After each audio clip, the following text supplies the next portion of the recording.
Chapter 876. These days, Yang Fan was very busy.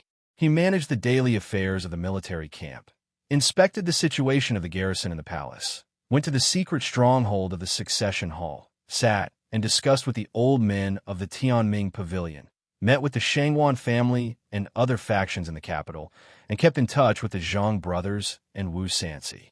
Speaking of which, during this period of time, he was even busier than when he first formed the 1,000 Cavalry. It was just that most of the time he could return to the mansion to rest. But even if he returned to the mansion, he still had to deal with matters one after another. He often had to wait until the moon was high above the willow tree before he could extinguish the candle and return to Xiaoman or Anu to rest. It was already very late today, but Yang Fan was still in the study. There was a lamp on the table, covered with a white gauze, and on the cover was a green plum tree, looking very simple and elegant. There was a beauty under the lamp, charming like the shadow of a flower. Sitting opposite Yang Fan was Gu Zhuting. These days, she no longer had any tasks, but only accompanied Xiao Man and Anu in the backyard. Therefore, her clothes and clothing also changed according to Anu. She was wearing a lake silk shirt, moon white, lightly embroidered, with fine workmanship and exquisite materials.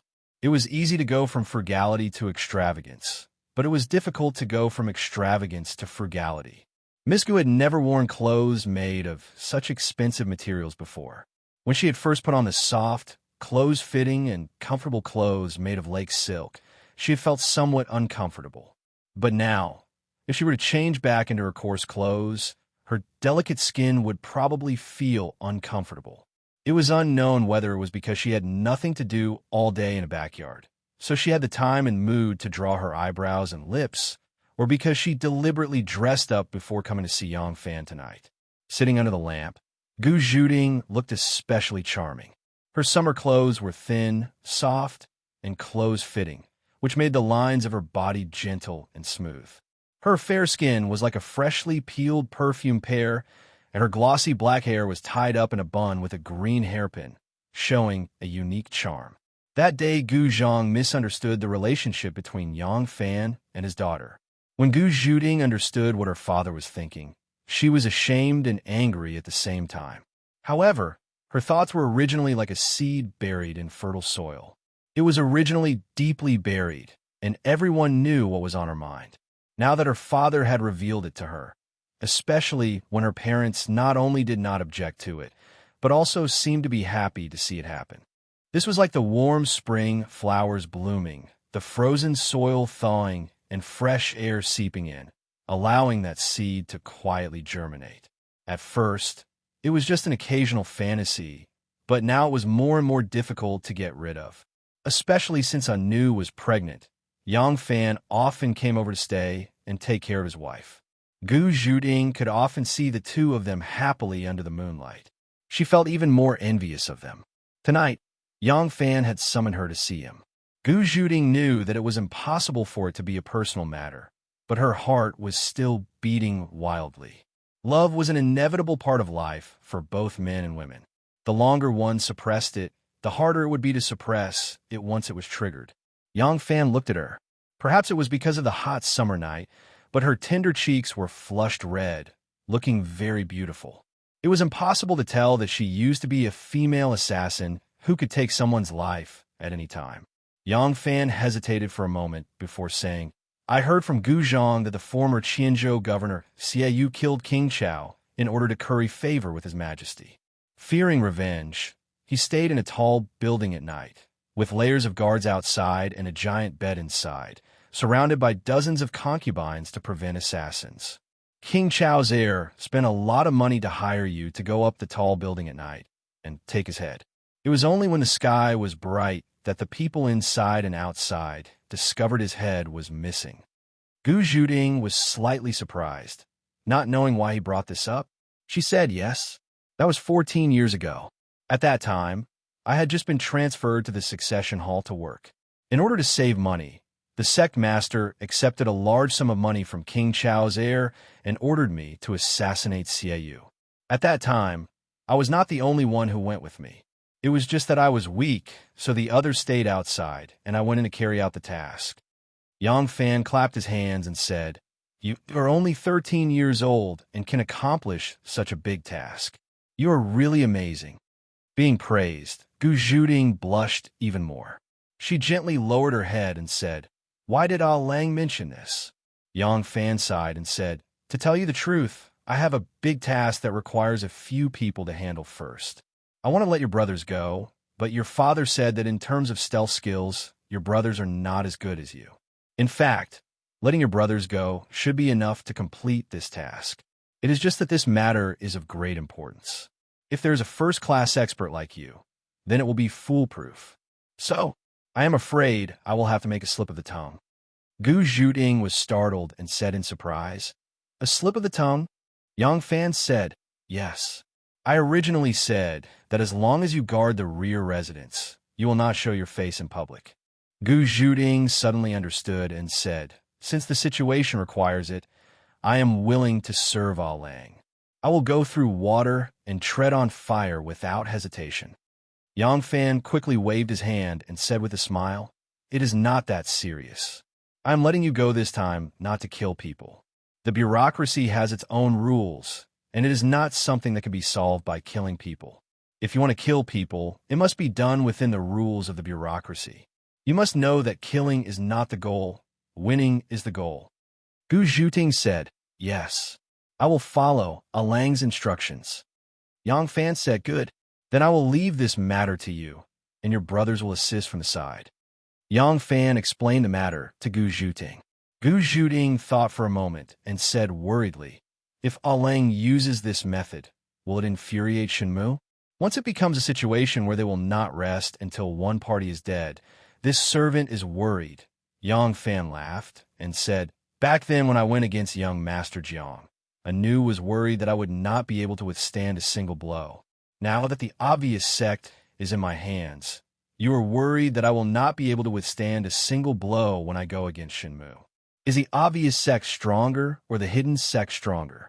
Or do you think I'm too stupid?" Gu Zhuding sighed softly in her heart and said, "I am just worried about your success or failure. I am just too concerned about it. However," she said, "this servant does not have the intention to belittle Ah Lang. It is just that this will infuriate Shenmu, and it will not be easy to reconcile. Ah Lang must be prepared." Yang Fan said, "I understand, but you have to be clear that this is a war that involves all aspects of the bureaucracy and the business world. Be it the bureaucracy or the business world, they are all places that are constantly changing and unpredictable. If you are not careful, you will be eliminated. Without extraordinary courage, without the courage to fight back from the brink of death, and without vigilance and decisive methods, you will definitely be defeated. You must be bold, meticulous, soft on the outside, and hard on the inside. You must not show weakness blindly. When it is time to be bold for once. That is courage, and you can seize the initiative. Now that the hidden sect is greedy and ambitious, I have to let them know my capabilities and feel my toughness and determination. Only then will they sit down and have a good talk with me. It all depends on one's heart." Gu Zhuding tilted her head and thought for a moment. When the light shone on her face, she looked very beautiful. After thinking for a moment, Gu Zhuding pursed her lips and smiled. "Yes, this servant will obey Ah Lang's instructions." Yang Fan asked curiously, "What are you laughing at?" Gu Zhuding's eyes flickered and said, "This servant is thinking about the matter of Ah Lang escorting the Prince of Luling back to the capital. Ah Lang is courageous, resourceful, and has hundreds of schemes. He has fooled all the assassins and killers. With such a clever scheme, he will naturally be able to deal with the current situation. This servant is worrying for nothing." Yang Fan couldn't help but laugh when he heard it. He didn't know that Gu Zhuding laughed because she realized that he was explaining to her in a very serious manner. In fact, she was just a subordinate of Yang Fan. She just had to do whatever he wanted her to do. Why was there a need for her to understand? She felt that Ah Lang's patient explanation didn't seem to be completely treating her as a subordinate. Thus, she was delighted. "Ah Lang, when do I set off?" "Tomorrow morning." "Good. Then this servant will go back to prepare. Ah Lang, these days have been too hard. Take care of yourself." After saying these words that shouldn't be said by a subordinate, but had already revealed a little of her affection, Gu Zhuting slipped out like a rabbit being watched by an eagle. Yang Fan looked at her fleeing appearance and sighed softly. Only an idiot wouldn't be able to notice Miss Gu's growing affection for him. But he was already very satisfied with his beautiful wives and concubines at home. He really had no intention of expanding his harem. As a result, in the face of Miss Gu's increasingly obvious willingness, he had a feeling that there is a true meaning in this, but I want to argue, but forget to say it. That night, Yang Fan slept in Xiao Man's room. The two mischievous children, a son and a daughter, were sent to the wet nurse in advance. By now, the little ones had already gotten used to the rule that when their father wanted to sleep in their mother's room, they had to abdicate. After half a night of wind and rain, Yang Fan got up at dawn. He pushed open the window and saw that the world was as clear as jade. As soon as he opened the window, a fresh and cool air hit his face. The green leaves and red flowers under the window were wet and fresh. He couldn't help but ask in surprise, "Did it rain last night?" Xiao Man pulled the thin quilt to cover her snow-white breasts and said lazily, "You slept like a dead pig. The thunder was so loud in the middle of the night. Didn't you hear it?" Yang Fan laughed and said, "I really didn't hear it. Was there thunder last night?" Xiao Man coquettishly rolled her eyes at him. She turned over and threw her smooth jade back to him and said, "Close the window. I still want to sleep for a while." "Yes." Yang Fan looked up at the sky and said, "It's gloomy. I'm afraid it will rain again in a while. It's cool and refreshing, but I'm afraid the road will be difficult to travel." Hearing this, Xiao Man turned around and said, "Why? Are you going back to the barracks today?" Yang Fan said, "I won't go back to the barracks. I'm going to the Ministry of Justice. I asked Dr. Chun for a favor, so I'll go to his place and have a chat. After that, I'll go to the palace, and then I'll be back. You continue to sleep." Yang Fan closed the window, dressed neatly, and walked out. Xiao Man usually had to wake up early to practice, but today was a rainy day. She was also tortured by her Langjun last night, so she was really too lazy to get up. She yawned and wanted to sleep for a while. Just as she was about to wake up, she heard her son's loud voice shouting from outside, "Father, it's raining, the water is overflowing the pond, the toads are jumping onto the shore. Father, take me to catch the toads." Yang Fan's voice said, "Oh my baby, father still has things to do. I can't catch the toads with you. Go find your mother. Your mother is the best at catching toads. She can catch them accurately." "Mother." Yang Yinzu immediately roared with confidence. "This bad guy, he really doesn't want me to sleep." Xiao Man sat up in a panic, grabbed her clothes, and put them on. As she put them on, she shouted, I'm coming. Mother will be here soon. Don't come in. Go find a jar, we'll put the toads in." Chapter 877. By the time Yang Fan came out of the Ministry of Justice, it was drizzling again. Renwei handed him his straw raincoat and led his horse. Yang Fan adjusted the saddle and stirrups, sat down, and cupped his hands to Chundong. Chundong returned the greeting with a smile and watched Yang Fan ride his horse into the distance. Only then did he turn around, lift the lapel of his robe, and step over the door-sill with ease. His attendant held an oil paper umbrella for him and followed him step by step into the curtain of rain. Outside the boundaries of the palace, it was no longer a smooth bluestone road.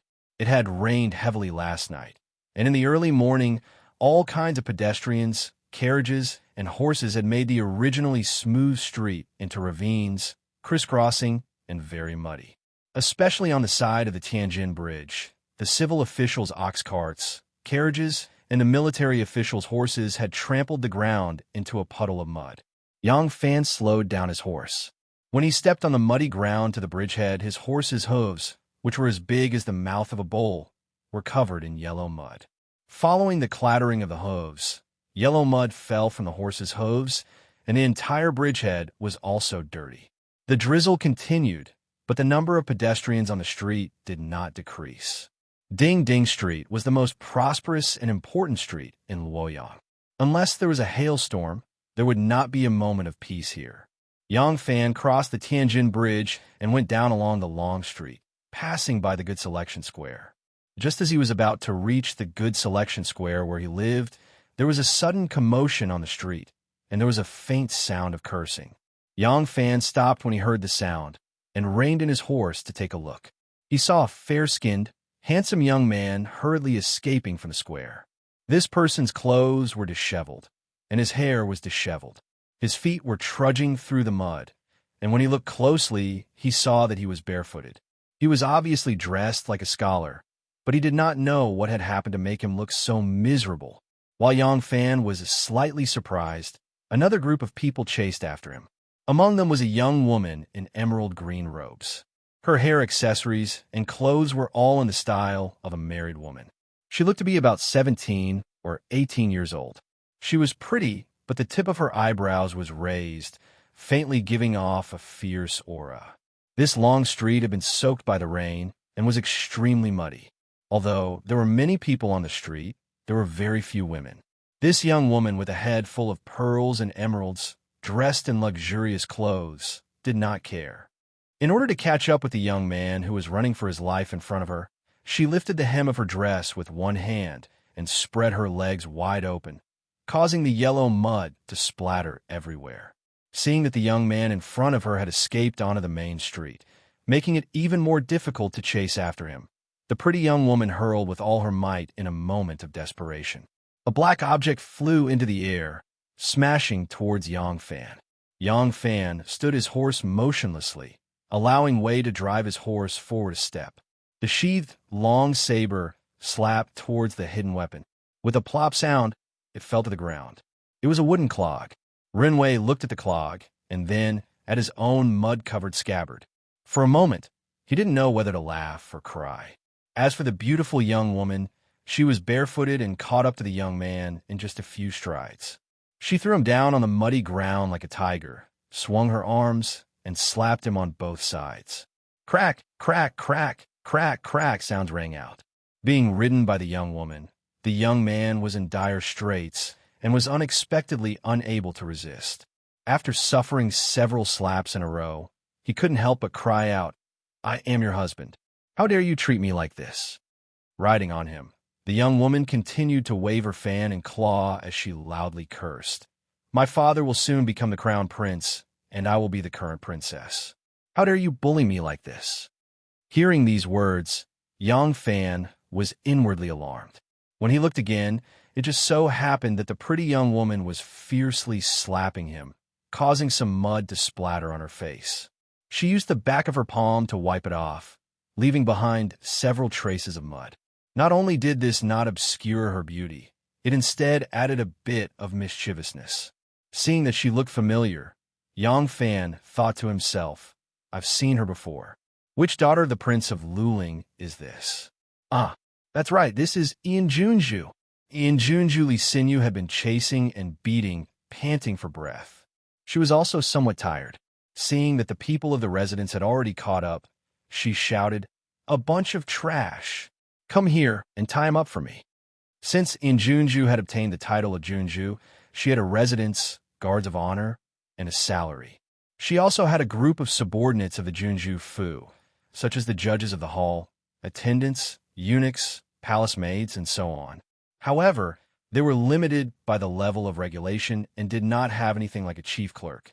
At this time, she had already been married to Pei Sun for nearly 2 months and lived in her own Junju Fu. Other than her husband, everyone else in the Fu was part of her dowry, so these people naturally only listened to her orders. Immediately, 2 strong servants came over, untied their belts, and tied Pei Sun up tightly.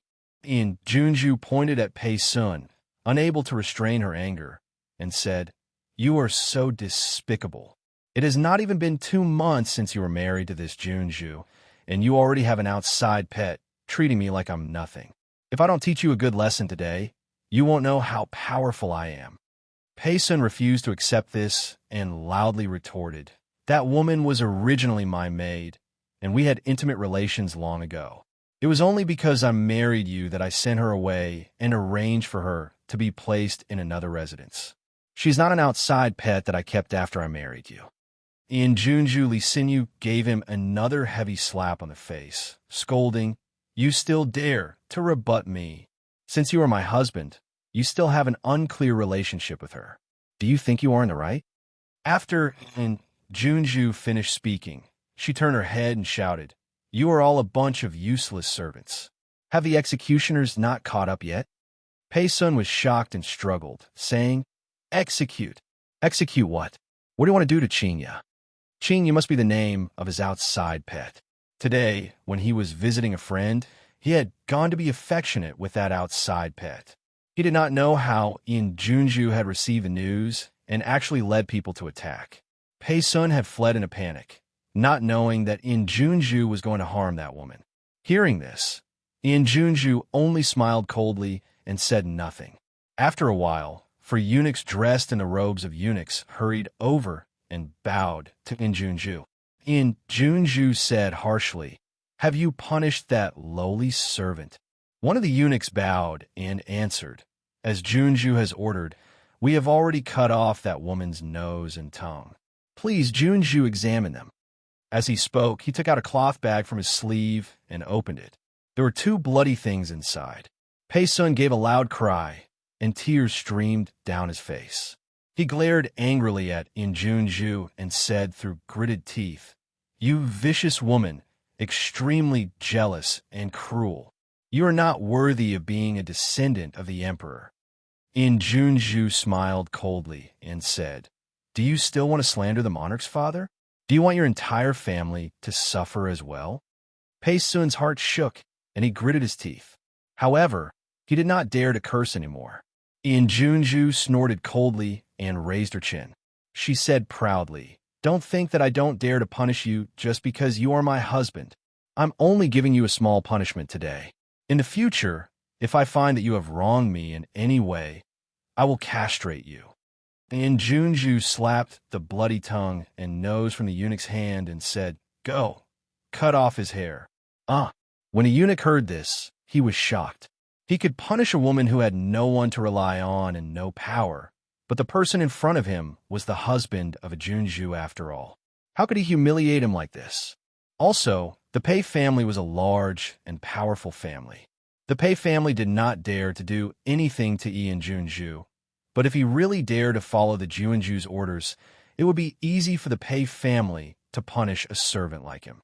The eunuchs did not dare to act, and the subordinates all came forward to persuade him. Junju saw that they did not dare to act, so she pulled out a knife from the waist of an imperial guard and personally walked forward. She untied Pei-sun's hair and grabbed his hair. As she cut off his hair, she said, "Today this Junju will use my hair as a token to teach you a small lesson. If you dare to mistreat me in the future, I will not forgive you." Pei-sun's hands were held behind his back, and two servants with great strength held him down. He could not struggle and could only allow Li Xinyu to cut his hair. The people on the street watched in the rain. They all looked at this pitiful person who had the misfortune of marrying the daughter of the imperial family with sympathetic gazes. Pei-sun raised his head to the sky and lamented. He wailed, "What sin did I, Pei-sun, commit in my previous life to marry such a barbaric and rude woman?"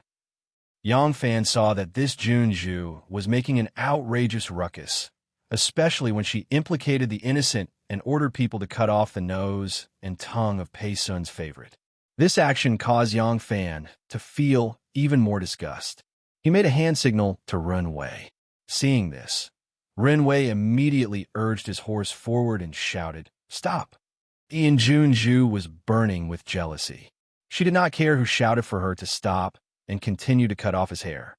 Seeing this, Ren Wei could only float down from his horse and go forward to stop her. He said, "Junju, please stop." Li Xinyu had grown up in the mountains since she was young. Ever since she knew that her father was going to become the crown prince and she was going to become the princess of the dynasty, the attitude of a nouveau riche caused her to become so arrogant that she forgot herself.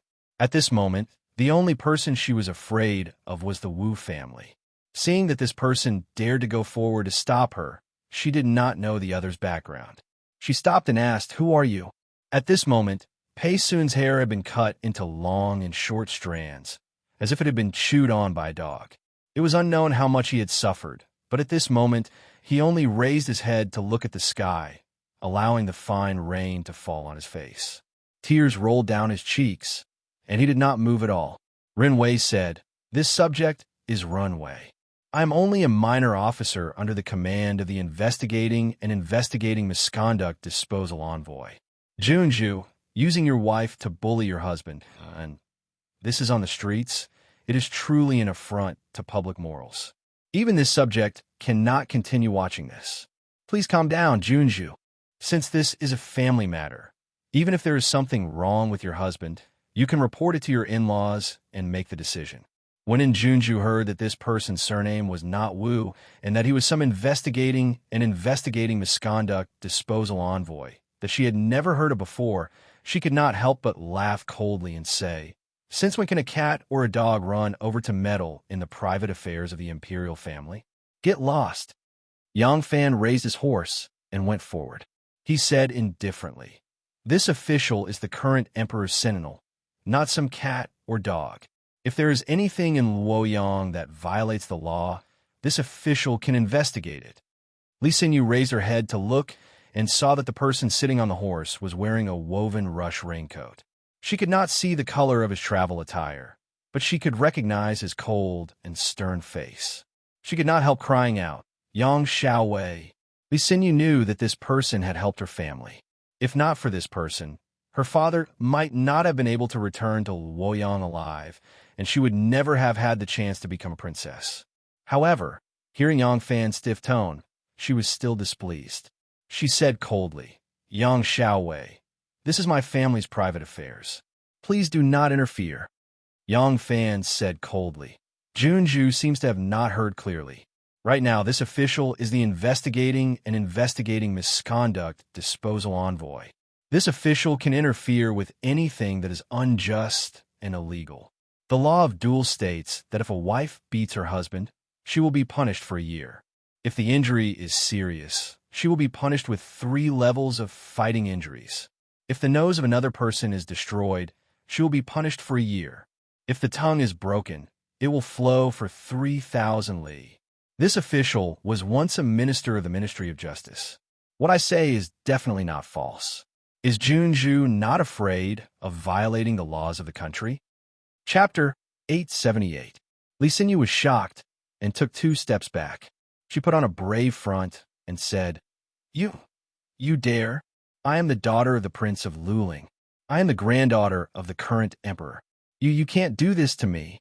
Before Yang Fan could speak, Pei Sun, who had been dumbstruck all this time, was suddenly enlightened. He jumped up and shouted, "That's right. I want to complain. I want to complain. With a fierce wife like this, how can I live in the future? I want to complain to His Majesty the Emperor." Pei Sun turned around and walked away. His hands were still tied behind his back. As he walked, he looked like a martyr who was about to step onto the execution ground. Seeing this, Yang Fan secretly let out a sigh of relief. Although he was not ashamed of Junju's tyrannical and cruel methods, could a Junju really rule the court? It was simply impossible. It would be for the best if this young Master Pei could think of complaining to the emperor. This matter should be left to the emperor to resolve. Seeing Pei Sun's actions, Li Xinyu angrily said, "Bring him back for me." Yang Fan waved his hand. Immediately, several imperial bodyguards came forward with their horses and blocked in front of them. Li Xinyu angrily said, "Yang Fan, are you really going against this Junju?" Yang Fan slightly bowed on the horse and calmly and forcefully replied, "This is Yang's duty. I have no choice but to do it." Good. Li Xinyu was so angry that her entire body was trembling. However, Yang Fan was an official of the court and not a subordinate of her Junju Fu. She thought that no one would dare to disobey her. If he really disobeyed her, she didn't know what authority she had and what she could do to him. Just as she was at a loss, another group of people galloped over from the distance. This group was a group of infantry, all of them wearing straw raincoats. The general at the front was riding a horse. Although he was also wearing a straw raincoat, it could not hide the extraordinary armor on his body. When he saw the situation on the street, he suddenly called out in surprise, Junju, why are you here? What is going on?" Li Xinyu turned her head to look and exclaimed happily, brother-in-law, quickly come and help me. This young fan is going too far." The general rode his horse closer and glanced at Yang Fan. He said coldly, "You're so impressive. How dare you be so rude to a princess?"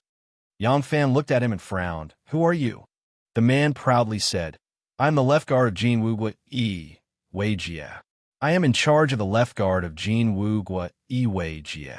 I am in charge of the left and right 6 streets of the capital." "Who are you?" The drenched Pei Sun called out. "He is Consort Wei's nephew, Ian's brother-in-law. General Yang, help me. I want to file a complaint with the imperial court." At present, the Prince of Luling's daughter, Shindu Junju, was married to Wu Yanhui. Yongtai Junju was married to Wu Yinji, and Anil Junju was already engaged to Wu Chongshuan. There were 7 daughters in the family, and 3 of them were married to the Wu family. The originally life-or-death tension between the 2 families had been diluted by a series of happy events. For the time being, they were in a honeymoon period. This Wei Jie was Consort Wei's nephew. When the Prince of Luling was out of luck, the Wei family was also implicated. Now that the Prince of Luling had returned to the capital and was about to be promoted to Crown Prince, the Wei family's political environment had also relaxed. This Wei Jie had obtained an official position in the Jin Wu Guards. The Wu family had married 3 Consort Wei's daughters in a row, so they couldn't very well not open the door for him. Hearing him state his identity, Yang Fan said, "This official is the commander of the 1,000 cavalry guards, Yang Fan. By imperial decree, I am concurrently serving as the capital's commissioner for rectifying misconduct and investigating irregularities. Today, when I passed by this place, I saw..." Yang Fan recounted the entire sequence of events. Hearing this, Wei Jia also felt that this sister of his wife was a bit too domineering. However, he was Consort Wei's nephew and could be considered a member of Princess Ian's paternal family. At this time, he could only help his relatives and not help reason. Thus, he said, "Speaking of which, this is only a princess's family matter. It would be best if General Yang did not interfere." Yang Fan said sternly, "A wife beating her husband in the middle of the street is immoral and has a vile influence. How can this be considered a princess's family matter? Moreover, princess and brazenly cut off a person's nose and mouth because her husband kept an outside pet, violating the law. This is not something that can be resolved with just a private matter. Since this official has seen it, there is no reason for me to stand by and watch." Wei Jie's gaze grew cold. In a cold voice, he said, "Is General Yang really going to interfere in this kind of family matter?"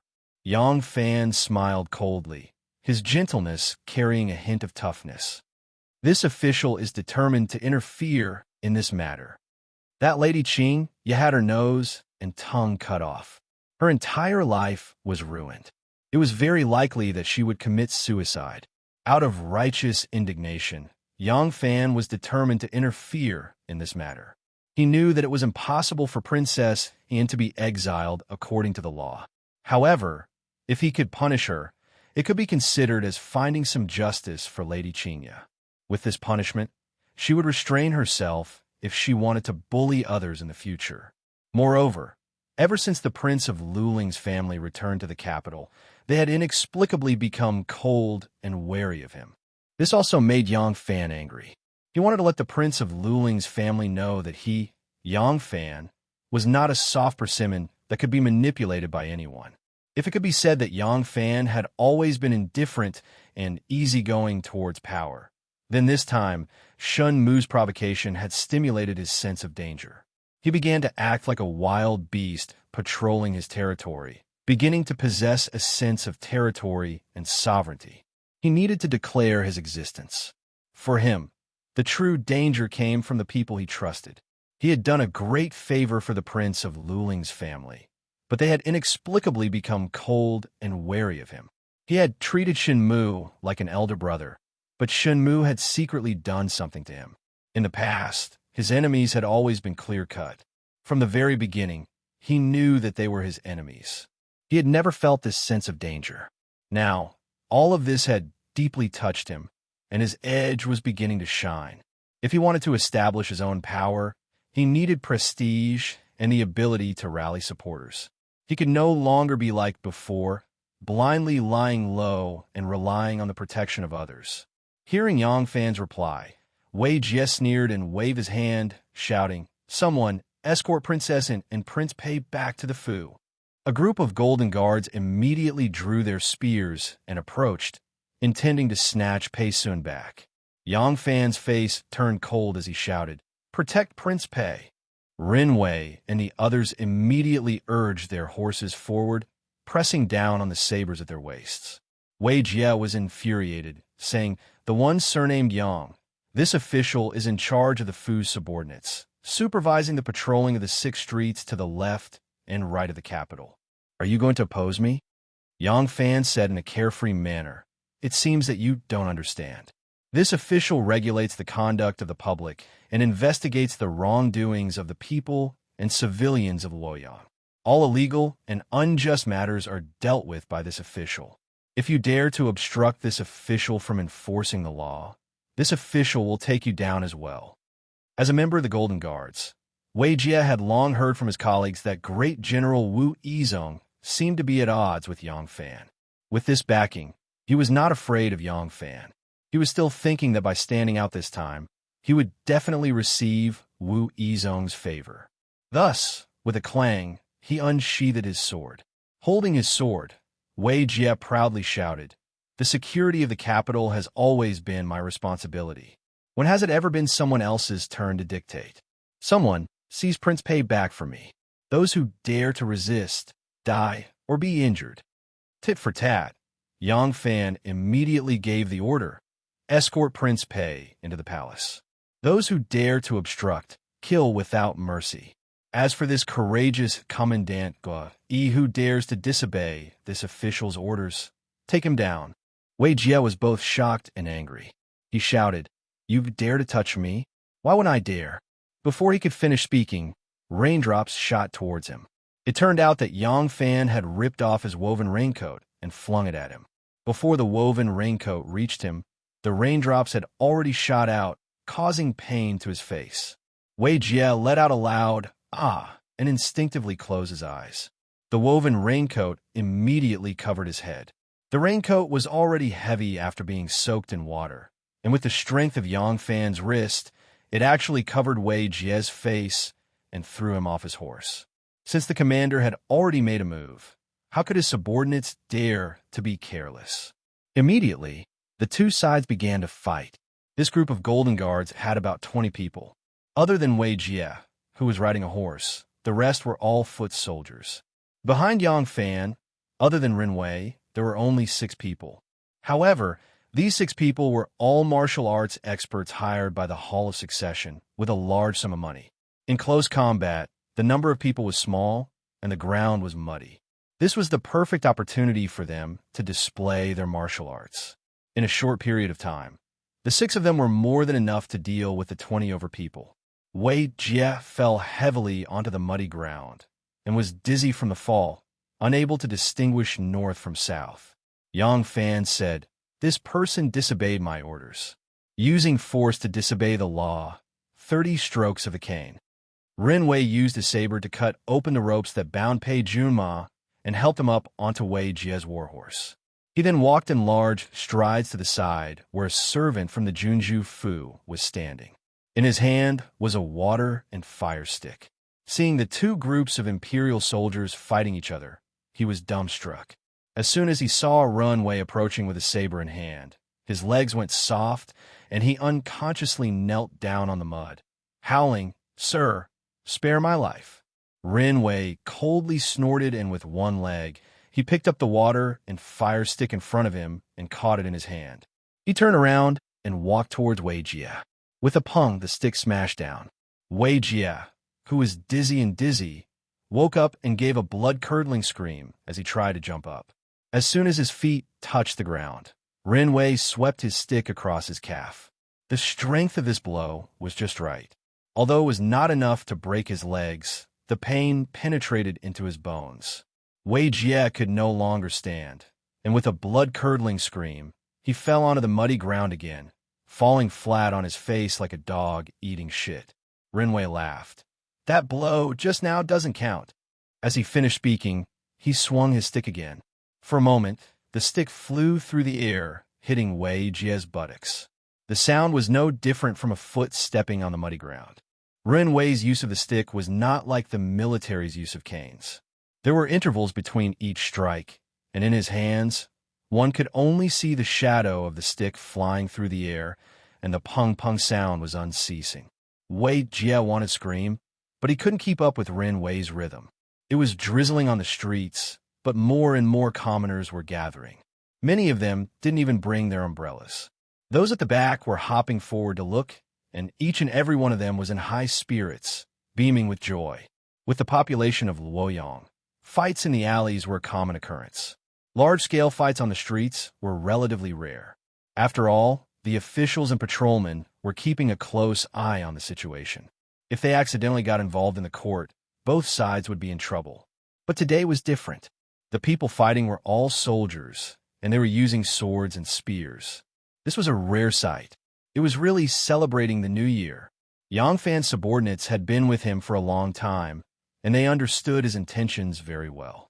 When they saw that Yang Fan had even taken down County Commandant Yi of the Jinwu Guards and caned him on the streets, they knew that he didn't want to be merciful.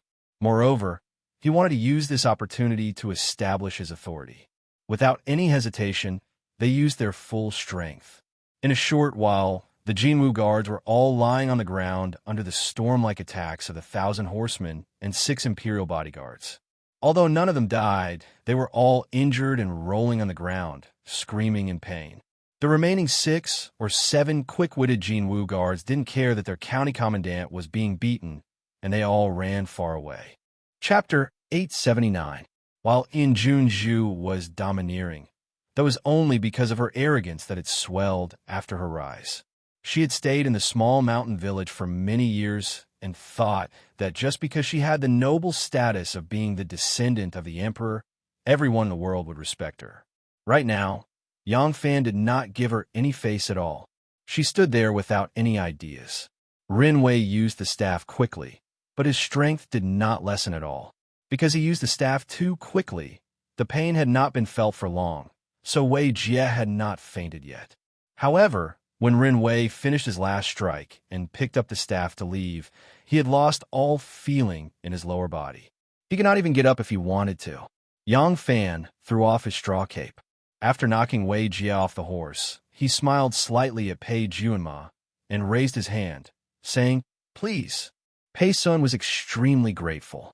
He was the son of a large family and had been arrogant since he was young. When had he ever been treated like this? Today, he had been cut by Yin Junju on the street. It was a great humiliation. His heart ached even more when his beloved concubine's nose and tongue were cut off by Yin Junju. He immediately took his horse and followed Yang Fan to the palace. Yang Fan's military uniform was black. It was wet from the rain and shone slightly. It also had a metallic feel to it, causing him to appear ferocious on the horse. On the other hand, Yin Junju wore a silk dress and embroidered robe. Her feet were bare, and her hair was disheveled. She appeared to be in a sorry state as she stood on the ground. When Li Xinyu saw that Yang Fan had used violence and was protecting the Juanma with disdain, she did not know how to respond. She felt extremely wronged and could not help but shout, "Yang Fan, remember, I will not let you off." Finishing, Li Xinyu left in tears. Wei Jie lay in the mud and called out weakly, "Yang Fan, remember, I will not let you off." He and Li Xinyu did not know each other, but his words were extremely coincidental. He blurted them out right after Li Xinyu said them. However, his voice was weak and miserable, not as powerful as Li Xinyu's. Furthermore, he seemed to be imitating her, causing the surrounding crowd to roar with laughter. Yang Fan didn't even turn his head as he escorted Pei Juanma straight to the palace. As they traveled, Pei Sun couldn't help but weep when he thought about how his wife was so domineering and had been seen by so many people. If the scandal were to spread throughout the capital tomorrow, he wouldn't be able to raise his head in front of his friends and family. Seeing this, Yang Fan also felt that this young master of an aristocratic family who had married a daughter of the imperial family was somewhat pitiful. He couldn't help but say a few words of comfort.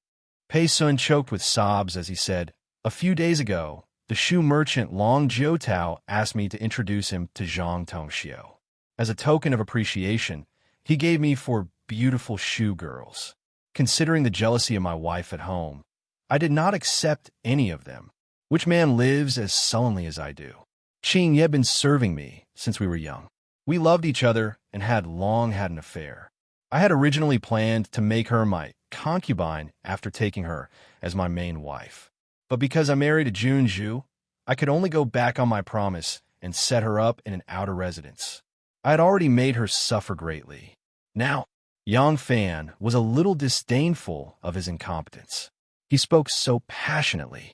He clearly knew that Miss Qingya's nose and tongue had been cut off and tortured, but wasn't he afraid of Junju's power and didn't dare to return to the workshop to visit first? His mouth still had to go along with his words. Junma has such a wife. It is truly unspeakably bitter. But as a Junju, there is no reason for her to divorce. Right now, it is best to ask the Emperor and the Prince of Luling to come forward and restrain her. Otherwise, in the future, when Yang Fan said this, he suddenly remembered that he had mentioned that there was a shoe merchant who had asked him to introduce him to Zhang Tongxiu. Zhang Tongxiu was Second Zhang's cousin. The people who wanted to befriend Zhang Tongxiu were most likely doing so to build a relationship with Second Zhang. But then again, the people who fawned on Second Zhang were mostly officials and definitely not merchants. Even though most of the great merchants needed to befriend the government as a backer, Second Zhang, who had lived in the palace for a long time, was definitely not as helpful to the merchants as an official in charge of the court. Second Zhang came from a prestigious family, and now his status was beyond words. His appetite had also grown.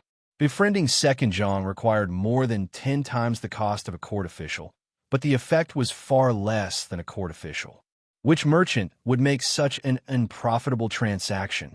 Also, this person was a shoe merchant. Even if he had business in the capital, his roots were still in shoe.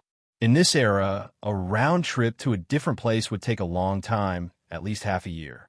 The transmission of information was slow.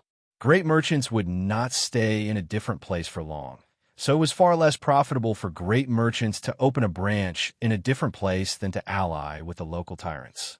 What did a great merchant of shoe want to do with Second Zhang, who was like the sun in the sky in the court, but had no influence locally? Also, this 9 sets of dragons clearly had no connection to Second Zhang, and had no previous connection to the entire Zhang family. Why did he want to do this? If it was any other time, if Pei Sun said this casually, Yang Fan would just forget about it and would not take it to heart. However, for the past month, he had been planning the battle with the hidden sect, and his heart had been stretched taut. The more he pondered over Pei Sun's words, the more he felt that there was a profound meaning. In a short while, they arrived at the palace.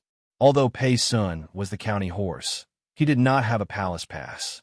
Yang Fan instructed him to wait at the gate while he went to the palace to have an audience with the emperor. It was raining today, and although the temperature had dropped, the entire place was wet with nowhere to go. Wu Zetian was playing chess with Zhang Yiji on the lovely spring stage to relieve boredom. When she heard Yang Fan's statement, she was instantly displeased. She immediately threw down her chess piece and instructed him to bring the county horse into the palace. Most of the time, the relatives of the emperor were not as favored as the close officials of the emperor. How many relatives of the emperor could be as favored as Princess Taiping, who could enter and leave the palace at any time? Many relatives of the emperor had to go through a lot of trouble to ask someone to pass a message to them if they wanted to enter the palace.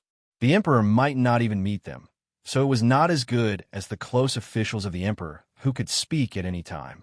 Since young, the members of the imperial family could not get along with each other day and night like the brothers and sisters of ordinary families.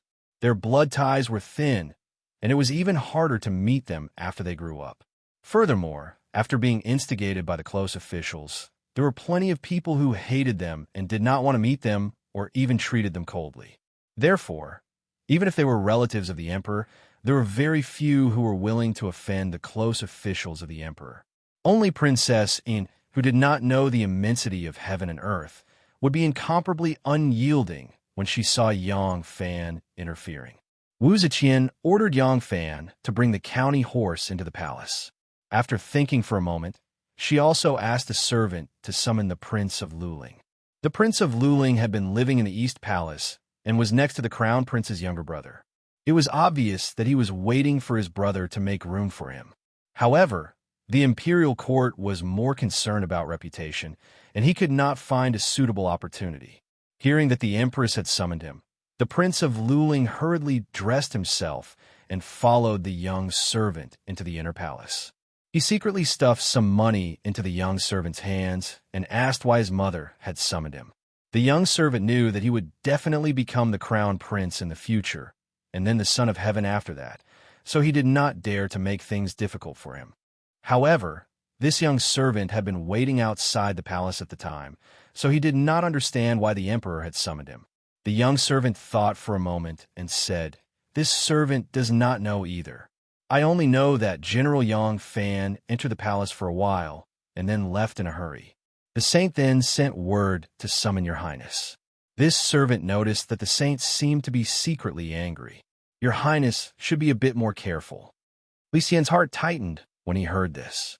Mother is displeased? Just what could have caused mother's displeasure? Yang Fan had just entered the lovely spring terrace, and mother immediately summoned me. Yang Fan must have said something. What could Yang Fan have said? Zhong Run said that Yang Fan and Wu Sansi have a close relationship, but Guo has already been betrothed to Prince Liang's daughter-in-law. Prince Liang will not harm me, will he? Li Xian arrived at the lovely spring terrace uneasily. He humbly bowed to his mother and asked, "May I know what instructions mother has for your son?" Wu Zetian's expression darkened. "Sit down, we do not know either. We will speak again when your son-in-law arrives." Yes. Li Xian retreated to the side. A servant brought a brocade stool over, and Li Xian sat down gently. He thought, son-in-law? I wonder which son-in-law it is for mother to be so angry. Could it be the son-in-law of the Wu family? If it is just a family matter, the situation does not seem too serious. Li Xian waited for a while, as if he was sitting on pins and needles. Then, Yang Fan's voice came from outside the hall. "Your Majesty, Prince Pei has arrived." Li Xian thought anxiously. Prince Pei? Fortunately, although he had many daughters, only one was married into the Pei family. Li Xian immediately arrived at Pei Sun. Is this Xinu's husband? Xinu has the worst temperament among the daughters. Could it be that she had a quarrel with her husband? But what does this have to do with Yang Fan? Why is he the one reporting this? Just as Li Xian was thinking, Yang Fan walked in with Pei Sun. When he saw Pei Sun's appearance, Li Xian stood up in shock. He cried out involuntarily, "What happened to you?" Pei Sun's hair was disheveled. His cheeks were red and swollen. There were even a few scratches on his face. He was wearing a set of undergarments. The undergarments were supposed to be white, but now they were black and yellow and covered in mud. The most ridiculous thing was that he was barefooted and his feet were also covered in mud. Yang Fan bowed and said, "This subject saw Prince Pei on the streets. Because this matter involves the Emperor's family matters, this subject does not dare to act arbitrarily. Hence, this subject brought Prince Pei into the palace to be dealt with by your Majesty. This subject will take his leave." Earlier, Wu Zetian had only heard a few words from Yang Fan and knew that Pei Sun and his wife had fought on the streets. This was not proper, and it was a disgrace to the royal family. Thus, she was extremely displeased. Now that she saw the appearance of this grandson-in-law, even the usually valiant Wu Zetian was stunned. After Yang Fan finished his report, Wu Zetian subconsciously waved her hands and didn't even bother to speak to him. Just as Yang Fan was about to leave, he suddenly stopped and said, "This subject still has another matter to report. This official has another matter to report." On the streets, this official saw Yin Junju riding on Pei Juanma and slapping him incessantly. She also ordered her servants to tie up Pei Juanma and wanted to cut off his hair as a substitute for his head. There were countless commoners watching, and it was truly improper. When this official wanted to help Pei Juanma out of trouble, there were soldiers of the Jin Wu guards patrolling the streets. The general leading the troops seemed to be acquainted with Junju and thus received orders from Junju to obstruct this official. For the sake of law and discipline, this subject flogged that general 30 times on the streets. Wu Ziqian didn't have the leisure to listen to him talk about this. She waved her hand and said impatiently, "This is just a small matter. You can handle it yourself. Jin appointed you as a sentinel to do this. There is no need to report this matter in the future. Leave." With a faint smile, Yang Fan nodded his head and said, "Yes." Li Xian still didn't know that the person Yang Fan flogged on the streets was his other son-in-law. He, the Prince of Luling, had 2 sons-in-law. Today, one had been beaten by his daughter and the other by Yang Fan. His face had already been completely lost. However, when he saw that Yang Fan hadn't even glanced at him from beginning to end, which was completely different from when he had escorted him back to the capital, he felt rather uncomfortable. He also knew that this must be because his own family had deliberately distanced themselves from Yang Fan, causing the other to feel disgust. At this time, however, he didn't have the time to reflect. After Yang Fan withdrew, he anxiously asked, "Sunner, what happened to you?" Pei Sun knelt on the floor of the hall and wailed. Pei Sun's life is short and unworthy of a descendant of the emperor. Your Majesty the Emperor, please have mercy and choose a better match for Junju. Yang Fan didn't care about how Wu Zetian would handle this family matter. After he left the palace, he immediately sent someone to the Ministry of Rites and sent a message to Shangguan Fei of the Ministry of Rites. Quickly investigate the origins of the 9 sets of identities of the Shu Merchant Dragon. Chapter 880. The news of Junju chasing her husband in the rain, which eventually developed into a fierce battle between the 1,000 horsemen and the Jinwu guards, was enthusiastically spread by the common people of Luoyang. Soon, it became a household name, and the dignity of the imperial family was completely gone. Wu Zetian and Li Xian, the Prince of Luling, were also frightened by Junju's valiant behavior. After the shock, they became furious. The imperial family wanted face, and it was not easy for the daughters of the imperial family to marry. Now that their reputation was even worse, who would the daughters of the imperial family marry in the future? The aristocratic families had always been dismissive of the imperial daughters, and the scholars with a future kept a respectful distance from the imperial daughters. Instead, they circled around the noble aristocratic families like smelly flies.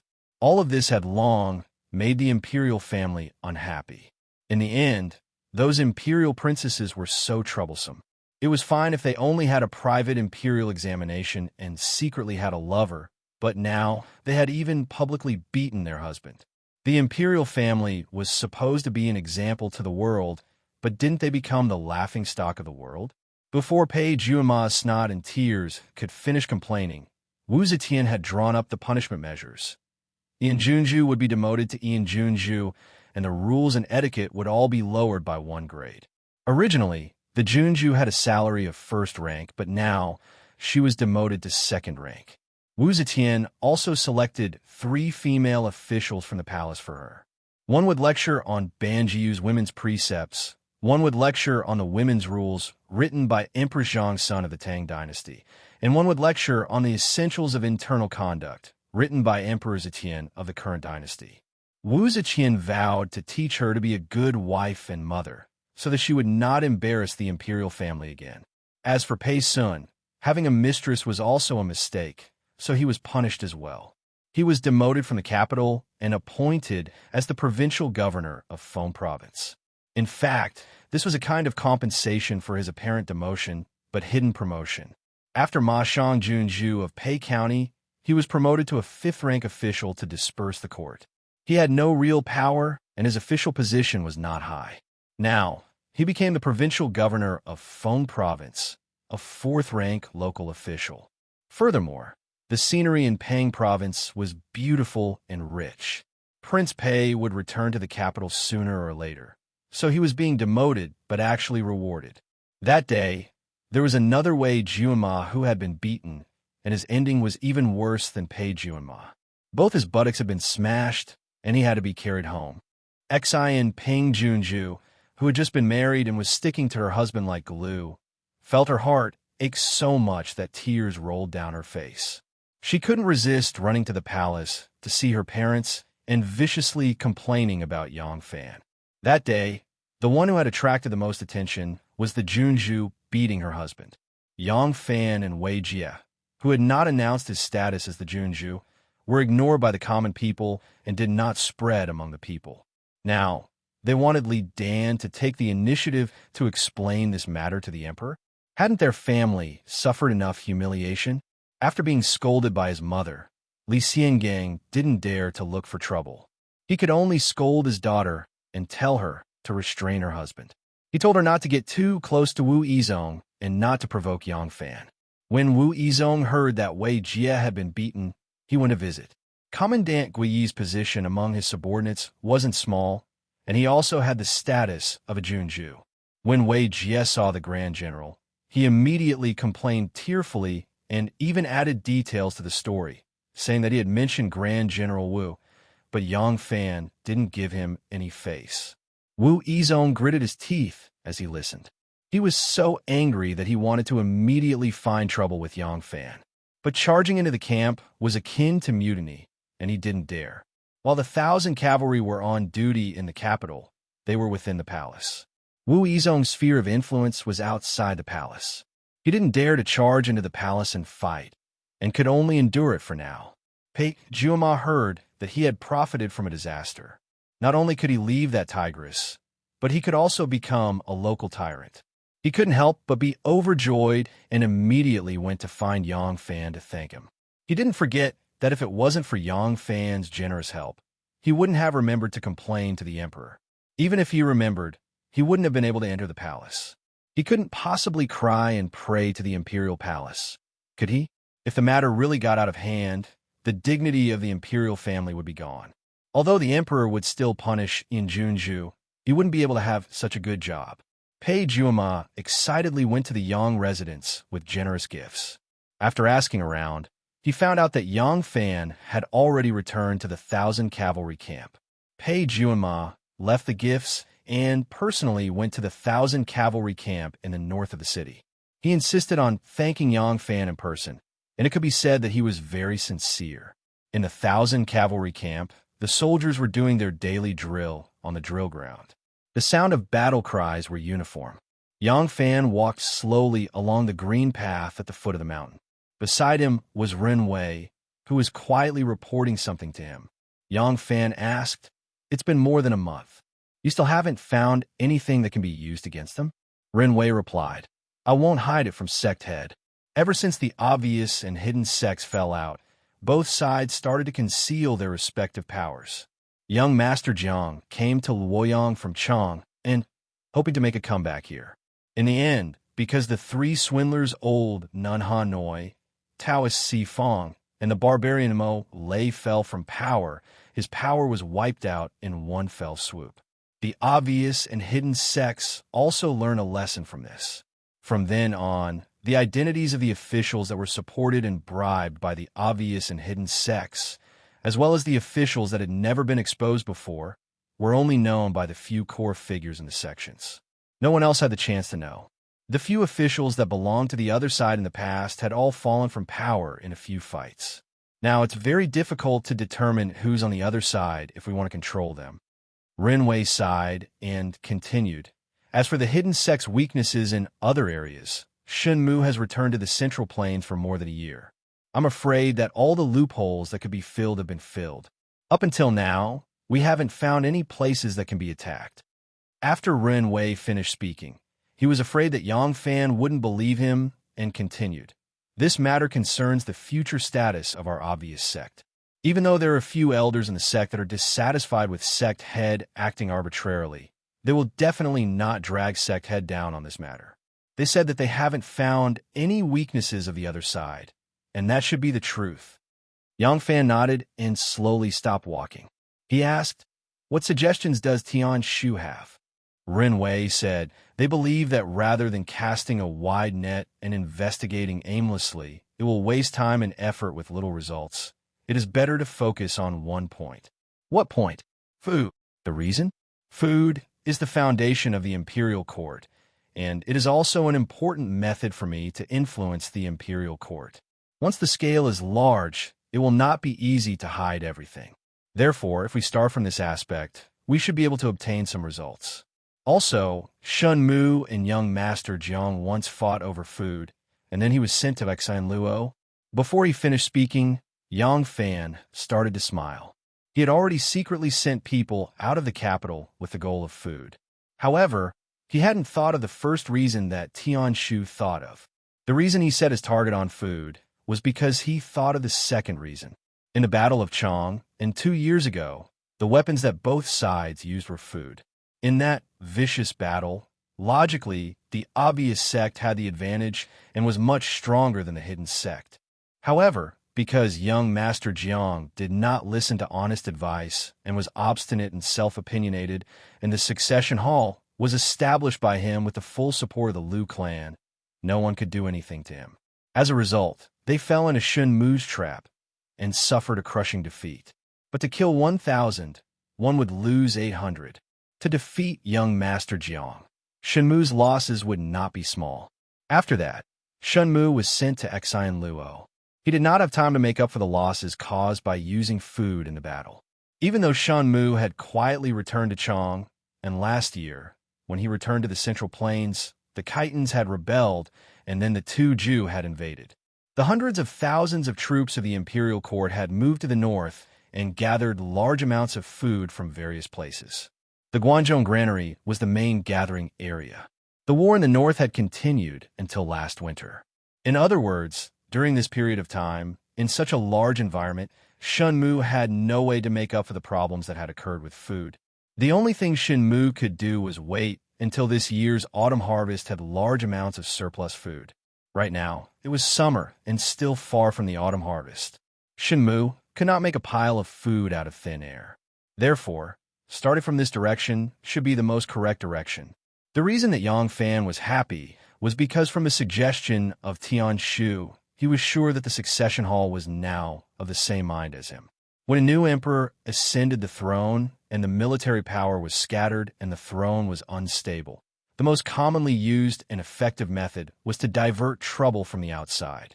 Through external wars that concerned the life and death of the entire interest group, they could consolidate the internal forces, establish prestige, sort out relationships, and control military power.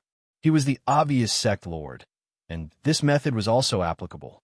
As long as they were forced by the external crisis and listened to his orders and arrangements, and planned for him wholeheartedly, when the external threat was resolved, his authority within the internal forces would be established.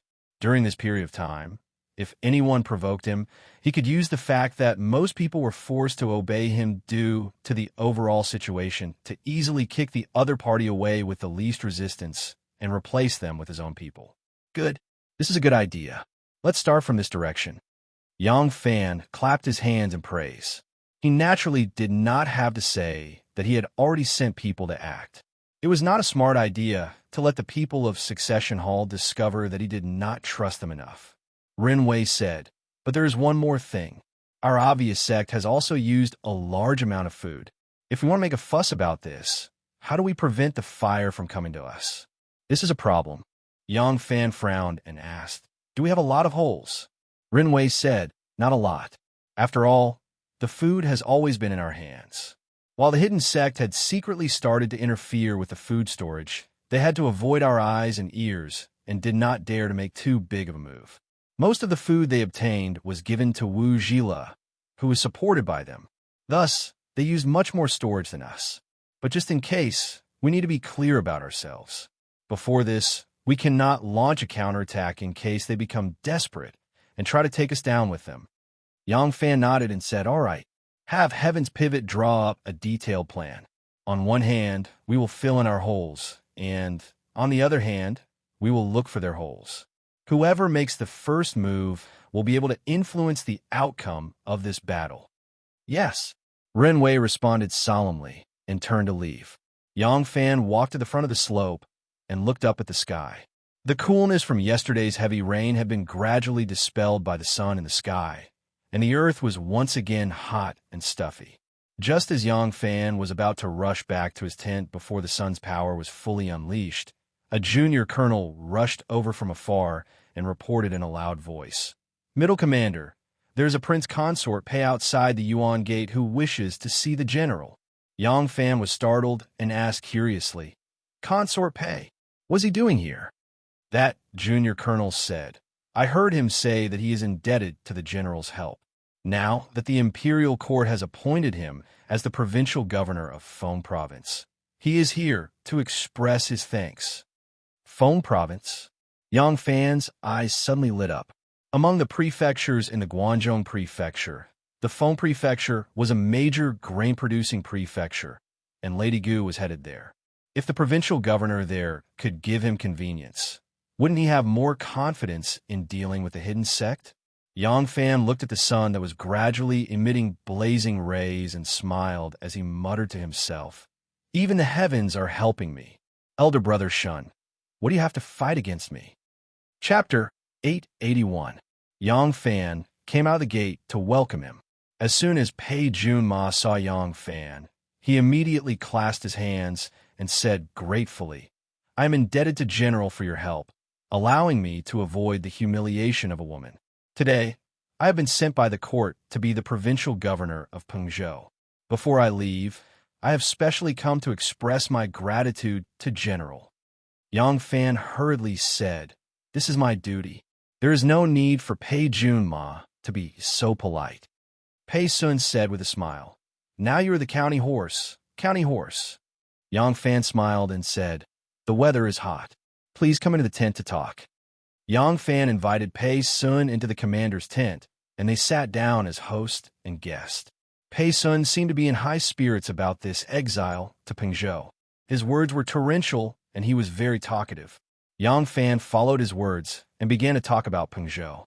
He found that this man, who had grown up in the capital and had never thought that he would one day be sent out, knew nothing about Pengzhou. Or rather, he only knew that it was an upper-class province. Agriculture and animal husbandry were developed, and it was rich in natural resources. He could be the Taiping governor for a few years and then return to the capital in glory. Other than this, he knew nothing about Pengzhou. He didn't even know where Pengzhou was, much less the various shady things that the officials, especially the subordinates of the local officials, could use their large network of connections to play around with the weak officials sent by the court. Yang Fan secretly furrowed his brows. A strong dragon would find it difficult to defeat a local snake. An astute and capable official would need a lot of effort to truly straighten out his thoughts. It was clearly unrealistic to count on this young master. However, he was the provincial governor of a province. With power in his hands, he could provide some convenience for Fan Xian. As for picking on Shinmu's weak points, he probably could not count on him. This person was not worldly and lacked experience. It was better not to tell him his thoughts, lest he was exposed to those slippery old officials as soon as he arrived in Feng Province. For now, he might as well build a good relationship with him. When he needed help, he would cooperate fully. Thinking of this, Yang Fan suppressed the idea of telling Pei Junma to strictly inspect the treasury after he took office in Feng Province. He only talked with him about romance and the local people. Occasionally, he would mention some general knowledge that a ruler needed to know. Although Pei Junma lacked experience in this area, he was very enlightened. After listening attentively to Yang Fan's explanation for a long time, Pei Junma happily said, "Brother Yang is a military general and has never been a local official before. I didn't expect you to be so familiar with the local political affairs." Yang Fan smiled modestly. "Junma overpraises me. Actually, I don't know much about this. It's just that I have an advisor in my residence." Haha, he was originally hired by me when I was the Minister of Justice to help me manage some matters. I've learned a few things from him. Hearing this, Pei Junma's eyes lit up and he hurriedly asked, "Brother Yang, is this advisor still in your residence?" Yang Fan's heart stirred and he said, "That's right. He doesn't have a suitable place to go at the moment, and we get along quite well. Although I don't have much use for him now, it's better to keep him in the residence and temporarily help me manage the accounts." Haha, it's a bit of a waste of talent. Pei Junma slapped his thigh and happily said, "I won't hide it from Brother Yang. This time, I've been sent out, and I've really been blinded. I don't know how I should be an official or how I should do things. I've also heard people talk about the local petty officials deceiving their superiors and subordinates, making me a mere figurehead. I've been feeling very apprehensive. I don't know if Brother Yang is willing to part with him. Yang Fan stared at him deeply and suddenly smiled. The advisor that I've hired is proficient in the field of politics and would be the best assistant for a local official. Now that he's in charge of the accounts of my residence, it's really a waste of talent. If Pei Jun Ma wants to use him, I'm sure he'll be very willing. Pei Jun Ma was overjoyed. Since I've met Brother Yang, good things have happened one after another. Brother Yang is really my lucky star. Since that's the case, it's settled. I'll be leaving for Feng Province in a few days. In a while, I'll have to ask Brother to accompany me back to the capital and personally invite this mister. Yang Fan inwardly shook his head. This Pei Junma has a fiery temper. If a person like him were to go somewhere, he would really be toyed with by those old officials. I will send someone to assist him as an official, which is tantamount to having him under my control. Thinking of this, Yang Fan smiled and said, "Very good. It's just that it's noon today, and we'll miss the hottest time of the day. It won't be too late to return to the city. I'll get someone to prepare a table, and you and I could drink and chat." While he was preparing wine and a banquet, Yang Fan found a gap and left the commander's tent. He called over a trusted Imperial Guard and instructed, "Quickly go to Tianshu and pick out a mister who's been an official and is familiar with the situation in Guangzhou. Quickly go to my residence and pretend to be sitting at the west table. I'll make arrangements." When the Imperial Guard heard this, he immediately prepared a horse and hurried back to the city. Yang Fan returned to the commander's tent and drank with Pei Junma. When the sun gradually set in the west and the wind carried a slight chill, Yang Fan and Pei Junma went out of the gate and headed straight for the capital. Pei Junma was slightly drunk, and when the wind blew, he felt extremely carefree. He was like a bird that had broken free from its fences and was very happy. The two of them entered Luoyang from the Anshi Gate and crossed the long bridge of the Luo River. After passing 2 squares, they suddenly saw a few badly battered soldiers supporting each other as they walked. When Yang Fan saw that they were wearing black military uniforms, which were very different from the ordinary Imperial Guards, he immediately knew that they were his subordinates. He couldn't help but be surprised and reined in his horse to wait. When he saw the sorry state of those people, Yang Fan's face immediately darkened.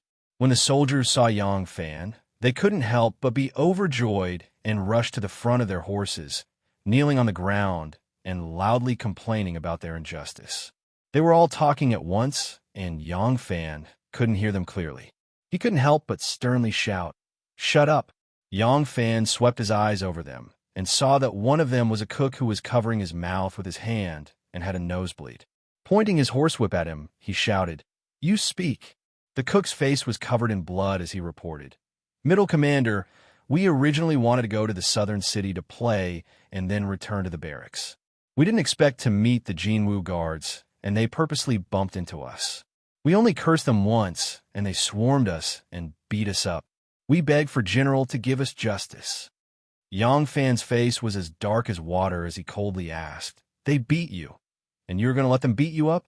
The cook replied, "They patrol the streets with 10 to 20 people, which is several times more than me.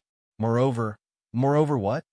The cook lowered his head under Yang Fan's stare and said, "Moreover, they are led by a right street patrol envoy. His rank is much higher than mine. This lowly one does not dare to resist." "Huh!"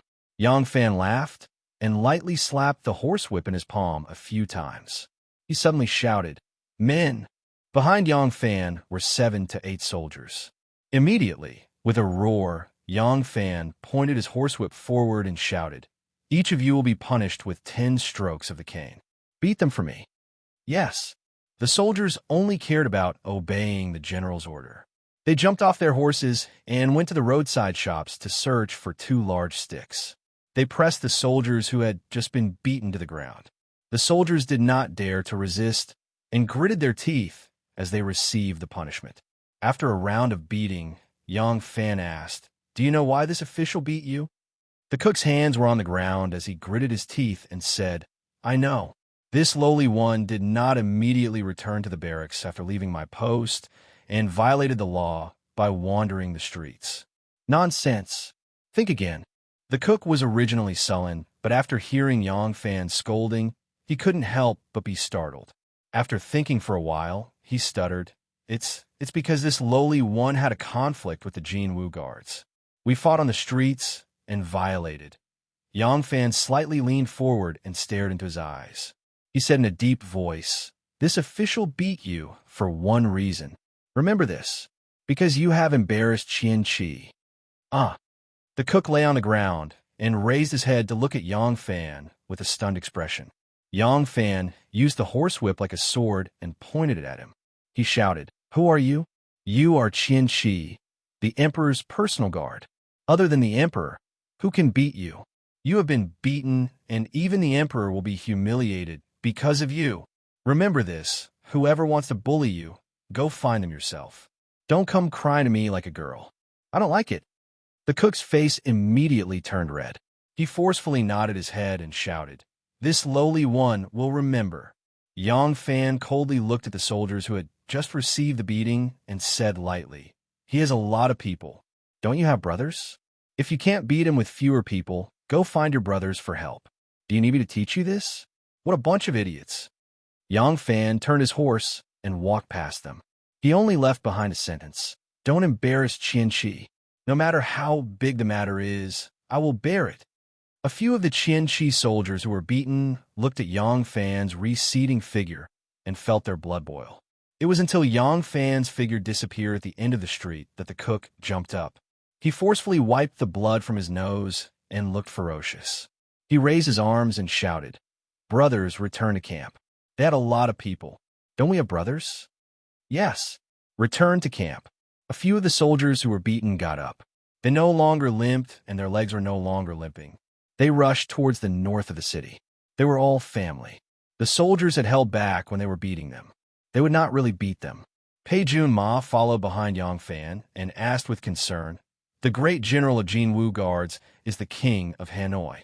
"Well, Yang Fan said, "In this official's heart, there is only the emperor." Yang Fan was not a reckless man. Yesterday, he saved Pei Jun Ma and beat up Wei Jun Ma, making enemies with the Li family. Early this morning, Wu Sansi found an excuse to send him a jar of Persian Sanla juice, a jar of Arabian Malong wine, and a jar of the highest quality Jianan roasted spring. Wu Sansi's intention was very obvious. With him around, what big trouble could happen? Asking his brothers to retaliate was not only to regain their face and to help him regain his face. Why are soldiers as close as brothers and have such amazing cohesiveness? Why are soldiers loyal to their general and follow his orders? For these hot-blooded men, the most effective way to fight against the outsiders was to group up and fight with them. Pei Jun Ma saw Yang Fan's imposing manner and was extremely envious. He could not help but exclaim in admiration, "Older brother is so impressive.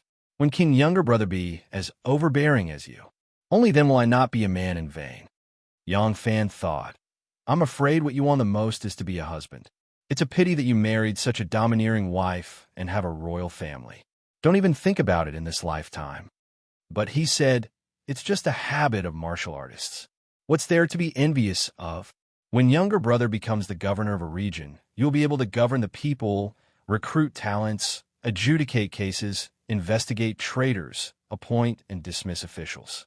With a frown, hundreds of officials will bow down. With a raise of your hand, tens of thousands of people will worship you. That is truly domineering and awe-inspiring." When Pei Jun Ma heard this, he was extremely fascinated. Chapter 882. When Yang Fan returned to the manor, a newly appointed accountant was already waiting for him. The old man was not yet 60 years old and had a strong body. This person did not take the imperial examinations to become an official. At that time, only a few dozen people were admitted to the imperial examinations each time. More than half of them were stolen by the rich and powerful families. How could they satisfy the needs of a country's officials? Recommendation was also a way, but this old man did not have a backer. Therefore, He spent his entire life in the prefectures and counties. In the end, he only became a county registrar and retired. Don't look at his small position. A small county lieutenant's experience in official career and life might not be inferior to that of a prime minister. The only thing that mattered was whether he had the opportunity to enter the court and become an official. If Zhang Jianji continued to be a county lieutenant until he died, who would dare to say that he was a great talent? After Yang Fan passed down the order, the old teachers of Tianshu recommended him. This person had been in Guangzhou when he was an official and was very clear about the geography and the people there. He was also very clear about the hidden rules of the local government and the various methods that petty officials and their subordinates used to deal with high-ranking officials. If he was chosen, Pei Juema would not be fooled by his subordinates and in not knowing what was going on and not be a complete figurehead. The so-called advisor was also known as the advisor in later generations, but at that time, there was no such title. As an advisor, he had to give advice to the ruler, participate in confidential matters, draft manuscripts, write memorials, deal with files, make official replies, follow orders, contact the government, and be relied on by the ruler as his left and right hand. Although the advisors did not have official titles and were not within the system of the court, they were the trusted aides, think tanks, and personal assistants of the ruler. The ruler entrusted them with heavy responsibilities and could not leave them. Although they were not officials themselves, they were in charge of important official affairs. Although they were assisting officials in governing, in reality, to a large extent, they were governing on behalf of the official. With this person by Pei Juema's side, to a certain extent, Yang Fan had Feng province in his hands. Pei Juema happily welcomed this old man back to his manor and treated him like an honored guest. On Yang Fan's side, Sheng Wanfei also sent news in a timely manner. He had already inquired about the origins of the shoe merchant Long Jiutao. Not only did he find out about Long Jiutao, he also found out about the identities of Song Bazi and a few other shoe merchants. These people were all big merchants from the Shu region. Among them, there were two big merchants whose main business was food. Other than that, Sheng Wanfei did not manage to find out much. She did not discover any relationship between them and Shenmu. Yang Fan ordered, continue to investigate and keep a close eye on them. These people aren't that simple. My advantage was in the officialdom, but there was one thing. My influence was mostly in the open, so they could be on guard. Their advantage is in the Jianghu. In the past, they were greatly suppressed by Xianzong, so they have a lot of power in the dark. It has the effect of catching the enemy off guard. We have to defend against it. The Shengwan family relied on Yang Fan to begin with. They also knew that the female head of the family, Shanghai Wan, was Yang Fan's woman, so they naturally listened to him. Without another word, they immediately replied to Sheng Wanfei and continued to keep an eye on the shoe merchants who were renting out of the Liang Wangfu. The cook who had been beaten by the Jinwu guards was called Yang Tianyu. He led a group of people back to the 1,000 cavalry camp to complain to his brothers about his grievances. He also explained Yang Fan's attitude. The group of brothers who had a common enemy immediately rubbed their palms together and followed them out of the camp. These people hurried to the southern city. Those Jinwu guards took a fruit from the owners and some melon seed from the owners and were still patrolling the streets. Yang Tianyu did not say a word. With a call, a group of men from the 1,000 cavalry camp charged forward. The two sides began to fight in the southern city, causing chaos in the southern city. By the time Luoyang Commandant Tang, Zhong heard the news and led a group of fast-paced patrolmen to the southern city. The soldiers of the 1,000 cavalry camp had already arrived. They triumphantly left, leaving behind a few bruised and swollen Jinwu guards. County Commandant Tang led a group of people forward to investigate, but they were scolded by the Jinwu guards. Then, they supported each other and left while cursing. We're all soldiers. If you beat me, I'll use the same method to get back at you. Otherwise, how can I raise my head in front of the more than 20 guards of the capitals, North and South Yamen? Get the patrolmen to stand up for me? I can't afford to lose face like that. Those lowly servants can only bully the common people. They're nothing. Tang Zong really did not like to care about these trivial matters of the imperial army. But when he heard those Jin Wu guards go back and threaten to get back at the 1,000 cavalry camp, he was worried. If this really developed into a large-scale armed brawl, although the scale of the brawl was not small anymore, he, as the Luoyang commandant, would have to bear the responsibility. But the victim was the Lord of Hanoi, the great general of the Jin Wu guards, Wu Yizong. Would they need him to step in? Without the victim, this matter would be difficult to handle. Moreover, the one who beat them up was the 1,000 cavalry camp.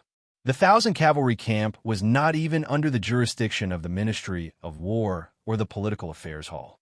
What right did the Luoyang prefecture have to detain them for questioning? When soldiers broke the law, it was not up to the civil yamen to intervene. The 1,000 cavalry camp was an extremely special existence in the army. Perhaps it would be useful to report this to the Prince of Jian or the great general of the Yulin Guard, Wu Yui. Between the Prince of Jian and the Lord of Hanoi, he, the Luoyang commandant, could not even be considered a judge. He was just a little brat. He would only go find trouble in front of these two Wu Wangya if he had nothing better to do. Helpless, Tang Zong could only clean up the scene and lead his group of people away in embarrassment. The Jinwu Guard's Right Street Patrol envoy who was beaten up was called Ding Sheng. His martial arts skills were relatively high, and he had his subordinates to protect him. His injuries were not serious. However, when he returned to the Jinwu Guard's camp, he was carried to see Wu Yizong. Wu Yizong did not care who provoked him first. Once he heard that his men had been punished by Yang Fan one after another, and that his face had been completely shredded, he could only fly into a rage. He immediately wanted to find Yang Fan to settle the score. Ding Sheng hurriedly stopped him. "General, you must not." Wu Yizong looked at him and said, "Why not? Do you think I am afraid of him?" Ding Sheng said, "General has repeatedly tried to make things difficult for him, but he has resolved every time. It is not that General's power and influence is not as great as his, but because we have not taken the initiative to be reasonable." Wu Yizong glared at him and said, "Does this prince need to reason with him?" Ding Sheng bitterly smiled, "But he is not an ordinary person. Once this matter is blown up, it will be up to the emperor to decide. Once this matter is brought before the emperor, we will not reason with him. Is that all right?" Wu Yizong stared at him and said, "What sly idea do you have this time?" Ding Sheng snickered and said, "On the way back, this lowly official has thought of a plan. We can ruthlessly punish him and at the same time make him unable to say anything." Wu Yizong unhappily said, "When did you become so fussy? If you have something to fart, just say it." After sending off Pei Junma and his new aides, Yang Fan stayed at home on the same day. In the evening of the same day, 1,000 imperial guards came to the residence and reported to Yang Fan that the palace will be sending more people tomorrow. They also invited Yang Fan to be on duty in the palace. Yang Fan thought for a moment. Tomorrow is not the date of the Grand Court Conference. Moreover, the court conference has just begun today. According to the rules, tomorrow should be a rest. So, he asked, "What is going on in the palace tomorrow?" The Imperial Guard replied, "There will be a great banquet in the palace tomorrow. I hear that the prime ministers and the princes will all be present." Yang Fan understood and nodded. "I understand. Tomorrow morning, I will enter the palace." After the Imperial Guard left, Yang Fan thought for a while and felt that something was about to happen. Just as he was about to send someone to investigate, Shengwan Fei of the Bureau of Rights came to visit. Only now did Yang Fan suddenly understand. Shengwan Fei said, "Through Princess Taiping's matchmaking, His Majesty will be holding a family banquet tomorrow. But the prime ministers will also be present. The Prince of Xiang and the Prince of Luling will both be there." Perhaps. Yang Fan nodded thoughtfully and said, "Yes. The Prince of Luling has been back in the capital for some time. This is probably to inform the prime ministers before the official succession change." Shengwan Fei smiled. General truly guessed correctly. If this were not the case, there would be no other explanation. It's rare for General to return to the estate, and you must enter the palace tomorrow morning. Rest early. This lowly official bids farewell. Yang Fan said, "Since you've already come, why don't you leave after dinner? Let's drink a cup or two." Shengwan Fei said, The Bureau of Rights has sent this lowly official to the palace tomorrow. I don't dare to delay matters. Another day, another day. Early the next morning, Yang Fan went to the palace to dispatch guards and arrange for defense. There was no court session today. Those attending the banquet had to enter the palace through the Black Tortoise Gate at the back of the palace, so the arrangements at the Black Tortoise Gate were especially strict. By the time the sun was high in the sky, those attending the banquet began to arrive. Li Jingxiu rode his horse toward the palace, his brow tightly furrowed. Logically speaking, he should not have had the right to attend the emperor's family banquet today, but the palace had specifically chosen his name. This was a special honor, and he should be happy. However, he knew the reason why the emperor favored him so much. The emperor had hinted to him that he wanted him to marry again, to marry Zhang Yiji's mother, Lady Zhang. Li Jingxiu was very satisfied with his wife. She came from a noble family, gentle and virtuous. To ask him to marry someone else, and the other party was a few years older than him, he really did not want to. More importantly, he had the reputation of being the capital's most distinguished man. In addition to his talent, his future was guaranteed. If he married Zhang Yiji's mother, it would inevitably give people a feeling that he was lucky to advance. He would become the laughing stock of the capital, and he would not be able to lift his head in front of his relatives and friends. To Li Jingxiu, who cherished his reputation and had become a celebrity in the capital, this was an intolerable loss. But the emperor had come forward. How could he not agree? If he did not agree, based on how much Zhang Yiji was favored by the emperor, his future would be ruined. The Black Tortoise Gate was just around the corner. Li Jingxiu sighed bitterly. In a Shifeng courtyard, the Zhang brothers, who lived in the palace, had already arrived. They had also invited a few friends. Because the honored guests had not arrived, the banquet had not started, so they were playing chess with their friends. Zhang Yiji played white first. Opposite him was a middle-aged man. Facing Zhang Yiji's chess moves, he was constantly frowning and repeatedly muttering to himself. It was obvious that he could not win. Zhang Changzong and the other chess watchers saw him racking his brains, but after a long time he could not make a move. They could not help laughing incessantly. Yang Fan patrolled to this point and was quite surprised. He summoned an imperial bodyguard and asked, "Today is the emperor's family banquet. Not everyone can come. Who is the person playing chess with Zhang Fengchen?" The soldier replied, "He is Zhang Fengchen's friend. Listening to his accent, he seems to be from Shu. I think he's called Songbazi." Yang Fan's heart tightened. Songbazi? Isn't it just a few Shu merchants? These people are already acquainted with Zhang Yiji so quickly. Unexpectedly, they were invited into the palace to participate in the emperor's family banquet. Yang Fan raised his head to look and just happened to see the Minister of Rights, Shangwan Fei, was giving directions in the distance, arranging the musicians. Immediately an idea came to his mind, and he immediately walked toward her. Chapter 883. Wei Yuanzhong, Yao Chong, Wei Engshi, Lu Yuanfang, and the other prime ministers arrived. These officials were experienced and had a good grasp of time. They arrived at the Black Tortoise Gate almost at the same time. They got off the ox cart and walked toward the palace. As they walked, they talked cheerfully and wittily. Just as they were about to reach Fragrance Courtyard, they suddenly heard someone shouting angrily at the bottom of the vine rockery in front of them. Outrageous! Such an unruly thing. What will happen if it gets out? I want to remonstrate with the emperor. The prime ministers were astonished. Wei Yuanzhong made a gesture, and the prime ministers stopped in their tracks and listened attentively. The servant leading the way saw the prime ministers stop and did not dare to make any noise. Someone from the vines said, "Today the emperor and the prime ministers will attend the palace banquet. They are all nobles. Shang Jia is a lowly person, a low-ranked official. How can you sit together with nobles and nobles?" At this time he heard another person say, "Dr. Shangwan, calm down, calm down. What you said is reasonable, but can you interfere in this matter? Those Shu merchants are Zhang Fengchen's honored guests. If you go to the emperor to remonstrate, won't you be asking for trouble?" The first person said passionately, "When justice is at hand, there is no need to fear life and death." Another person said with a bitter smile, Life and death are not involved. But it is not easy for you to be an official. If you lose your position because of this, you will not be able to serve the court. Why bother? Not to mention you. Zhang Fengchun is favored by the emperor. Even if the prime ministers come, I am afraid they will pretend to be deaf and dumb and pretend those people do not exist. The prime ministers are not willing to ask for trouble.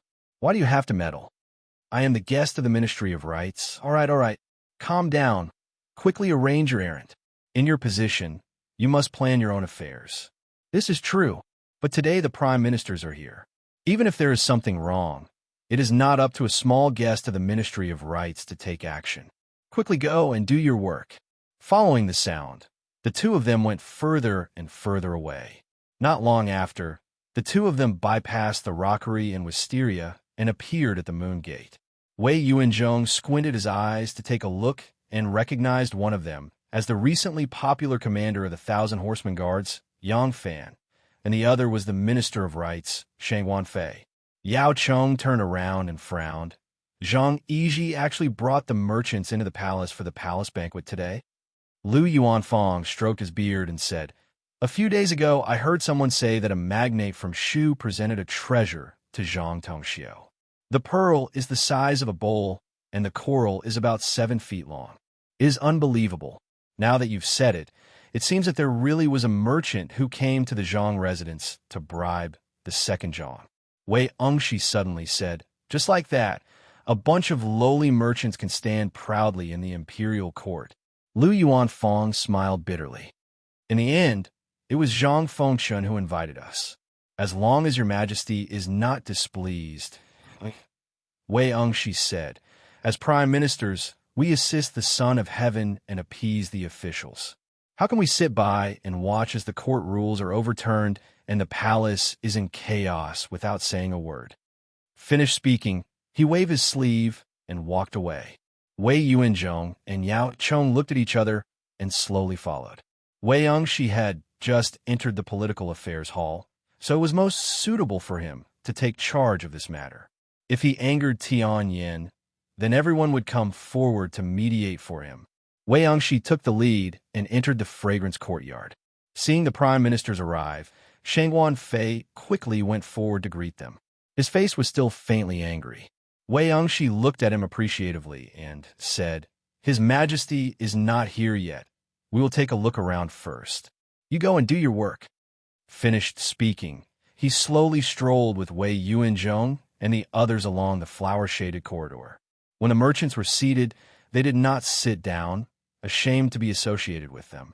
After a while, Princess Taiping accompanied the Prince of Xiang, Li Dan, and the Prince of Luling, Li Xian, from a distance. Seeing this, the prime ministers came forward to greet them. They stood together and chatted for a while. Princess Taiping invited them to take a seat. Wei Engshi immediately restrained his smile and said, "Princess, please sit. We will wait for His Majesty to arrive and speak." The Prince of Xiang was about to take a seat when he heard that the tone was not right. He could not help but stop and exchange a glance with his brother Li Dan. Princess Taiping followed Wei Engshi's disdainful gaze and immediately discovered the reason. She could not help but frown. She had invited the two Zhangs because she knew how much the two Zhangs were favored by the emperor. Inviting them at this juncture would make the empress even happier. Who knew that these two brothers were so rude? Although Princess Taiping did not know the identity of those people, the significance of today's banquet was extraordinary. It was basically to replace the crown prince and blow the wind to the prime ministers. Through them, the foreign officials would be known to avoid unnecessary criticism in the process. However, the two Zhangs had called them friends, which was too outrageous. Princess Taiping was about to go over and inquire about the origins of those people when the chamberlain suddenly announced that the emperor had arrived. Everyone hurriedly went out to welcome him. Zhang Yiji, Song Bati, and the others also stood up. As Wu Ziqian arrived at the chiffon courtyard, two princes, one princess, the prime ministers, as well as the two Zhangs and the merchants, all came forward to welcome her. Wu Ziqian did not know what the people standing behind the two Zhangs were for, but she did not ask. She only nodded to her children and the prime ministers in greeting. Since the princess had come to today's family banquet, she had to bring her son-in-law. Therefore, Wu Yuji also attended. Wu Ziqian looked around and found that there were only 2 sons, 1 daughter, and a son-in-law from the Wu family. She suddenly felt a little strange and ordered, "Today is the family banquet. Call Sansi over as well." Immediately, the chamberlains bowed and left. Wu Ziqian originally wanted to call Wu Qingxi over, but thinking of his condition, she could only shake her head and give up. "Everyone sit. Make yourselves at home." Wu Zetian smiled and walked forward. Just as she was about to sit, Wei Engshi suddenly took a step forward and bowed deeply to the ground. He said solemnly, "Your Majesty, please wait. I have a memorial." Wu Zetian was surprised and smiled again. "Today we are holding a family banquet and have invited all my beloved officials to drink with us. What matter has made official Wei so serious?" Wei Engshi said, "The emperor's family matters are also national affairs. Today, your majesty is holding a family banquet. Your highness, the princess, and the emperor's son-in-law are all present. We are honored to be invited and are overwhelmed by the favor. But," Wei Engshi flicked his sleeve and pointed at Song Bati, Long Jiotao, and the others who were bowing behind Zhang Yiji. He said, "These lowly merchants are disrespectful to the emperor's banquet. I ask the emperor to dismiss them." Song Bati and the others turned pale with fright. Wu Zetian frowned and looked at Zhang Yiji. "They're merchants?" Zhang Yiji did not expect Wei Engshi to not give him face. He couldn't help but be shocked and angry. The emperor had asked, and he had to answer. He could only reluctantly say, "They are my friends, Su Mu Tianyan. I am just..." Wei Engshi puffed out his chest and asked loudly, "I asked Zhang Fengshun, are they merchants?" Zhang Yiji was furious and braced himself to say, "Yes."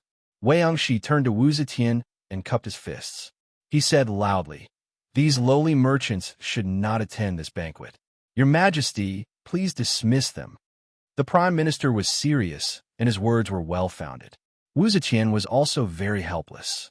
Furthermore, she had always valued her status. Zhang Yiji had brought a few merchants into the palace.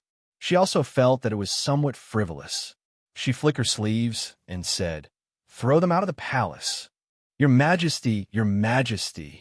Yang Fan, who was hiding somewhere, mysteriously appeared beside Wu Zetian. He acknowledged the order and walked in front of Song Bati and the others. He said in a deep voice, "Let's go." Song Bati and the others looked at Zhang Yiji. Zhang Yiji's face was ashen and his eyes were spitting fire. However, there was nothing he could do. Song Bati and the others could only awkwardly walk out. Yang Fan escorted them all the way to the Black Tortoise Gate and threw them out of the palace. Watching them leave, he then smiled and beckoned Rinwei over. He whispered a few words to Rinwei. Rinwei nodded and immediately left the palace. Yang Fan looked at the back view of Song Bati and the others who left in shame. He shook his head and said, "Every profession has its own rules. The rules and regulations of the officialdom are much more complicated than other professions. If one doesn't understand the essentials and stubbornly walks into a dead end, the result would usually be bruised and bruised. Everyone has their strengths and weaknesses. The hidden sect has only risen for a short period of time. Shenmue started from an insignificant background. He might be able to roam the pugilistic world with ease, but to mingle in the officialdom, he is truly inexperienced." Wu Sansi received the emperor's verbal order and quickly rushed to the palace. When he arrived at the Shifang courtyard, the banquet had already started.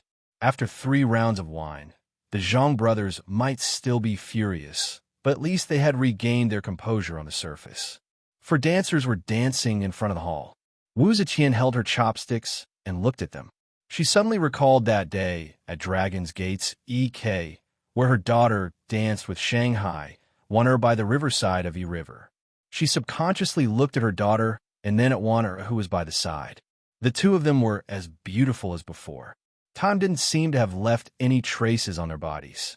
Their tender and smooth skin was something that even a 16-year-old girl would be envious of. Wu Zetian subconsciously caressed her face and sighed softly. She took care of herself very seriously. Until she was 50 years old, she still looked like a person in her 30s, bright and charming. However, time was ultimately a natural enemy that everyone couldn't defeat. Once she passed the age of 60, the speed of her aging suddenly accelerated. Even the best elixirs couldn't stop her body from aging.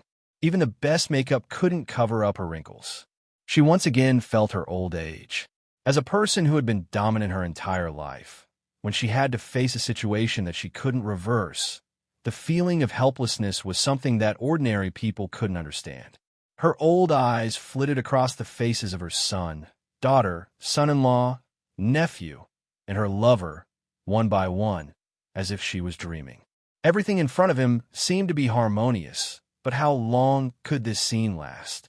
She knew very well that everything in front of her existed because of her existence. Yang Fan came back from outside. Seeing everything in front of the court, he slowed down his steps and slowly walked down the corridor. Wu Ziqian, who was reminiscing and sighing, saw him, and suddenly there was a trace of warmth in her eyes. The person in front of her was not only the glue that she planned to use to continue to hold the Wu and Li families together after 100 years. From another perspective, he could also be considered her son-in-law. Wu Zetian subconsciously glanced at Taiping. She remembered that time at the riverside of Yi River.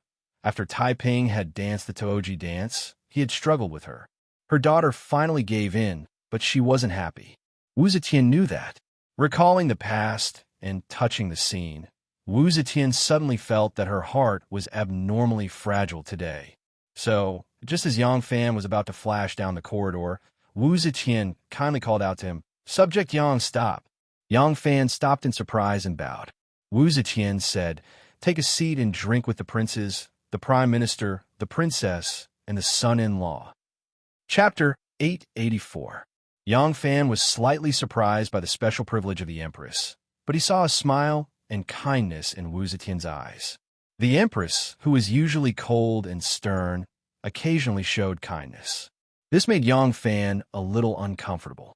The eunuch quickly added a mat and a table for him. Yang Fan sat down at the last seat. Wana did not look at him. Everyone at the banquet was smart. If she was not careful, she would give herself away.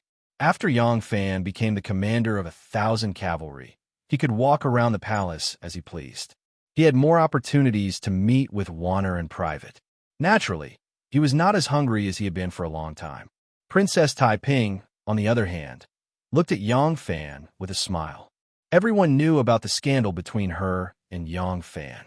The only one who needed to avoid it was the emperor's son-in-law. Even if the emperor's son-in-law saw it, he would only pretend not to see it. The banquet continued for about an hour. Wu Ziqian put down her wine cup and slowly sat up.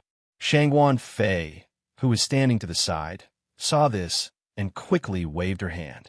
The music stopped and the dancers retreated. Everyone knew that the empress had something to say. They all stopped eating and sat up. Wu Zetian sighed and said softly, "I am old. This empire will be handed over to you sooner or later. I hope that all the officials will continue to work together to protect the court. I hope that the Wu and Li families can live in harmony forever."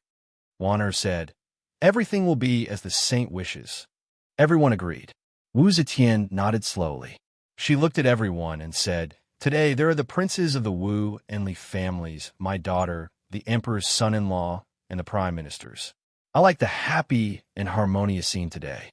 I hope that you will also be like this in the future. You will share weal and woe together and protect the Zhou dynasty that I have built with my own hands." Everyone left the banquet and bowed to the emperor. Wu Zetian gladly raised her cup and said, "Come, a full cup."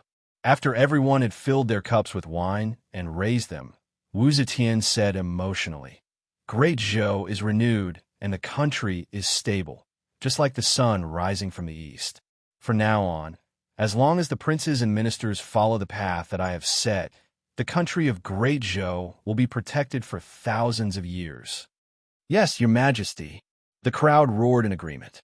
Prince Xiang, Li Dan, suddenly stepped forward and clasped his hands. "Queen Mother, a wise sage once said that the safety of a country comes first from the lineal line, and the danger of the country comes first from meritorious service. Now that the great Zhou country is prosperous and the four seas are at peace, the crown prince position should be passed to the mother's eldest son. Going against this, the four seas are disappointed. My son and Qilong are Empress Mother's biological sons. Qilong was the elder brother, and his son was the younger brother. Qilong should be the crown prince. Qilong is benevolent, filial, dignified, and intelligent. He is the best candidate for crown prince. Your son is willing to resign from the crown prince position and asks Empress Mother to appoint Qilong as crown prince to the Eastern Palace, to reunite the country for tens of thousands of years and to unite the four seas. The news of I Ching becoming the crown prince had long since spread. No one present was surprised. Only Wu Sanxi felt a little disappointed. Although he had long known that this day would come, he still couldn't help but feel dejected when he heard it for himself. Li Xian naturally hurriedly left the banquet to decline. The two brothers pushed each other in front of the emperor, putting on a show of brotherly respect for each other. Only then did the prime ministers rush forward and unanimously approve of I Ching becoming the crown prince. Wu Sanxi and Wu Yuji also braced themselves and stood among them, saying things that they didn't mean. Wu Zetian slowly nodded her head and cheerfully said, "There's an ancient saying, a righteous father, a benevolent mother, a friendly brother, a respectful younger brother, and a filial son. We are comforted that my son can be like this. I approve of your memorial. Your elder brother will be the crown prince. Tomorrow, he will announce it to the court and the world."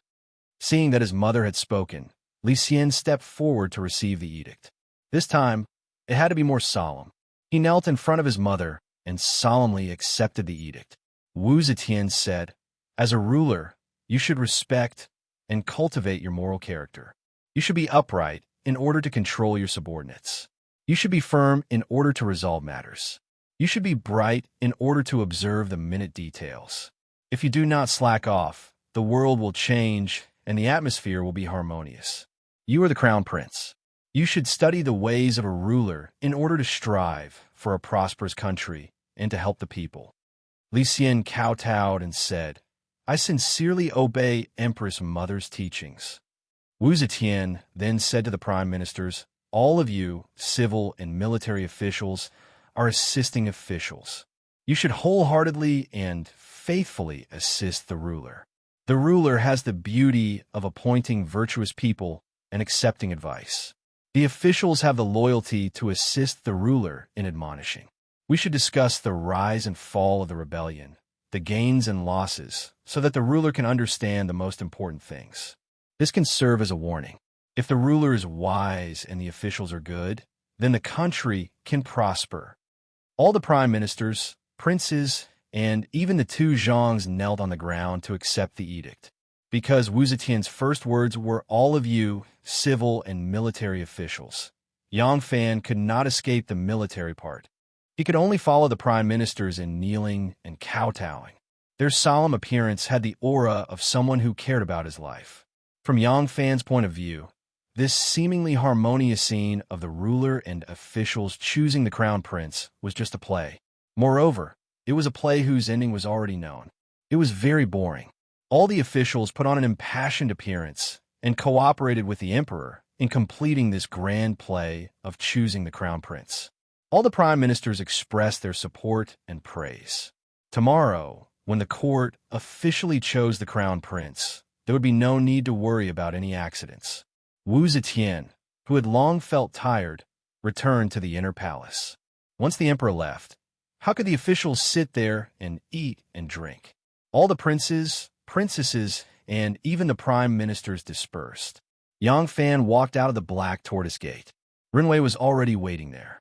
Seeing him come out, he said, "This subordinate has already given the order. Tomorrow, the news will spread throughout Luoyang." Yang Fan smiled slightly and reminded, "It is not very useful for the people to know. It will only be useful if they want to know. If they don't want to know, then you can make a ruckus. What does it have to do with them?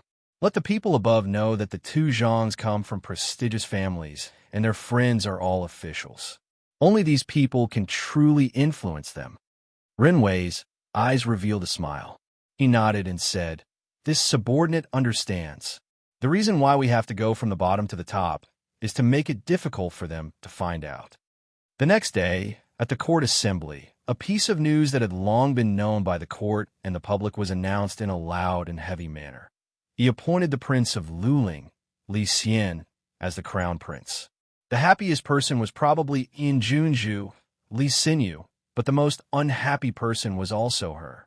She was happy because she had just been demoted to a Junju and was immediately promoted back to a Junju.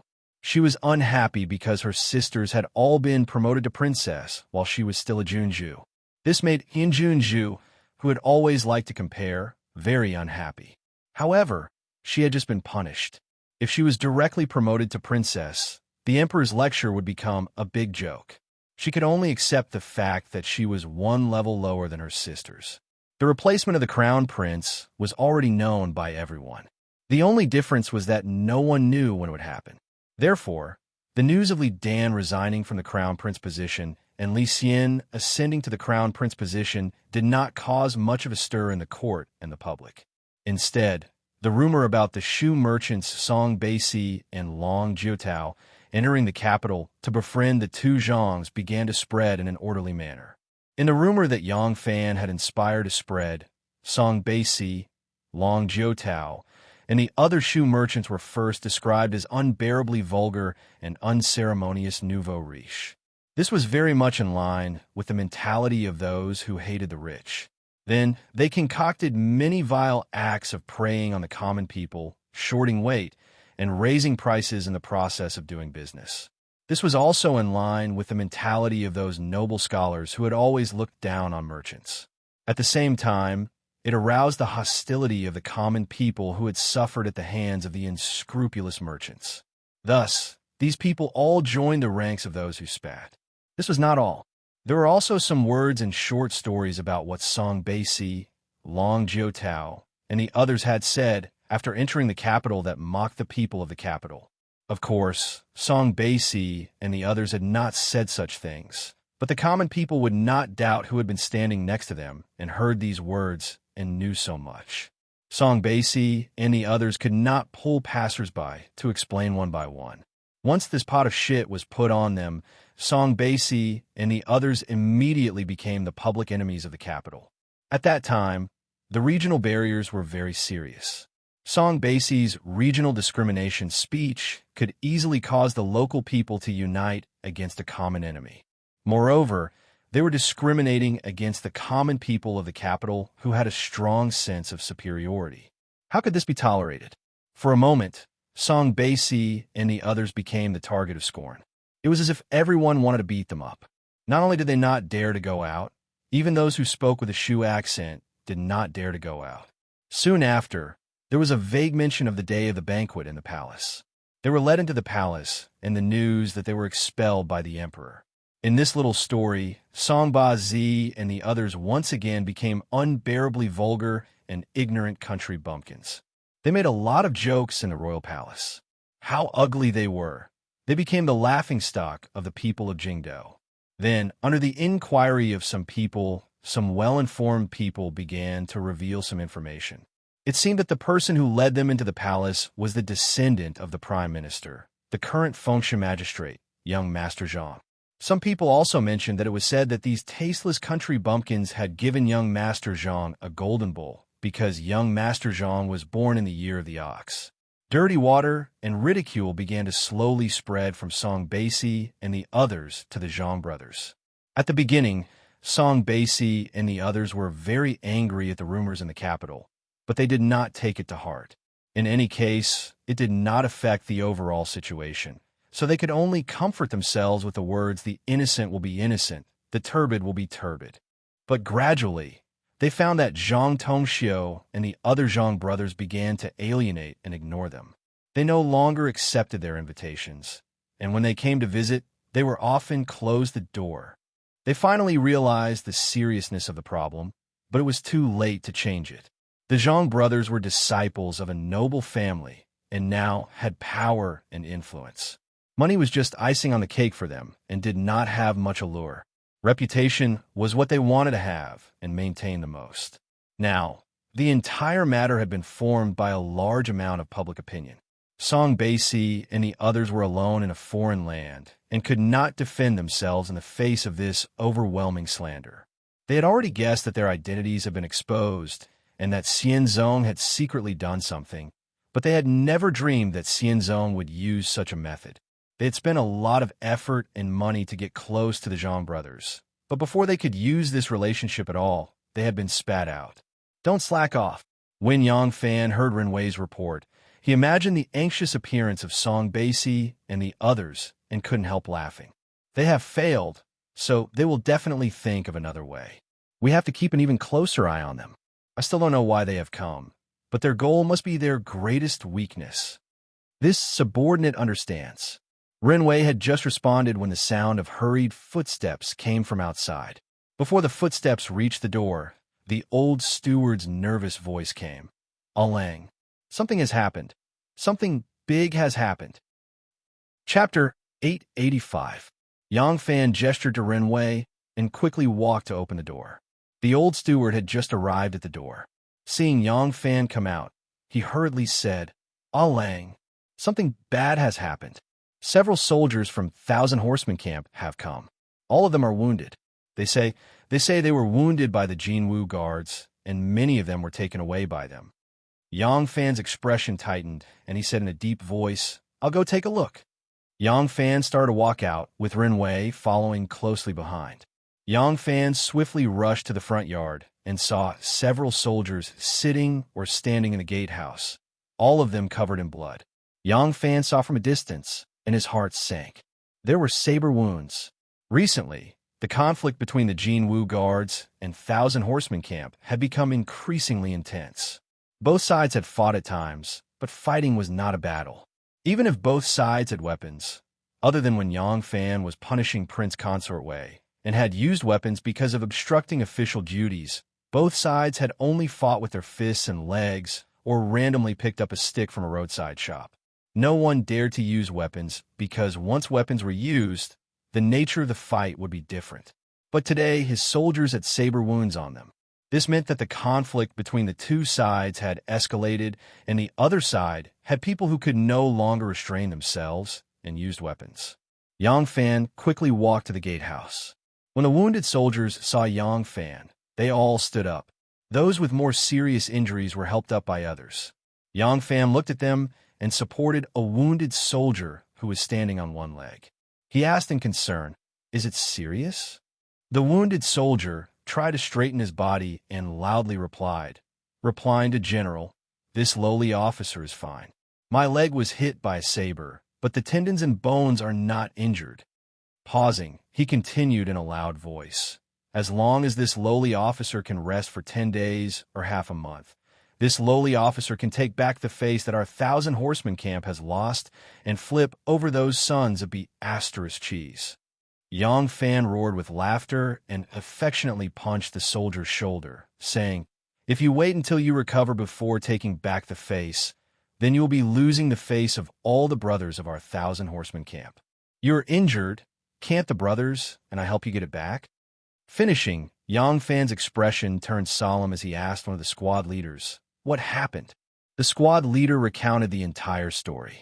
Renwei, who was standing at the side, couldn't help but frown. The friction between the Thousand Cavalry camp and the Jinwu guards had been very intense recently. The soldiers of both sides were like a flock of enraged roosters. As long as they saw each other, they would think of ways to start conflict. After a few clashes, it could be said that both sides had their own victories and defeats, and all of them were within a controllable range. Today, this group of soldiers had followed Gao Chu into the city for the wedding banquet. Gao Chu was already engaged, but the people in the camp might not be able to come out on the day of his wedding.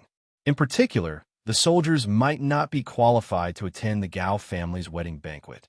Thus, Gao Chu brought his good brothers from the camp out to set up a few tables. The Yu had a moment, and Wei went too in the Tian camp, and they in Gao Fan Wei, and he in the Wei, and the two. Gao Chu and the others were shocked and furious. Just as they were about to use their weapons to counterattack 6 or 7 thieves ran out of a small shop, following which a large group of Jinwu guards appeared and captured the thieves. They then accused the 1,000 cavalry camp of harboring criminals and obstructing law enforcement. Gao Chu and the others were both shocked and furious. Just as they were about to use their weapons to counterattack, 6 or 7 thieves suddenly ran out of a small shop by the roadside, following which a large number of Jinwu guards suddenly appeared and captured these thieves in one fell swoop. They then accused the 1,000 Horseman Battalion of harboring criminals and obstructing law enforcement, intending to arrest Gao Chu and the others. Gao Chu immediately knew that he had fallen into the enemy's trap. He quickly led his men to break out of the encirclement, hoping to deliver the news to Yang Fan. Gao Chu knew that he had fallen for the enemy's trap. He quickly led his men to break out of the encirclement, hoping to deliver the news to Yang Fan. The squad leader was 100 cavalrymen and spoke in an orderly manner. As he spoke, Yang Fan's face grew darker and darker. When the squad leader was done, the soldiers looked at Yang Fan, waiting for him to make a decision. After pondering for a moment, Yang Fan instructed Run Wei, "Send our brothers back to camp and let them recuperate. Tell Commander Liu about the matter and have him negotiate with the Jinwu guards to get them back." Run Wei whispered, "General, the King of Hanoi is in charge of the Jinwu guards. I'm afraid he won't buy Commander Liu's words." Yang Fan nodded lightly. "I know. Just do as I say." Back then, Yang Fan agreed to let Liu Maofeng join the 1,000 cavalry camp because he had his eyes on Liu Maofeng's 2 meat shields. How could he not make use of them now? Rinwei agreed. Because some of the injured soldiers were more seriously injured and were still bleeding, he went to the mansion to find some medicine to bandage their wounds. Rinwei then had people go to the streets to hire a few carriages to carry the injured soldiers away. Yang Fan then left for the imperial palace. Wu Zetian successfully changed the crown prince. On the surface, the Wu and Li families were connected by marriage and in harmony. This made Wu Zetian very happy and felt that the future was bright. Wu Zetian had been scheming her entire life. Of course, she understood that when it comes to imperial power and officialdom, benefits were the most fundamental decision. However, she was still optimistic that with her arrangements, the Wu and Li families could live in harmony. Thus, these few days, Wu Zetian was in exceptionally good mood. When she heard that Yang Fan wanted to see her, she was laughing at a joke told by Zhang Yizhi. Unfortunately, Zhang Yiji's joke was about Song Badi. Even though Song Badi had given many gifts in Zhang Yiji's heart, he was still a lowly person. Zhang Yizhi could give him face and glory because of Song Badi's generous gifts. He could also use him as a joke to please Wu Zetian. When Wu Zetian heard that Yang Fan wanted to see her, she said to Zhang Yizhi with a smile, "This Yang Fan, Zhan is most afraid that he will want to see her. Nothing good will happen if he comes. Don't let it be one of Zhan's granddaughters hitting the prince consort again." Zhang Yizhi teased. If that's the case, this official thinks that the sage should transfer him to the imperial clan temple and let him handle the imperial family's affairs. When Wu Zetian heard this, she laughed loudly again.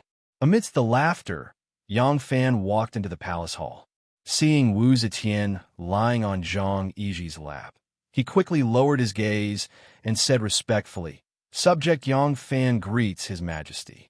Wu Zetian said with a smile, "Subject Yang wants to see Zhen. What is the matter?" Yang Fan said, "It's like this. I remember that last time, this official told His Majesty that I saw in Junju hitting the princess's horse on the street. This official went forward to stop her, but a troop of golden guards just happened to arrive. Because they were acquainted with In Junju, they tried to stop this official. As a result, this official came into conflict with them." Wu Zetian asked, "What happened?" Yang Fan said with great grievance, "Who would have thought that after this incident, the 1,000 cavalry camp would come into conflict with the Golden Guards?" After that, Yang Fan recounted the numerous fights between the Golden Guards and the 1,000 horseman camp, but he didn't mention what had happened today. Sometimes the 1,000 horseman battalion had the upper hand, and other times the Jinwu guards had the upper hand. However, in Yang Fan's narration, he naturally avoided the important and focused on the trivial, portraying himself as a victim who was willing to compromise. First impressions are very important, especially in the heart of a powerful and stubborn old woman. After Yang Fan finished narrating the events, he said, "The Golden Guards are under the command of King Lin Chuan. This official's position is lowly, so how would I dare to go against King Lin Chuan? However, the Golden Guards have repeatedly pressured me. This official endured and restrained my subordinates many times, but after suppressing me for a long time, my subordinates grew resentful, thinking that this official does not cherish my subordinates. These soldiers are all from the Imperial Army and have high standards. Now that they have become His Majesty's 1,000 cavalry, they even consider themselves as the Son of Heaven's personal guards. They are usually arrogant and insufferably arrogant. Other than His Majesty, there is probably no one else in their eyes. This official has repeatedly suppressed them, causing them to be dissatisfied. I'm afraid that things will change after a long time, so..." When Wu Zetian heard this, her heart relaxed. So it wasn't her granddaughter who had beaten her grandson-in-law again. Two armies had clashed, and such a small matter had to be resolved right in front of her. Wu Zetian felt quite annoyed. However, when she thought about how the Golden Guards were under Wu Yizong's command, and how he was her nephew, Yang Fan wouldn't be able to voice his grievances if he didn't come looking for her. Wu Zetian said, "Can't you just talk to Yizong about such a small matter? This is all for official business, so why do you have to go this far?" She thought about it for a moment, then said, "We understand Yizong's temperament. If it isn't easy to communicate with him, you can ask Sansi to mediate on your behalf. If I personally interfere with such a small matter, not only will I lose the dignity of an emperor, it will also be disadvantageous to your command." Yang Fan hurriedly said, "Yes, this official will do as your Majesty has instructed." With that, he bowed and left the hall. When Wu Zetian heard that the Son of Heaven's personal guards only had eyes for her, she was quite pleased with herself. She then thought about how Yang Fan hadn't sought out King Liang first, but had instead come to complain to her. It seemed like her advice that as long as I am on the throne, I should be the only one in his eyes had been deeply ingrained in him. However, if she, as the emperor's subordinate, were to step forward to resolve this matter, she would become a laughing stock in the bureaucracy. How could the glorious Son of Heaven interfere in something like this? If that were the case, the emperor would be far too worthless. What she didn't know was that it was precisely because of these thoughts of hers that the situation had spiraled out of control, and that she really had to step forward to resolve it. When Yang Fan heard Wu Zetian's words, he immediately went to King Liang's estate. King Liang had been secretly delighted when he found out that Zhu had beaten up the Li clan's son-in-law, and had put even more effort into trying to win him over. When he heard that Zhu had come to seek an audience, he immediately adopted a courteous attitude and personally welcomed him into his study. When Yang Fan told him the reason for his visit, Wu Sansi's brows immediately furrowed. As a leader, it was taboo for his subordinates to group together and be closer to him. If his subordinates were to compete with each other, that would be in line with his interests. However, Yang Fan and Wu Yizong had clearly crossed the line. Even so, it would be difficult for him to step forward. He wasn't the emperor yet, and he urgently needed the support of his subordinates. No matter which side he favored, the other side would inevitably be bitterly disappointed. Putting past matters aside, this time, Yang Fan was the one who beat up the Golden Guards first, and Wu Yizong's status was far higher than Yang Fan's, so it was impossible for him to swallow it down. However, now that Yang Fan's men had been captured by the Golden Guards, Yang Fan wouldn't be able to avoid feeling bitterly disappointed if he just stood by and did nothing. Wu Sansi frowned and thought to himself, "I'll just brush him off for now. Once Yizong has vented his anger, I'll try to persuade him to let him go." Wu Sansi said to Yang Fan, "I understand. You should return and wait for my news. I will hold a banquet and invite Yizong over to have a good chat with him.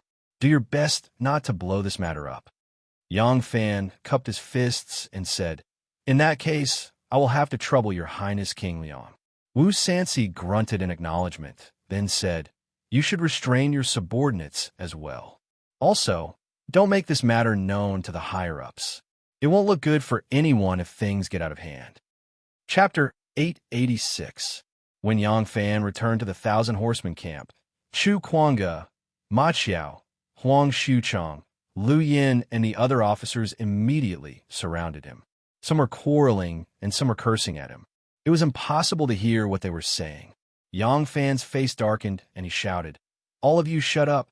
Yang Fan swept his eyes over them and asked, "Has Commander Lu returned?" "Your humble servant is here." Lu Maofeng squeezed in from behind the crowd with a bitter smile on his face. He followed closely behind Su Liang, who also squeezed in with his armor slanted. Yang Fan eased his tone and said to Lu Maofeng, "Commander Lu, how did it go?" Lu Maofeng said with a face full of shame and anger, "Your humble servant. Your humble servant was ordered to go to the Jinwu guards. The king of Hanoi did not even let me enter the gate and only sent a message." Yang Fan stared at him and said, "Oh, what did he say?" Commander Lu said angrily, He said that my status is not enough. I want General. General Yu." Yang Fan said, "Pass on whatever he said. There is no need to worry." Commander Lu said, "Yes." He said, "Tell Yang Fan to come and kowtow to me from the gate all the way to the marshal's tent. If I am happy, I will let him go." Yang Fan was furious. He knew that the emperor would not come forward to mediate the conflict between the two groups of soldiers. What did he take the emperor for? He went to the emperor to put on a show because he was afraid that Wu Yizong would use his status as a relative of the emperor to report him to Wu Zetian first. He went to see Wu Sanxi because he really wanted to use a more peaceful method to save the hostage first. There was no reason to hold a hostage there and get angry first. Unexpectedly, Wu Sanxi's attitude was very perfunctory. This made Yang Fan very disappointed. Now that he heard Wu Yizong say this, how could he not be angry? Even if he saw the emperor, unless it was a grand court meeting or an important ceremony, such as worshipping heaven and earth ancestors, he didn't need to kneel. Wu Yizong dared to say such words. What was important was not how this sentence humiliated him, but how it expressed Wu Yizong's attitude. Clearly, this time, he had set up a trap and was prepared to justify his actions. Because Lu Maofeng did not manage to complete the task, he felt a little ashamed. In fact, he was only a subordinate who was ordered to negotiate. If he failed to complete the task, he could be angry at his comrade's misfortune, but the shame was not his business. The one who lost face was him, the commander-in-chief Yang Fan. It was just that because Lu Maofeng's background was different from the others, he was ostracized at first. It was only after he contributed a lot in the last review that his relationship with his colleagues eased up. It was a very uncomfortable feeling for a person to be disliked by his companions. In order to win the friendship of the other generals, Lu Maofeng would always, intentionally or unintentionally, flaunt his connections. It seemed that in the capital, he was a person whose hands and eyes reached the heavens. Face and reputation were also burdens. Now, that Wu Yizong did not even let him enter the Yuan gate. He had swept his face into the gutter. How could Lu Maofeng not be ashamed and angry at the same time? Su Yang said, "Why don't I go see great General Wu Yi? After all, we, the 1,000 cavalry, belong to the Featherwood Guard in name. It is justifiable to ask great General Wu to come forward." Yang Fan thought for a moment and said, "You go. You were originally 100 cavalry and are his old subordinate. It is more convenient to ask in private." Su Yang agreed and left the camp. Yang Fan looked at the indignant Chu Kuanga and the others and said, "You guys disperse first. No matter what, I will rescue the people. But let me think of a way. This world has not reached the point where we can do whatever we want." Everyone could only disperse when they saw this. The angry and humiliated Lu Maofeng caught up and tried to salvage the situation. "When I was leading the guards, I had a sworn brother who is now in the Jinwu Wei. The king of Hanoi does not want to see me, so I will ask this brother to take care of our captured people, if possible. If there is any change in the news, he must inform me as soon as possible." Making such a request at this time would put his brother in a difficult position. The Jinwu Wei and the 1,000 cavalry camp were enemies. His brother was a member of the Jinwu Wei. Whether it was to help take care of the 1,000 cavalry camp or to report information, it was a big taboo. Although this information only talked about the situation of Gao Chu and the others in the Jinwu Wei and did not involve the defense of the enemy camp, it did not affect the victory or defeat of either side. But if it was known by others, it would not be a good thing for both sides. So, Lu Maofeng kept it to himself until there was no one else beside him. Only then did he tell Yang Fan. Yang Fan was moved and bowed to him. In terms of position, I am higher than you. In terms of age, you're older than me. In private, we don't care about official positions. We only talk about age. Brother Lu, ever since you came to the 1,000 Cavalry camp, I have seen everything you have done and encountered. It's just that there are some things that are not convenient for me to say. It's also not convenient for me to seriously interfere just because of a small conflict. Brother Lu's background is something that you, I, and everyone else understands. That's why you are unavoidably treated coldly. Actually, this is human nature.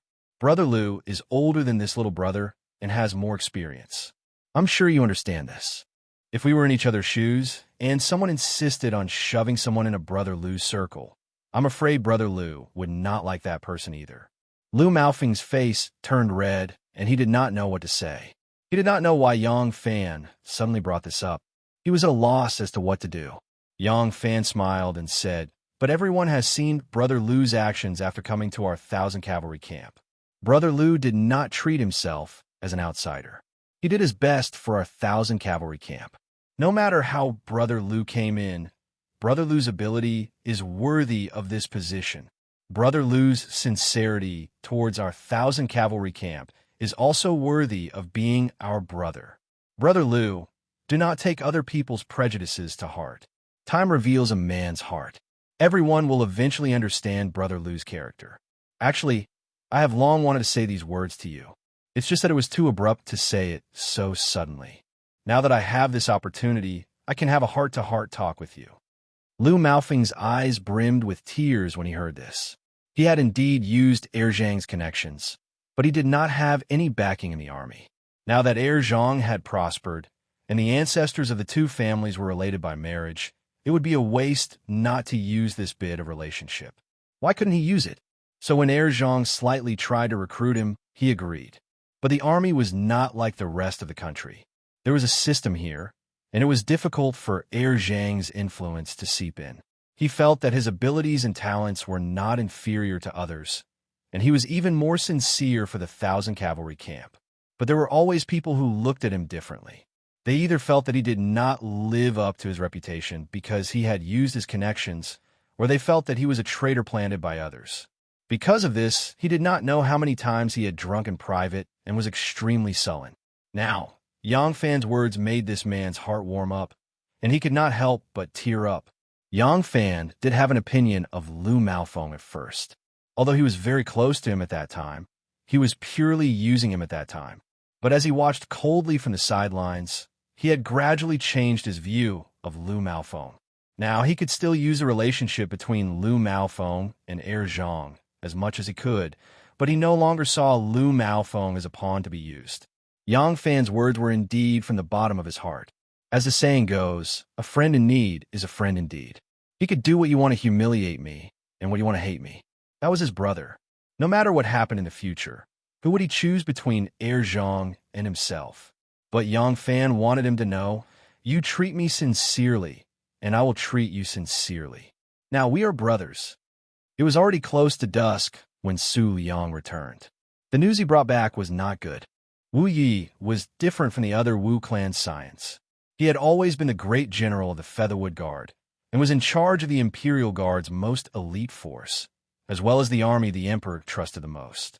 He was already a king, and whether it was in terms of actual authority or rank, he could neither be promoted nor rewarded. There was no need for him to get involved in the struggle between the two Wu clans.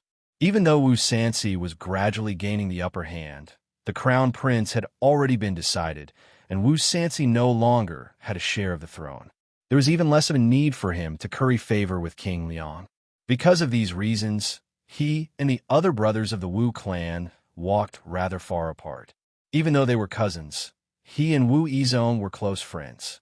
Was there a need for him to stick his neck out for the sake of 1,000 cavalry that was only under his name and name? Was there a need for him to lower his head and smile at that pig-riding fool? That was why he only agreed out of courtesy to Su Yang that he could send someone to negotiate with Wu Yizong, hoping that Wu Yizong would release him. However, Su Yang could naturally tell from his indifferent tone. When he returned and told Yang Fan about it, Yang Fan could only smile bitterly in response. Wu Yi couldn't be relied on either. Everyone discussed for half the night, but to no avail. The next morning, Yang Fan gathered Su Liang, Lu Maofeng, Li Dan, Lu Yin, and a few other officers with steady temperaments to discuss a way to rescue Gao Chu and the others. Suddenly, a junior colonel came in and whispered a few words into Lu Maofeng's ear. Lu Maofeng bade Yang Fan farewell, then hurried back after leaving for less than an hour. Yang Fan saw that he seemed to have something to say to him, so he brought him into the small tent. Lu Maofeng said, "That sworn brother of mine has sent news. From Gao Chu to us, 16 of our brothers have been hung on a pole, whipped, and cursed by the king of Hanoi. Even now, they're still hanging from the pole." What? Yang Fan's body trembled. His blood boiled, and the veins on his forehead bulged. He knew that Gao Chu and the others would be humiliated after falling into Wu Yizong's hands. But he didn't expect that Wu Yizong would dare to torture them, especially when Gao Chu is a brigade marshal and an official general of the imperial court. Lu Maofeng bitterly said, "That sworn brother of mine said that he really has no way to take care of the 1,000 cavalry. Even when he sent out the news this time, he was in a dilemma. I'm afraid that if we want to ask for more information from him, he won't be able to say it." Yang Fan slowly nodded. He silently lingered in the tent for a long time, his expression uncertain. No one knew what he was thinking. After a long while, he seemed to have made up his mind. Suddenly, he turned around and walked briskly towards the big tent. Su Yang and the rest were discussing in the tent when they suddenly saw Yang Fan striding in with anger in his eyes. They couldn't help but shut their mouths and raise their heads to look at him. Yang Fan said in a deep voice, "There's no need to discuss anymore. I'll go to the Golden Guards to get them." As soon as these words came out, the 4 seats were silent. During the discussion last night, Chu Kuanga, Huang Shuchong, and the others were shouting about beating and killing them. Because of this, they were summoned alone today. What was going on? Why was Yang Fan so agitated instead? Su Liang stood up in shock and said, "No, you are the king of Hanoi.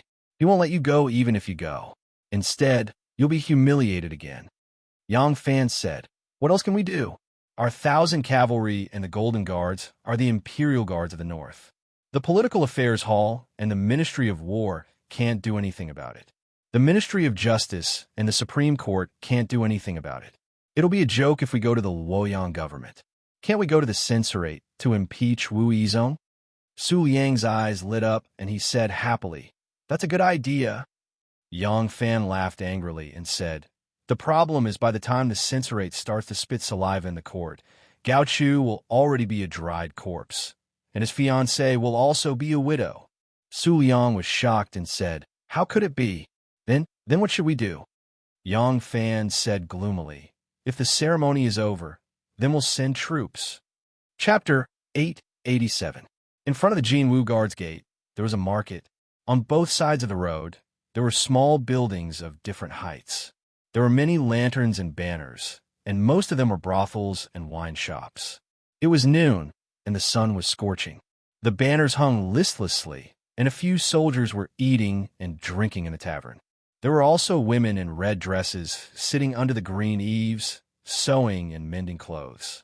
The clothes in their hands were mostly military uniforms. Most of these women were prostitutes. The best prostitutes in Luoyang were all at the Tung Wen Fong. Those who lived near the barracks were all old prostitutes. Sometimes they would take up sewing jobs, and other times they would open the door and entertain guests on the couch. The soldiers who frequented this place were all poor and didn't have much money, so they could only earn a few copper coins to spend. Under such a scorching sun, the sound of hooves could be heard. The hooves were not hurried, and the drunken soldiers in the tavern looked over. Suddenly, they saw 2 horses slowly approaching. Although they missed each other by a horse's body, their steps were in perfect unison. The two people on the horses were dressed in military uniforms, and their leather armor was black, as though it was cast from black iron. The woman who was sewing at the top of the building raised her head to take a look. When she saw the general's face, she couldn't help but be stunned. For a moment, she was lost in thought. What a handsome young general with red lips and white teeth. Aya! In a moment of carelessness, the needle pricked her finger, and a drop of blood flowed out. The woman hurriedly sucked her finger in her mouth, and as she watched the handsome young general slowly pass by, she actually felt shy like a young girl. The Jinwu guards had been stationed here for many years, and the military camp was surrounded by mud walls. The gate was also a tall and majestic stone base and was made of wood. On top of the gate, there was a main and two side eaves. In front of the gate, there was a flat open space, and houses were not allowed to be built here. To the right of the gate, there was a stone archway, and on it were 4 big red words, Jinwu Guards. To the left of the gate, there was another stone archway, and the color of the stone was still very fresh. On it were 4 big words, Duke of Hanoi. It seemed like after Wu Yizong took control of the Jinwu Guards, he toppled the original archway and replaced it with his own title. The 2 stone archways were 50 steps away from the huge and majestic gate, and it was very grand. As the Chamberlain of the Chamberlain of the Chamberlain of Imperial Insignia was a permanent military camp, there weren't any tents inside. Looking in from the gate, one could see that there were many buildings on both sides of the road. However, as soon as they entered the gate, they saw a spacious activity area on both sides. There were many instruments placed on it, some made of wood and some made of earth. Yang Fan recognized them at a glance. They were the wooden horse and the earth horse. Unlike the Dragon Guard, the Chamberlain of Imperial Insignia wasn't entirely composed of cavalry, but they still had their own cavalry. If they had cavalry, they would have to be trained. As for horses, to be honest, a horse was more valuable than a soldier's life. So how could they be ridden at any time? Even if the cavalry was given a war horse, they didn't have the right to ride it at any time. The control was as strict as the weapons going in and out of the armory. How could the soldiers practice horsemanship? It was on these earth horses and wooden horses that he practiced the standard movements of mounting and dismounting a horse. The difference between the army's direct line of descent and the miscellaneous troops, as well as the distance between the army and the emperor, could be seen here. The people of the 1,000 Horsemen Battalion could ride horses if they wanted to practice horsemanship. Since when did they need to use fake horses as a substitute? However, the Chamberlain of Imperial Insignia didn't have such conditions. If a war horse was injured or sick, it wasn't something that the Imperial Servant Monastery could change at will. At this moment, there were a few soldiers who were bare-chested and wearing a pair of trousers. They were exercising on the back of the wooden horse and earth horse that had long been polished smooth. The guard at the gate were enjoying the shade when they suddenly saw 2 well-armored generals approaching on horseback. They couldn't help but stand properly. The guards didn't know who they were, so they stood properly. They glanced at the 2 horsemen and saw them standing in front of the gate. One of the very young generals raised his head to look at the words on the gate before slowly lowering his head to look at them.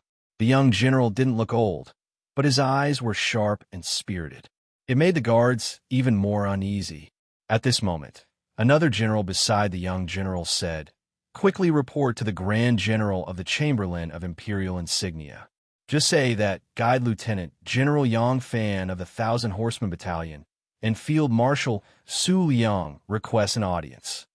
Only then did the guards at the gate realize that the other party was from the 1,000 Horsemen Battalion. Their original uneasiness was instantly replaced by a kind of disdainful hostility. One of them glanced at the 2 coldly and said, "Wait." Then he walked unhurriedly into the camp. Under the scorching sun, Yang Fan rode steadily on the gate, not moving an inch. It was as if both he and his horse had become cast iron. The time it takes for a stick of incense to burn passed. Then 2, but Yang Fan still didn't move. Sweat slowly trickled down his chin and lightly dripped onto his breastplate. The disdain on the faces of the guards at the gate grew more and more intense. They lazily returned to the shade and started chatting and laughing, no longer paying any attention to Yang Fan and Su Liang. After a full hour, the reporting colonel dragged his spear and slowly walked back. He said to Yang Fan, "The Grand General has something to say. Would General Yang please dismount and kneel to the marshal's tent to meet him?"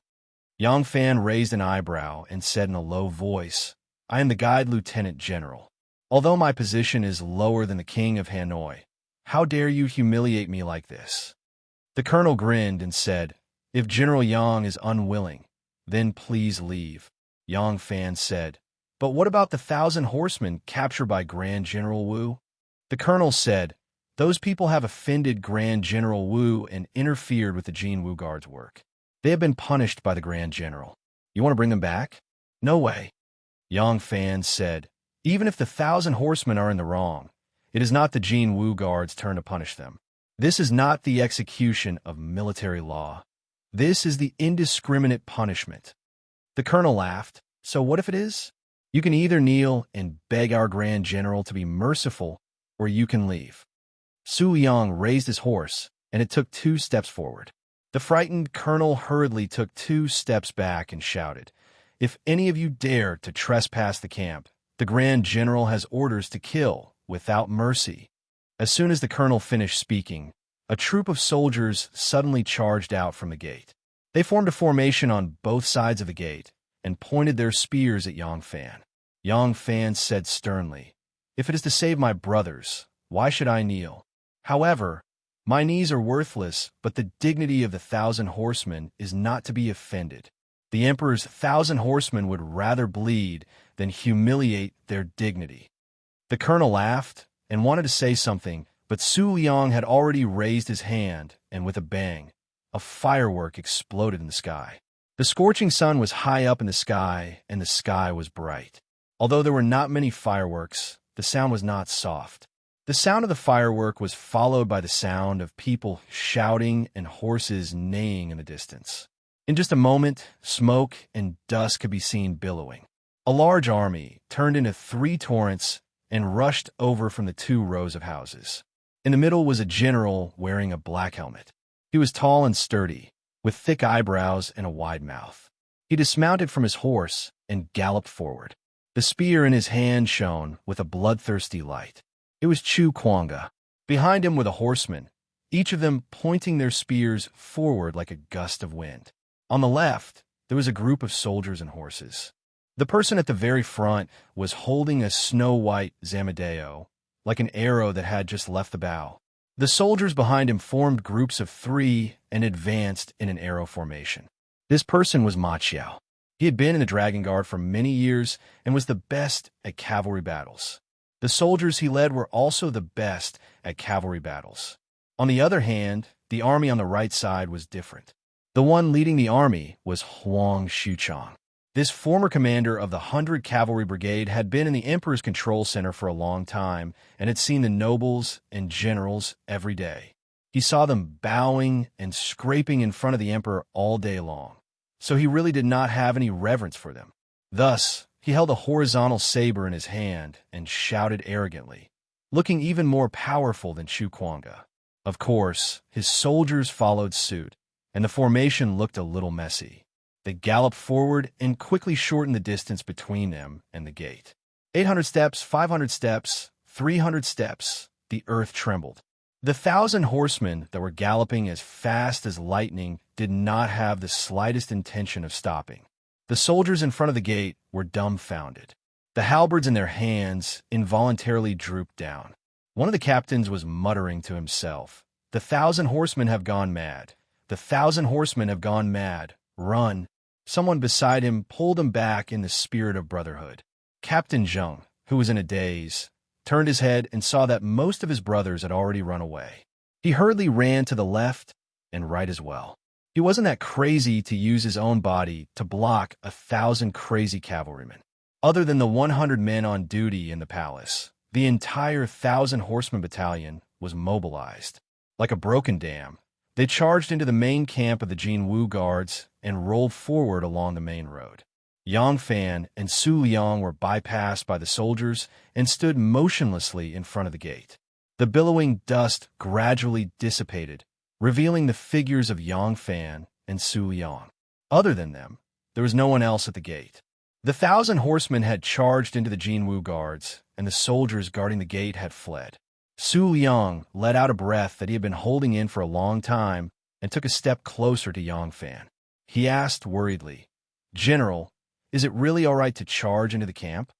Yang Fan was silent for a while before he slowly said, "The people must be saved. The camp can only be charged. 100 men is a charge.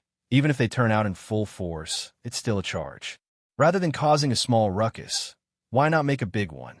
Rather than making a fool out of himself, why not make a fool out of himself? I think that our current actions are more in line with His Majesty's taste." Su Yang rolled his eyes. He was asking if something would happen to him. Wasn't this the same as not saying anything? Wu Yizong was wearing a pair of underpants and enjoying the shade under a large tree. He was lying on a lounge chair drowsily when a soldier suddenly rushed over and shouted, "Mutiny!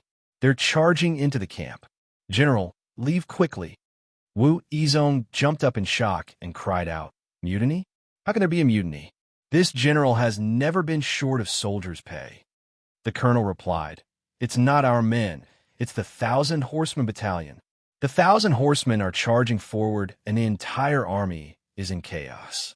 General, leave quickly. Those 1,000 horsemen seem to have gone crazy. It's hard to say what they won't do." Wu Yizong treasured his life the most. Otherwise, he wouldn't have done such a shameful thing back in Hebei. Once he heard that it was dangerous, he jumped up naked and wanted to hide in the bushes. The colonel didn't know whether to laugh or cry and said, "General, how can someone hide in such short bushes? Quick, quick, quick, help me up the tree." Wu Yizong suddenly saw that the large tree he was enjoying the shade was lush with leaves and was suitable for hiding. Furthermore, it was unlikely that the enemy would search the tree, so he hurriedly shouted to the colonel. Immediately, the reporting colonel squatted down and let Wu Yizong step on his shoulder. He slowly carried Wu Yizong up the tree. Wu Yizong stepped on the fork and climbed up the tree in a flurry. He then poked his head out from the leaves and anxiously ordered, "Leave quickly and move the chair away." The colonel hurriedly moved the chair and ran away. Suddenly, there was the sound of galloping horses in the distance. Wu Yizong quickly retracted his head back into the leaves and grinned maliciously. "Yang Fan, you're the one who delivered yourself to me."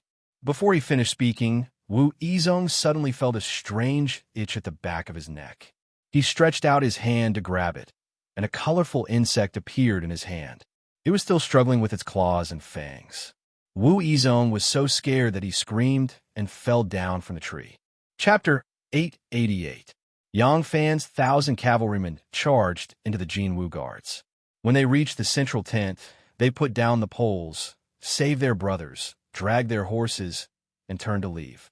They came and left quickly, but in just a short while they had already turned the entire Jinwu guards upside down. Gao Chu and the others were hung on the poles for a day and a night. They were fine at night, but during the day, they did not even have a drop of water to drink from the scorching sun. By the time they were put down, most of them were already unconscious. Looking at the situation, if this dragged on for another half a day, they would really die of thirst. Wu Yizong was truly audacious, actually daring to imprison the soldiers of his camp until they died because of a small dispute. These people were carried on horses and immediately poured some water down their throats. Everyone woke up one after another. Chu Kuanga, Huang Xuchang, and the others had saved their brothers and were about to return to the cavalry camp in high spirits, but were stopped by Yang Fan. Was this a robbery by the Greenwood Mountain stronghold? You're going to leave after the fight? Don't forget that there was still the sun of heaven above. After such a shocking act, you're just going to go back to camp? Yang Fan led them away from the Jinwu guards and went straight to the capital to find the emperor. Lu Maofeng did not participate in the attack on the Jinwu guards. When Yang Fan led his troops out of the camp, he had already rushed to the capital. Today, the one guarding the Black Tortoise Gate was Dugu Huizhi. Lu Maofeng did not have time to find Zhang Tongxiu and then find a second Zhang through him. Instead, he went straight to the Black Tortoise Gate and asked Dugu Huizhi to send a message inside. Not long after, Function Commander Zhang Yiji sent out a little eunuch, who handed him a token to enter and exit the palace, and led him straight to the function guards. Lu Maofeng stayed in the function guards for less than an hour before quietly leaving the palace. Meanwhile, the two brothers, Zhang Yiji and Zhang Changzong, rushed to Lichuan-Tai to serve the empress. Before Yang Fan rushed to the palace, Zhang Changzong had just played the flute, and then it was Zhang Yiji's turn to play chess with Wu Zetian. The two did not care about winning or losing in chess. Wu Zetian was old and could not afford to waste her strength, so it was purely a pastime. The two played from time to time, and Zhang Changzong sat on the side to watch, chatting with the empress while picking up pieces. The two of them often told Wu Zetian about some of the interesting things that happened in the streets of Luoyang. Wu Zetian rarely entered the palace. In the palace, her hair had turned white and her face had aged. She liked to listen to the things that happened outside the palace. Perhaps the older one got, the more nostalgic they became. She had long held the power of a supreme being in her hands. She could not stop the aging of her face. She had spent most of her teenage years outside the palace, so listening to Zhang's stories became one of Wu Zetian's greatest pleasures. Zhang Yiji talked about all sorts of things, and soon reached the conflict between the Golden Guards and the 1,000 Horsemen Battalion. Fighting between soldiers was something that could not be prohibited since ancient times. The two used clever words and played it down. They described it as two groups of loyal men fighting over a quarrel, and the methods they used were nothing more than fists and legs. They also purposely made it more humorous. Wu Zetian found it interesting and did not think it was very serious. Zhang Yiji played chess as he said with a smile, "That Yang Fan is really bold. He actually dares to oppose the Golden Guards." Zhang Changzong moved the silver plate of ice closer to Wu Zetian and used a silver hammer to break a piece to increase the temperature. He said, "The 1,000 Horsemen Battalion is Her Majesty's personal army. Are they not as noble as the Golden Guards? Why can't they oppose them?" Zhang Yiji rolled his eyes at him and said, "You really don't have a brain. If you want to beat a dog, you have to look at the owner. Don't you see who is in charge of the Golden Guards? Yang Fan's people beat up the Golden Guards. Isn't that just making Grand General Wu Yizong look bad? Look at the officers and soldiers of the North and South offices. Who dares to disrespect Grand General Wu?" Unconvinced, Zhang Changzong said, "Of course there are." He counted with his fingers and said, "Grand General Wu Yi counts as one, right?" And Zhang Changzong counted with one finger and could no longer count. Zhang Yiji said with a smile, "How about it? There's only Yang Fan left. But speaking of which, Yang Fan's 1,000 horsemen also count as the Featherwood Guard." "Huh, isn't there only the Featherwood Guard in the 24 Imperial Guards? Do you think the other generals are stupid? Why don't they do things that offend people?" Wu Zetian was still listening with a smile, but the smile on her face was becoming more and more stiff. Zhang Yiji was very alert, not saying anything more and deliberately arguing with his brother for a while. The topic of conversation changed, and it circled around to a recent anecdote in the suburbs of the capital. It was said that a tenant named Yu Qingying made a double-continent bet with his gambling master. In the end, not only did he win a master's land and house, but he also won the master's wife. In the end, the master became a tenant, and the tenant became the master. Most Tangs liked to fight. Tang Taizong liked to hold and mold. Li Ji didn't have any special hobbies, and Wu Zetian was especially fond of double continents. Hearing about this matter, she put aside her worries and listened to them. Zhang Yiji acted as if he was watching the battle with his own eyes and described this bet in an exaggerated manner. Wu Zetian was listening attentively, and Shanghai Wana walked in. "Your Majesty," Wana heard from the eunuch that there are soldiers kneeling outside the Black Tortoise Gate. "It's a black mass, and it's very scary. I don't know what happened." Hearing Shanghai Wan's words, Wu Zetian, who was leaning on the soft cushion, immediately sat up in shock. She asked anxiously, "Why are soldiers knocking on the imperial palace?" Shanghai Wan shook her head. "Wan, it doesn't know. I've already sent someone to ask." Just as she finished speaking, eunuch Xiao Hai, who usually attends to the emperor, came in to report, "Sage, Guy Zhongling, General Yang Fan, requests an audience. Wu Zetian knew that the situation outside the Black Tortoise Gate had something to do with Yang Fan.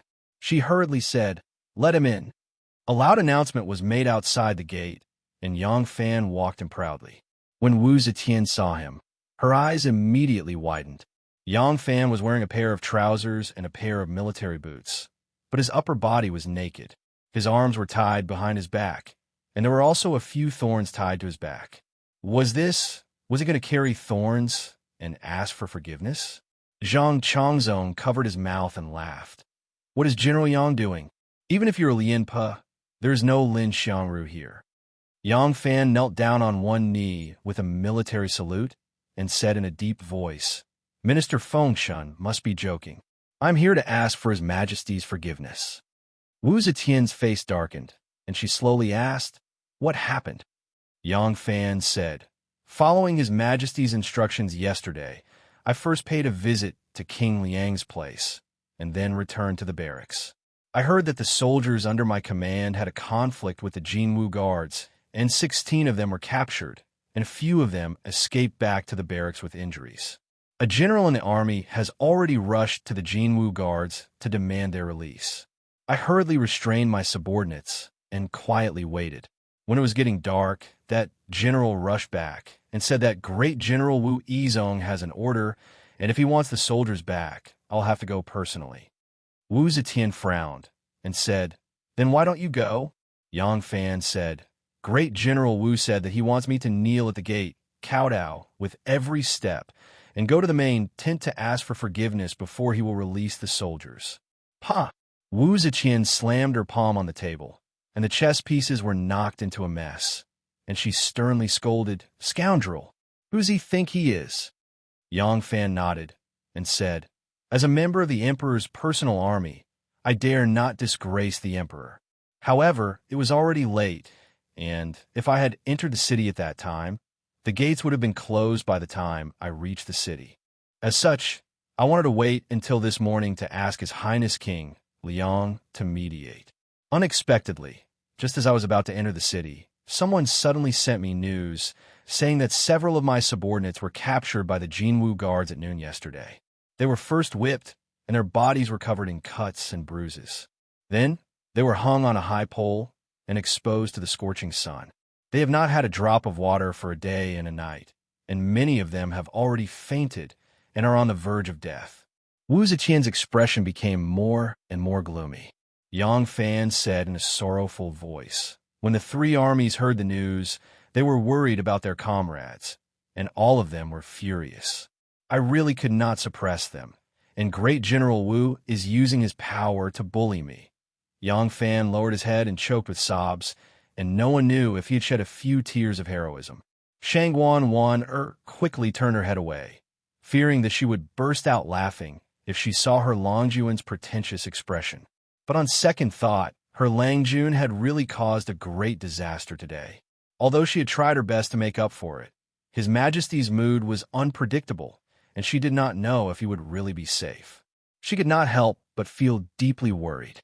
Yang Fan suddenly raised his head, and his voice suddenly became impassioned. His clear and high-pitched voice echoed throughout the hall. "I am also a courageous man. I am someone who leads troops. If I continue to cower and bear with it, how can I please the people? How can I command 1,000 cavalry? I had no choice but to lead the entire army to the Jinwu guards and beg for Great General Wu's mercy.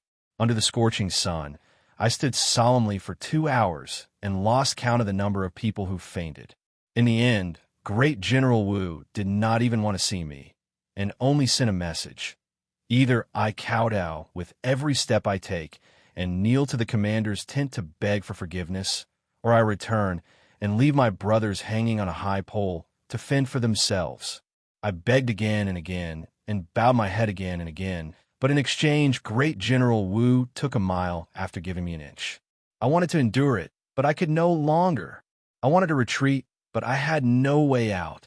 I had no choice but to lead my men and charge into the Jinwu guards and rescue my comrades who were still hanging on a high pole under the scorching sun. Fortunately, I arrived in time. Although they had fainted at the time, they have now been saved. Although they are weak, they're not dead. I also know that even if I have 1,000 or 10,000 reasons, I am still wrong. I have committed a great mistake and have failed the Emperor's expectations. Today, I am here to beg for forgiveness, and even if I die 100 times, I will have no regrets. Even if I am to be executed, I will have no regrets. After Yang Fan finished, he nodded his head and did not say another word. The main hall immediately quieted down, but everyone's ears seemed to be reverberating with Yang Fan's sonorous and forceful voice. There was no expression on Wu Zetian's face. After a long time, she lightly said, "So, what is your intention in leading the troops to the Imperial Palace?" Yang Fan hurriedly said, "The 1,000 horsemen kneeled to the Imperial Palace, not to confess their feelings, but to beg for forgiveness from His Majesty." Yang Fan paused for a while, then said, "I know I am guilty, so I beg for forgiveness from His Majesty. I am willing to be punished by the country's law. As for the 1,000 horsemen general, I am only acting on my orders, so I beg for His Majesty's magnanimity and forgiveness." Wu Zetian asked, "What about the people who were saved from the Jinwu guards?" Yang Fan replied, "I had someone feed them water, and although they have regained consciousness, they are still too weak. I am afraid that there will be further changes, so after entering the city, they were sent to the medical center for treatment." Upon hearing this, Wu Zetian's expression became slightly better. Sometimes, one must look at a person's intentions, and it is more accurate to deduce from small details. If Yang Fan dragged back those soldiers who he said were half dead but did not treat them in time, and instead displayed them in front of the Imperial Palace for her to see, and even said that it was for the sake of his comrades and to beg for forgiveness, then his intentions should be put to death. But what should she do now? It's fine if the soldiers fight, but for a general to lead his men to charge into the camp is simply outrageous. Just as Wu Zetian was in a dilemma, Wu Yizong, supported by 2 fat eunuchs, tiptoed over. The pig-riding general climbed up the tree in a hurry, but was frightened by a bug and fell down. Unfortunately, there was a sharp stone on the ground that was poking into his tailbone. Hence, he ended up like this. Chapter 889. Aunt, you must uphold justice for your nephew. Wu Yizong relied on the fact that he was the emperor's nephew and barged in without sending anyone to report. As soon as he entered the main hall, he saw Yang Fan, who was offering a humble apology. He was stunned for a moment before he was enraged. "Mother of Asterisker, you barged into my camp and embarrassed me like this, and you dare to complain?" Wu Yizong was enraged, and his buttocks no longer hurt, and his legs were no longer wobbly. He broke free from the support of the 2 fat eunuchs and rushed forward to kick Yang Fan. When Wu Zetian saw this scene, she immediately flew into a rage. Her nephew was half dead when he first came in, but now he's as lively as a dragon and a tiger. Was he acting pitiful just now? He even dared to beat up an official in front of me. How domineering is he? Wu Zetian was already prejudiced by Yang Fan's continuous hints and hints. Wu Yizong was so angry that he forgot his strategy. Wu Zetian's heart immediately tilted towards Yang Fan. "Enough! A street brawl? How dare you be so presumptuous in front of me?" Wu Zetian stood up and roared with her dragon head crutch. Wu Yizong said with grievance, "Aunt, you don't know," Wu Zetian said. "I know everything." She leaned on her dragon head crutch. Every time she stepped on the golden bricks, there was a Kong sound. After walking 7-8 steps, she suddenly turned around and glared at Wu Yizong, saying, "Let Jun ask you. A fight between soldiers is a small matter. You are the Grand Prince of Hanoi, a great general. Why did you rely on your power to capture 1,000 cavalry officers and men, first punish them with heavy punishment, and then hang them high on a pole, exposing them to the scorching sun, almost causing them to die?" Wu Yizong hurriedly said, "Aunt, your nephew did not rely on his power to commit a crime. Your nephew's men did not capture 1,000 cavalry soldiers because they were arrogant and out of line. That day, our golden insignia guards received a report that a group of bandits had gathered to rob a shop. The patrolling officers and soldiers quickly rushed to the rescue, but the soldiers of the 1,000 horsemen guards obstructed them. It was clear that they were secretly cooperating with the bandits, covering for them. They were accomplices of the bandits. Our Jinwu guards are responsible for the security of the capital, so it is only right for us to detain and interrogate them. Wu Ziqian was still unaware of such a matter. She thought that the escalation of the fight was entirely due to the constant friction between the two sides. Hearing this, she could not help but look at Yang Fan and said, "There's actually such a thing? Yang Fan, what do you say?" Yang Fan said calmly, "I have never heard General Wu mention this before." Wu Yizong was enraged. "You dare to deceive the emperor? If one of you escaped, I don't believe that they wouldn't tell you about it." Yang Fan smiled and said, "Yes, they did say that to me. They said that on that day, they accompanied Brigade Commander Gao Chu to the wedding banquet. Your Majesty can investigate this matter. Gao Chu will be getting married in the next few days, but due to military duties, he could not attend. Thus, they took advantage of the free time on that day to set up a few tables." Wu Zetian did not need to ask. Once she investigated this matter, she would know that Yang Fan would not dare to lie about this matter. She said in a deep voice, "Continue." "Yes," Yang Fan said. When they reached the long street, they suddenly encountered the patrolling officers of the Jinwu guards. They purposely collided with each other, and both sides started fighting. In the past, both sides only used their fists and legs. No one dared to use weapons. But this time, it was very strange. The moment they started fighting, the Jinwu guards all drew their weapons at the same time and started fighting. My 1,000 horsemen were caught unprepared, and many of them were injured. Wu Yizong said, "Bullsh *T. You shut up." Wu Zetian hit the ground with her dragon-headed walking stick and shouted, "We are questioning you. You are becoming more and more unruly."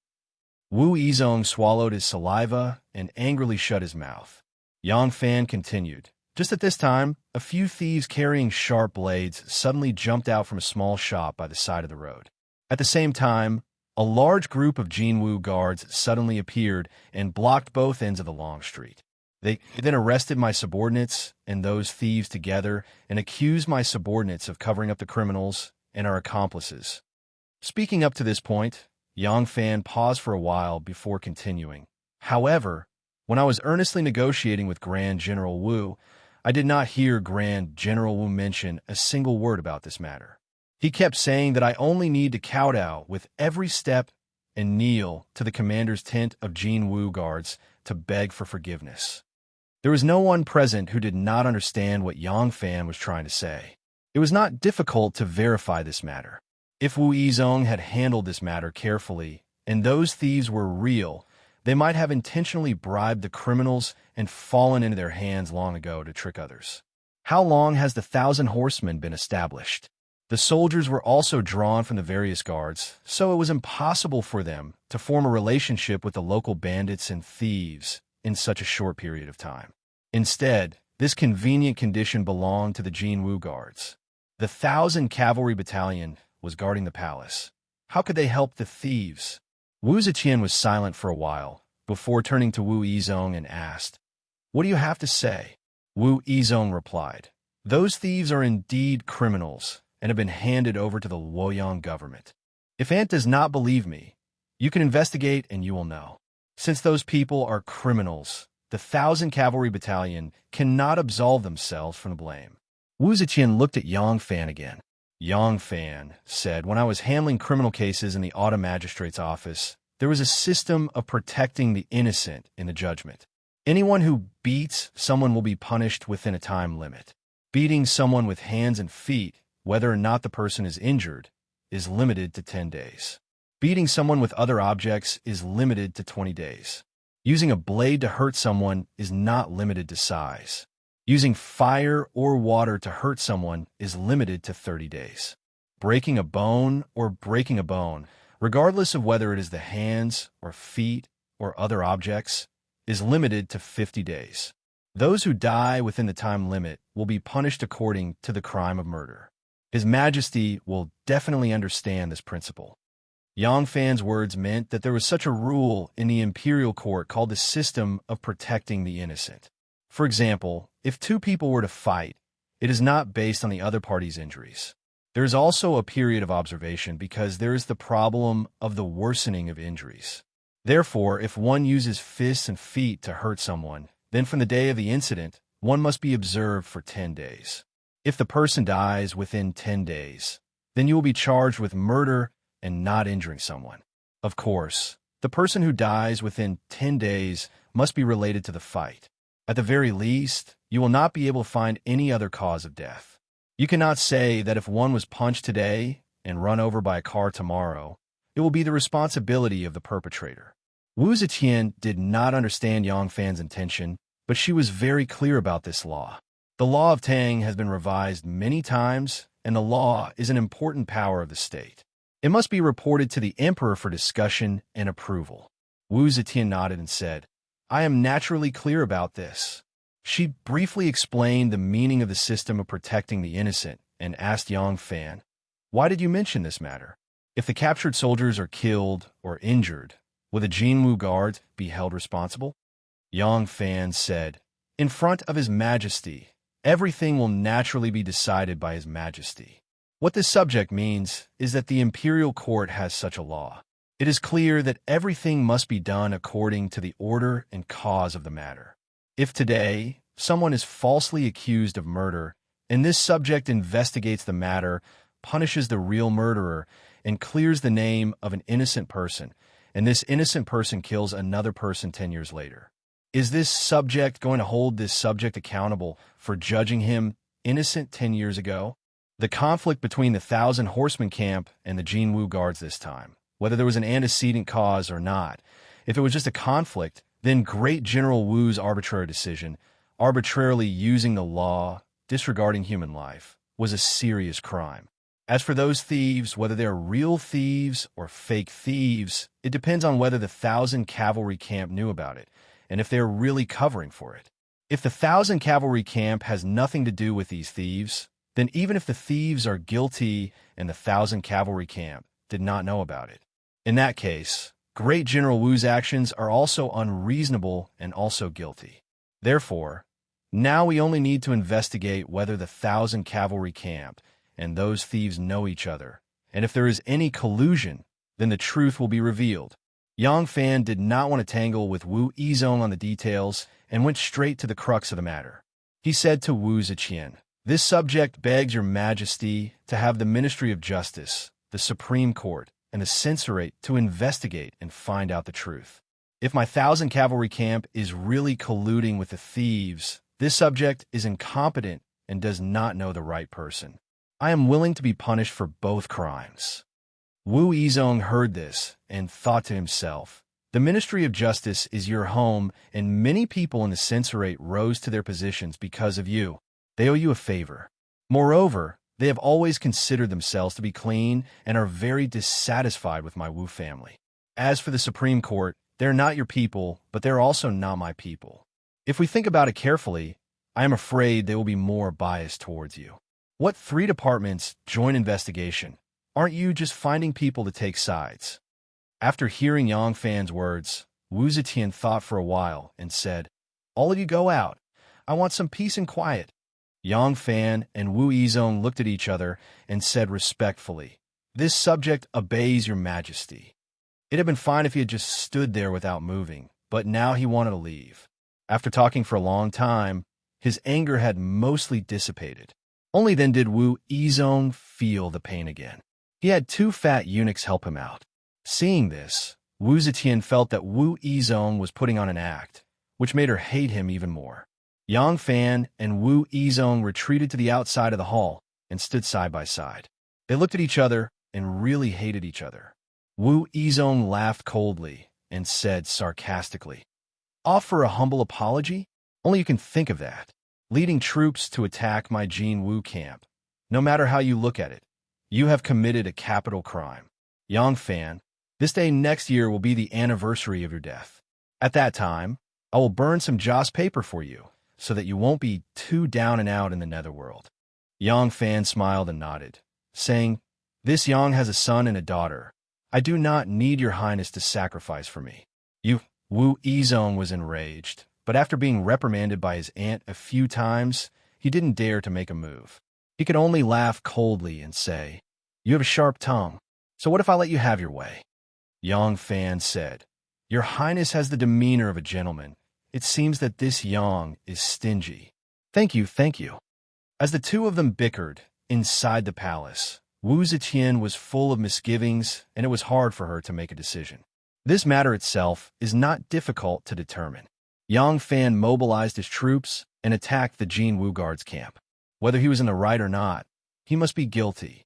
Right now, all she had to do was investigate whether Wu Yizong was also guilty. What truly troubled her was the external influence of this case. It would affect the entire situation, making it difficult to judge. The northern part of the city was adjacent to the imperial palace, so there were very few commoners walking about. When the soldiers entered the imperial palace and kowtowed to the gate of the Black Tortoise, there was not a single commoner in this area. But even though the commoners of Luoyang could not see it, the news of so many soldiers kowtowing to the imperial palace quickly spread throughout the palace. The Prince of Xiang, Li Dan, and the former Prince of Luling, the current Crown Prince, Li Xian, who were in the middle of moving to the Eastern Palace, also heard the news. Li Xian immediately fell into a dilemma. Given the enormous kindness that Yang Fan had shown his family, now that he knew, could he still pretend to be deaf and mute? This favor, should he ask for it or not? Chapter 890. Consort Wei said, "Lang Jun, you should go." Li Xian hesitated, "But I don't know what mother means. If I act rashly and anger mother," Consort Wei said, "So what? Regardless of what happens to Yang Fan, you have to go. You didn't return to the capital peacefully. If someone else had come to pick you up, you might not be here right now, let alone become the crown prince. Even if the emperor doesn't want to spare him, what can he do to you if you go plead for him?" Li Xian said, "But I heard that Empress Mother gave a death order. If I live, he lives. If I die, he dies. That's why he did everything he could to protect me. It's not like he's loyal to the Li family." Zhongruan said that his relationship with King Liang isn't shallow. "You're muddle-headed." Consort Wei's face reddened with anger. His goal isn't important. What's important is what he did. If you were the emperor, would you carve out someone's heart to see if they were doing things for you out of loyalty to the emperor? What he did was beneficial to the country, the people, and you, so he should be rewarded. It doesn't matter why Yang Fan protected you. What's important is that you were able to keep your life because of him. Now that Yang Fan is in trouble, it's fine if you don't know about it. But who in the palace doesn't know about it? If you don't stand up, how will others look at you? If you can't even protect the person who risked his life to protect you, who will be willing to work for you? The ancients know that 1,000 gold pieces can buy a horse's bones. How can you not understand such a simple matter? Li Xian was a bit moved, but when he thought of his mother's dignity, he was still timid. He shook his head. "Wife, this matter, let's wait and see." "Father, mother." Following a crisp call, Li Bauer rushed in with a flushed face. "Have you all heard about Yang Fan trampling over the camp and trampling on the chamberlains of imperial insignia?" Her older sisters were already married. She wasn't too old and could live in the palace for another 2 years. Otherwise, it would be unsightly for all her daughters to be married at once. Consort Wei angrily flung her sleeves and turned to enter the inner room. Li Guo'er looked at her mother's back in surprise, then looked at Li Xian, asking, "Father, what happened to mother?" Li Xian anxiously said, "Don't mention it. Your mother told me to go to your imperial grandmother and plead for Yang Fan. Your imperial grandmother has always been arbitrary and strict. How can I go and ask for trouble?" When Li Guo'er heard this, she smiled and said, "Father, don't worry. Uncle has passed away." Li Xian was startled and asked in surprise, "Eighth brother? He went to the emperor to plead for mercy for Yang Fan?" Li Guo'er nodded and said, "Yes. Just now I saw him hurriedly leaving the crown prince's palace." The young chamberlain said that uncle went to see his majesty to plead for mercy for Yang Fan. "Oh." Li Xian stroked his beard and thought for a moment, a strange expression appearing on his face. In a corner of the eastern palace, Li Dan's sons were waiting for their father's return. They were originally going to move out of the Eastern Palace and return to the prince's residence today, but the incident of 1,000 horsemen suddenly occurred. Li Dan's second son, Li Changyi, said, "Third brother, didn't you say that Yang Fan is very close to the Wu clan? Why did you persuade father to plead for mercy for him?" Li Longji was now a 15-year-old youth with red lips and white teeth. He had bright eyes and handsome eyebrows. His bearing was extraordinary. Hearing his second brother's words, Li Longji said, "Third brother, you might not know, but I heard from Gao Lisher that Yang Fan is not only close to the Wu clan, but also to Aunt Taiping. It's not impossible to win this person over."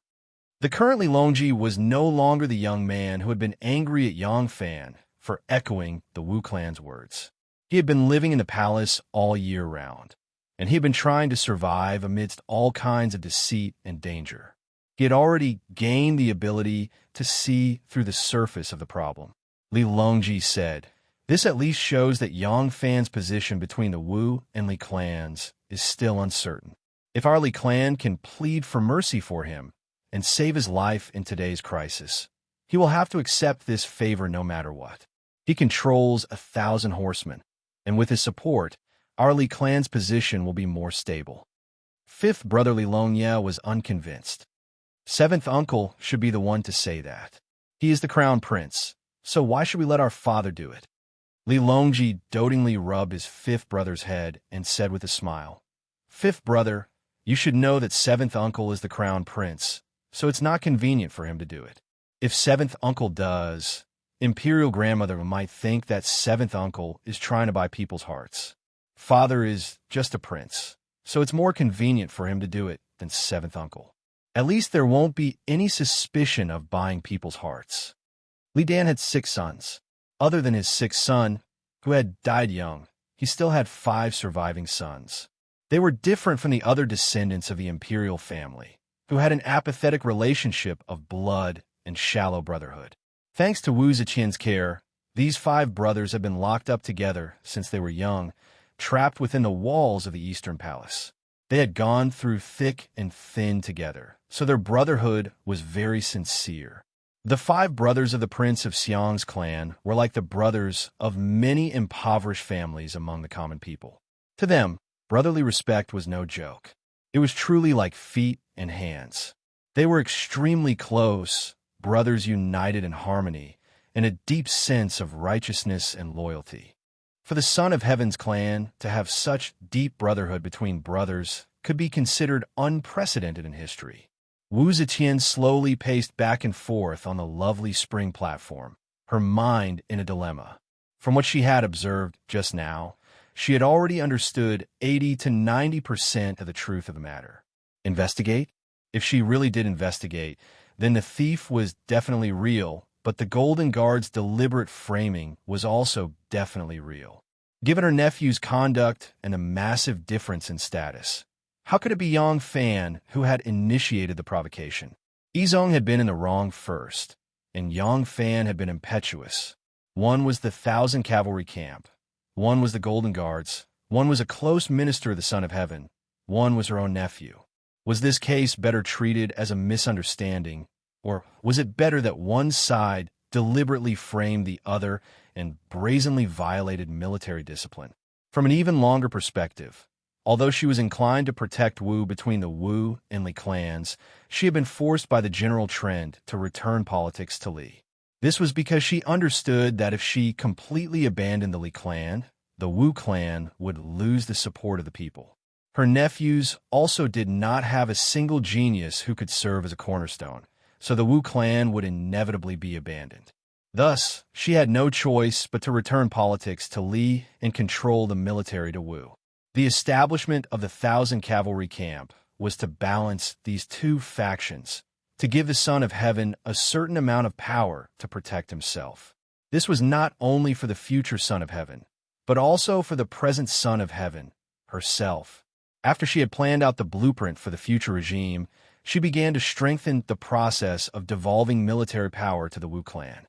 However, she was also afraid that the Wu clan would take the risk out of desperation and launch a coup to seize the throne, even killing the person who had supported the Wu clan single-handedly. This kind of thing was not impossible. As an emperor, even his own son had to be on guard against the army, not to mention his nephew. Yizong took advantage of his power to bully others and pressure them step by step. If Yang Fan did not decisively rescue them and allowed his subordinates to be persecuted and killed by Yizong, how could he continue to lead the army? He also had his own difficulties. Zhang Yiji's words about the 24 guards of the capital, other than the Yulin guards, all submitting to the Wu clan, were still ringing in her ears. If she severely punished Yang Fan now, would it speed up the army's shift to the Wu clan? Although this was her goal, she did not want even the fulcrum that balanced the power of the Wu and Li clans to disappear. Furthermore, she did not want the army to start looking for another master while she was still alive. The more Qingxi's illness grew, the more the Wu clan gradually leaned towards Sanxi. But what about her? She was also old, getting older and older. Could she not be abandoned by those people who only cared about profit? The fact that Yang Fan was able to defeat the main camp of the Chamberlains of Imperial insignia with 1,000 cavalrymen proved that he was indeed an elite troop. If Yang Fan, the chess piece used to balance the situation, her entire setup would fall apart. However, if she did not punish him, she would not be able to justify it. The dispatch in command of the Southern Palace Imperial Army was under the jurisdiction of the Political Affairs Hall. At the same time, it also needed her approval. Whenever an army of more than 10 people was dispatched, unless it was an emergency, there must be an imperial edict and a tiger seal from the emperor issued by the Shangshu province and the Minxiao province. The Northern Palace Imperial Army was directly under the emperor, so it was less restricted. However, it had never done something like Yang Fan. If she did not punish him, Wu Zetian thought about it and was full of worries. At this moment, Little Hai came in and reported, "Sage, the Prince of Xiang requests an audience." Oh, Wu Zetian thought for a moment and understood why her son had come. She originally did not want to see him, but she changed her mind and said, "Tell him to come in." Standing in front of the hall, Wu Yizong and Yang Fan watched as the Prince of Xiang, Li Dan, entered the lovely spring platform. After about the time it takes for 2 incense sticks to burn, Li Dan came out of the hall and walked past the two of them. After a while, the eunuch Little Hai came out of the hall and stood on the steps. In a clear voice, he said, "His Majesty's verbal decree." Wu Yizong and Yang Fan bowed slightly. Little Hai said, "Yang Fan, quickly order the 1,000 cavalry to return to camp. All soldiers are not to discuss today's matter. The soldiers are to return to camp. Yang Fan is to return to the estate to await his report." Yang Fan secretly sighed in relief. Since he had not been punished on the spot, even if he was guilty, the consequences would not be too severe. He clasped his hands to the director of the lovely spring platform and turned to leave. Wu Yizong glared fiercely at him, then suddenly turned his head to look at Little Hai. Little Hai leaned to the side and said, "The saints summon you. Great General Wu, please." Wu Yizong swung his sleeve and angrily walked into the hall. The moment he saw Wu Zetian, he said, "Aunt, the facts are before us. Yang Fan was audacious to the extreme and should have been executed. Aunt, how could you let him go?" Wu Zetian's face darkened. "Did you really think that we didn't know about those shameful things you did?" When Wu Yizong saw that Wu Zetian was angry, he shrunk his neck back and said nothing. Wu Zetian snorted, then said, "The Golden Guards had 40,000 soldiers, but they were utterly defeated by a trifling 1,000 people. You truly led a good army." Wu Yizong straightened his neck and said, "Aunt, that was different. Your nephew didn't think that he would be so daring. He was completely unprepared." Wu Zetian paused with her dragon crutch and scolded. "Then in Zhaozhou, when your 100,000 soldiers were scared away by a mere chitin cavalry of less than 1,000, you were also completely unprepared." Wu Yizong's face immediately turned red. He stammered for a moment, unable to respond. Wu Zetian coldly glanced at him and said, "Go back and restrain your soldiers. In the future, if there is another battle, we will only hold you accountable." Wu Yizong stammered. Then this time, Wu Zetian said, "This matter only happened between your two camps. Outsiders don't know about it yet, and They don't know the details. You can't make this public. You've already embarrassed yourself enough. If this goes on, how can I give you the authority to station troops in Jingdo? As for how this matter should be handled, we have our own plans. Chapter 891. It was a summer afternoon in the backyard of the Yang family, and it was cool under the trees. There were a few mats on the ground, which made up a large area. Yang Fan and his family were resting under the trees. In the middle of the mats, there was a shiny wooden table with all kinds of fruits, snacks, and drinks on it. There were iced sour plum soup and sour sheep's milk as drinks, but Yang Fan was used to drinking tea now. Tea was the best to quench his thirst, especially in summer. Moreover, the Tang people's diet was mainly meat, as long as the family's financial situation allowed it. Drinking tea had the effect of refreshing oil. Yang Fan gradually tasted the taste and told his wife. Now, not only Yang Fan liked to drink tea, but also Xiao Man and Anu had developed the habit of drinking tea. Now, when Xiao Man went to the shop to do the accounts, she would always put a cup of tea beside her. Yang Yinzu had become more and more robust. He had a cute peach heart shape on his head and a lock of black hair in front of his forehead, which made him look particularly cute. He wore a sleeveless floral gown and held a bamboo pole. The end of the pole was bent with a bamboo strip, and he was sticking cicadas. How could he really catch cicadas with his loud voice? He was just having fun. When the spider web was broken, Third Sister would patiently wrap a few more layers of the pole, and then the silly boy would happily continue his great cause of catching cicadas. Sirong was much quieter than her brother. She sat on the mat with a pile of clay dolls, cloth dolls, and wooden dolls in front of her. She was very focused on playing with the dolls, and she was also mumbling something, probably arranging these dolls to play house. Xiao Man was holding a lady bamboo in her arms and was dozing off on the mat.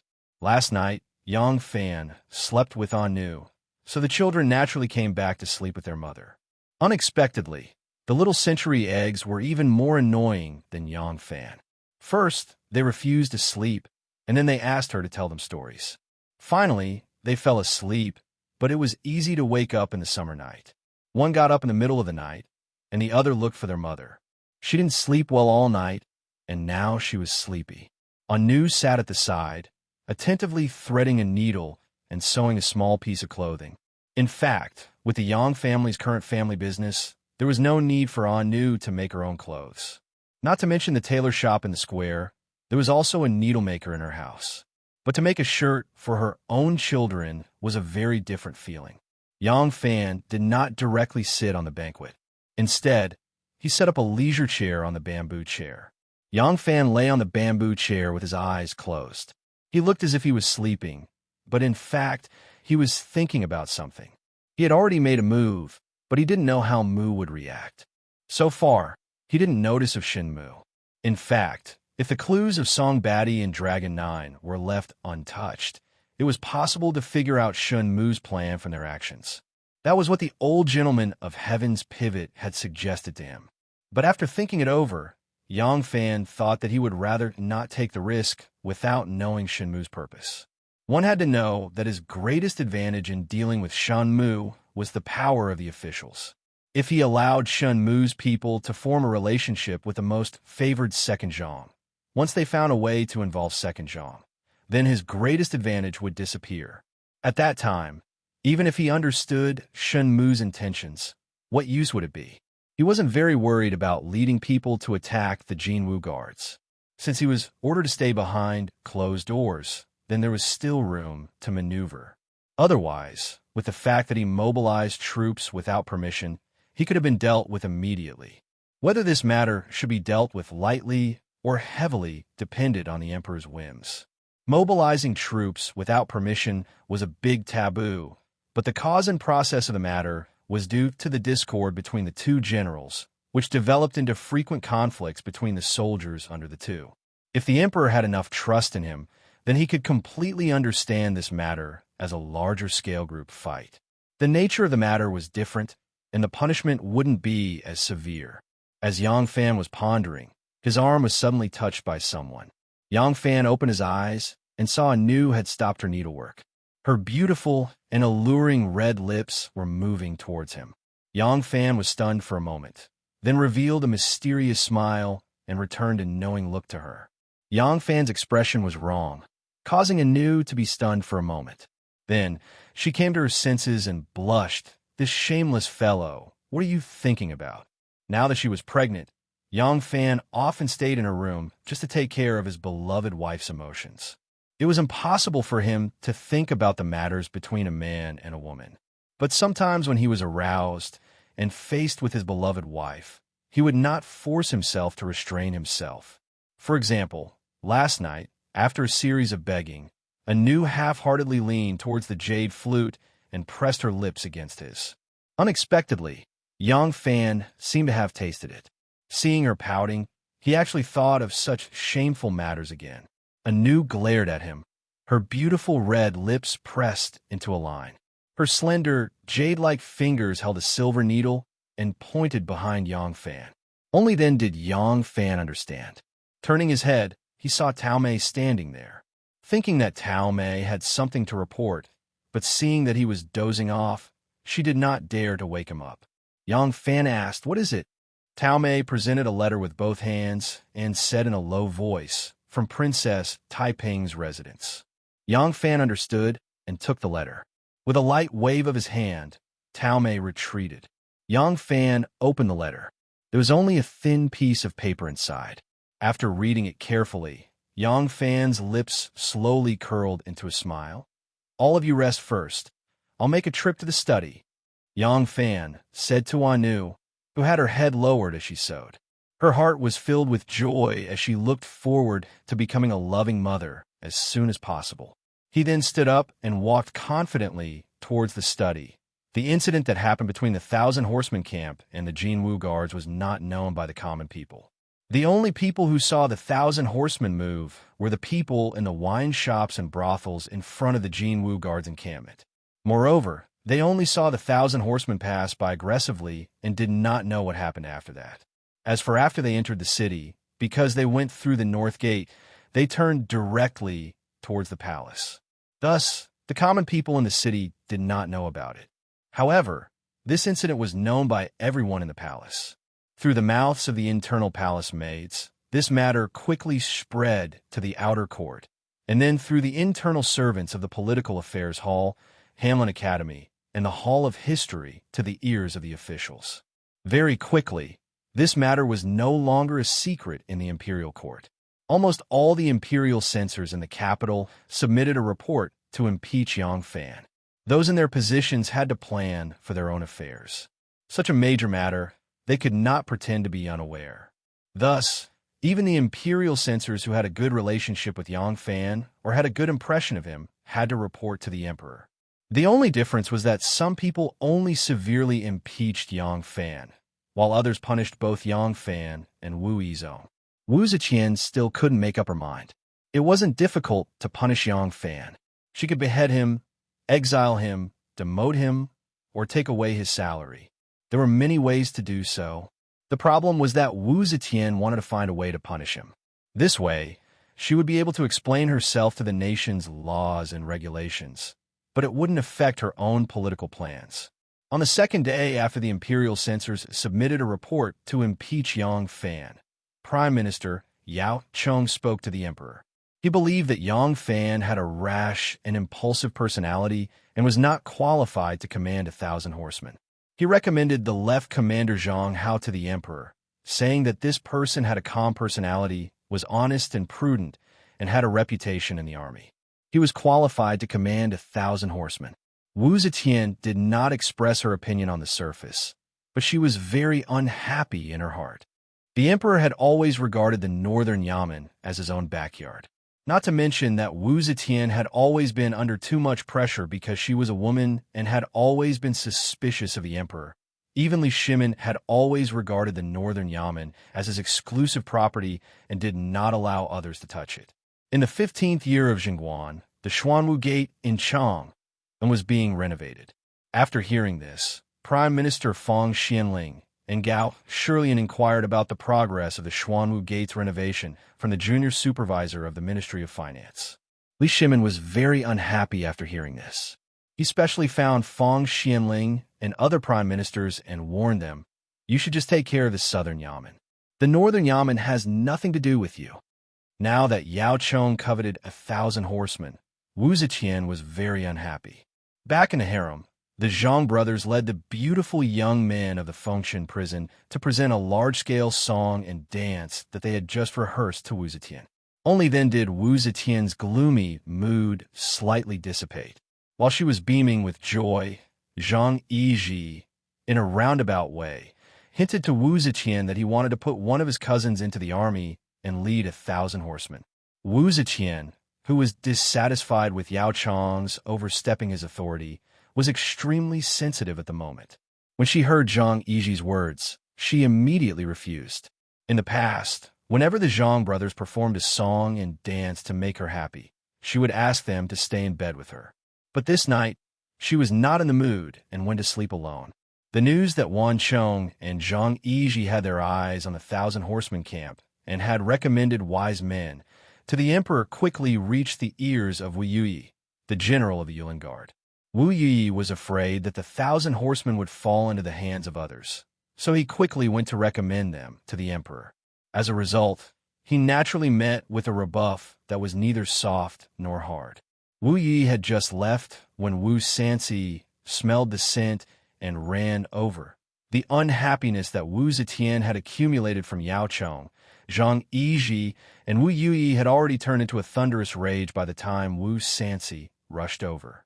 Wu Sanxi was scolded until his head was sprayed with dog blood, and he left in a sorry state. Immediately after, an imperial decree was quickly transmitted to the Yang residents. Promote Yang Fan to the rank of loyal general. Yang Fan had been promoted. As soon as the news came out, the officials who did not know the inside story were only shocked at Yang Fan's imperial favor.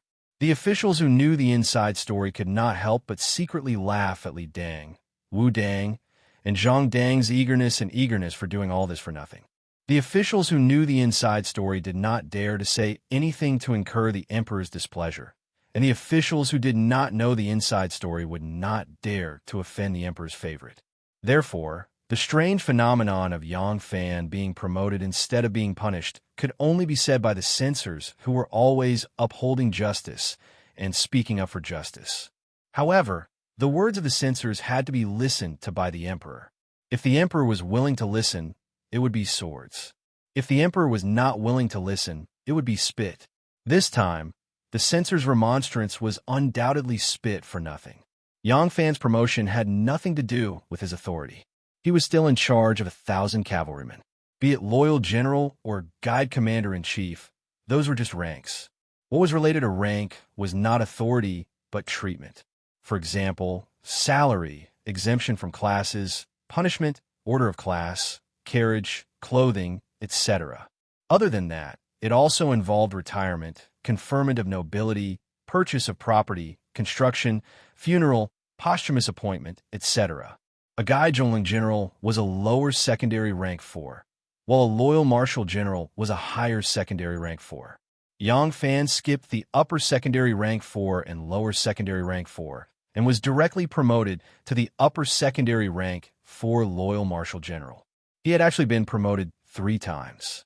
Yang Fan was promoted despite being guilty. What kind of logic was that? It was indeed illogical. However, did Wu Zetian need to reason with him? Chapter 892.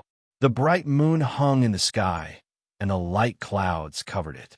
Under the moonlight, a small building was like a poem or a painting in the hazy artistic conception. The small building was richly ornamented, but many of the exquisite beauty was lost in the darkness of the night. At this time, it cannot be seen clearly, but that kind of elegant and luxurious temperament could still be faintly revealed. This was a girl's embroidery building. The upstairs was still lit, and the dancing shadows of the bamboo reflected on the green screen window. When there was no wind, it seemed like a few bamboo leaves attached to the window. Inside, the boudoir was full of a delicate and gentle atmosphere, rippling with the unique light fragrance of a girl's boudoir. On the screen were lake stone flowers and butterflies, and the color was just right. The top-quality sandalwood stool, table, shelf, everywhere flowed with the delicate and gentle feeling of a girl. Next to the window was a bookcase with curled ears and carved flowers. On the desk were all kinds of famous people's calligraphy and several precious inkstones. Inside the brush pot and brush holder were either inserted or hung, all filled with purple ink. On the wall was a picture of a pair of chess in a lotus pavilion, and on the left and right hung a pair of couplets. The ink was dripping, as if it wanted to seep out of the paper. Against the wall was a frame bed with 4 pillars and 4 poles, beautifully carved. The curtain was hung high, but was not put down. The light reflected on the 2 people on the bed. A crimson gauze nightgown was still wrapped around Warner's body. Her skin was like ice and jade, and her soft breasts and pink legs were faintly discernible, making her even more charming. And Yang Fan was buried in this pink, snow-white, and jade-like body, hugging that astonishingly thin waist, as if he was trying hard to suppress the twisting, jumping, and struggling catfish under his body. The sturdy frame bed made a creaking sound. The sound of the creaking became louder and more urgent. Suddenly, the creaking sound came to an abrupt stop, accompanied by a hum sound from someone. It was as if a passionate picture had been frozen. On the screen, there was only one place that was still moving. It was a pair of snow-white, slender, round, and firm thighs. Those thighs were tightly wrapped around Yang Fan's waist, and they were still twitching uncontrollably, the muscles of the thighs suddenly trembling.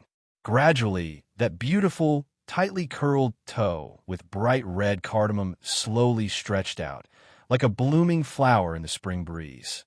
Then a pair of snow-white, round, and smooth thighs, like someone had suddenly pulled out the bones, softly slid down, accompanied by a delicate moan.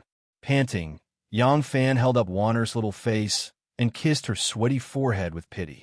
He lay down next to her, as if he was afraid of crushing her. Looking at his tender and protective appearance, it was really hard to tell who the man who had been pounding on her body was. Warner's heart was still beating rapidly. Her skin was hot and suffused with a rosy red. Her cheeks were still flushed, her almond-shaped eyes were still blurry, and her full breasts were heaving up and down. But as Yang Fan lay down on his side, she seemed to be glued to Yang Fan's body. She immediately turned over and squeezed into his embrace, as if she still felt that he was not heavy enough just now. Yang Fan gently stroked her soft and fragrant hair, as well as her soft and delicate back, which was slightly rough because of the sweat. Warner comfortably nestled in his embrace, like a cat that had just swallowed a fresh fish. After a long, long time, she faintly sighed and said, "I really want a child."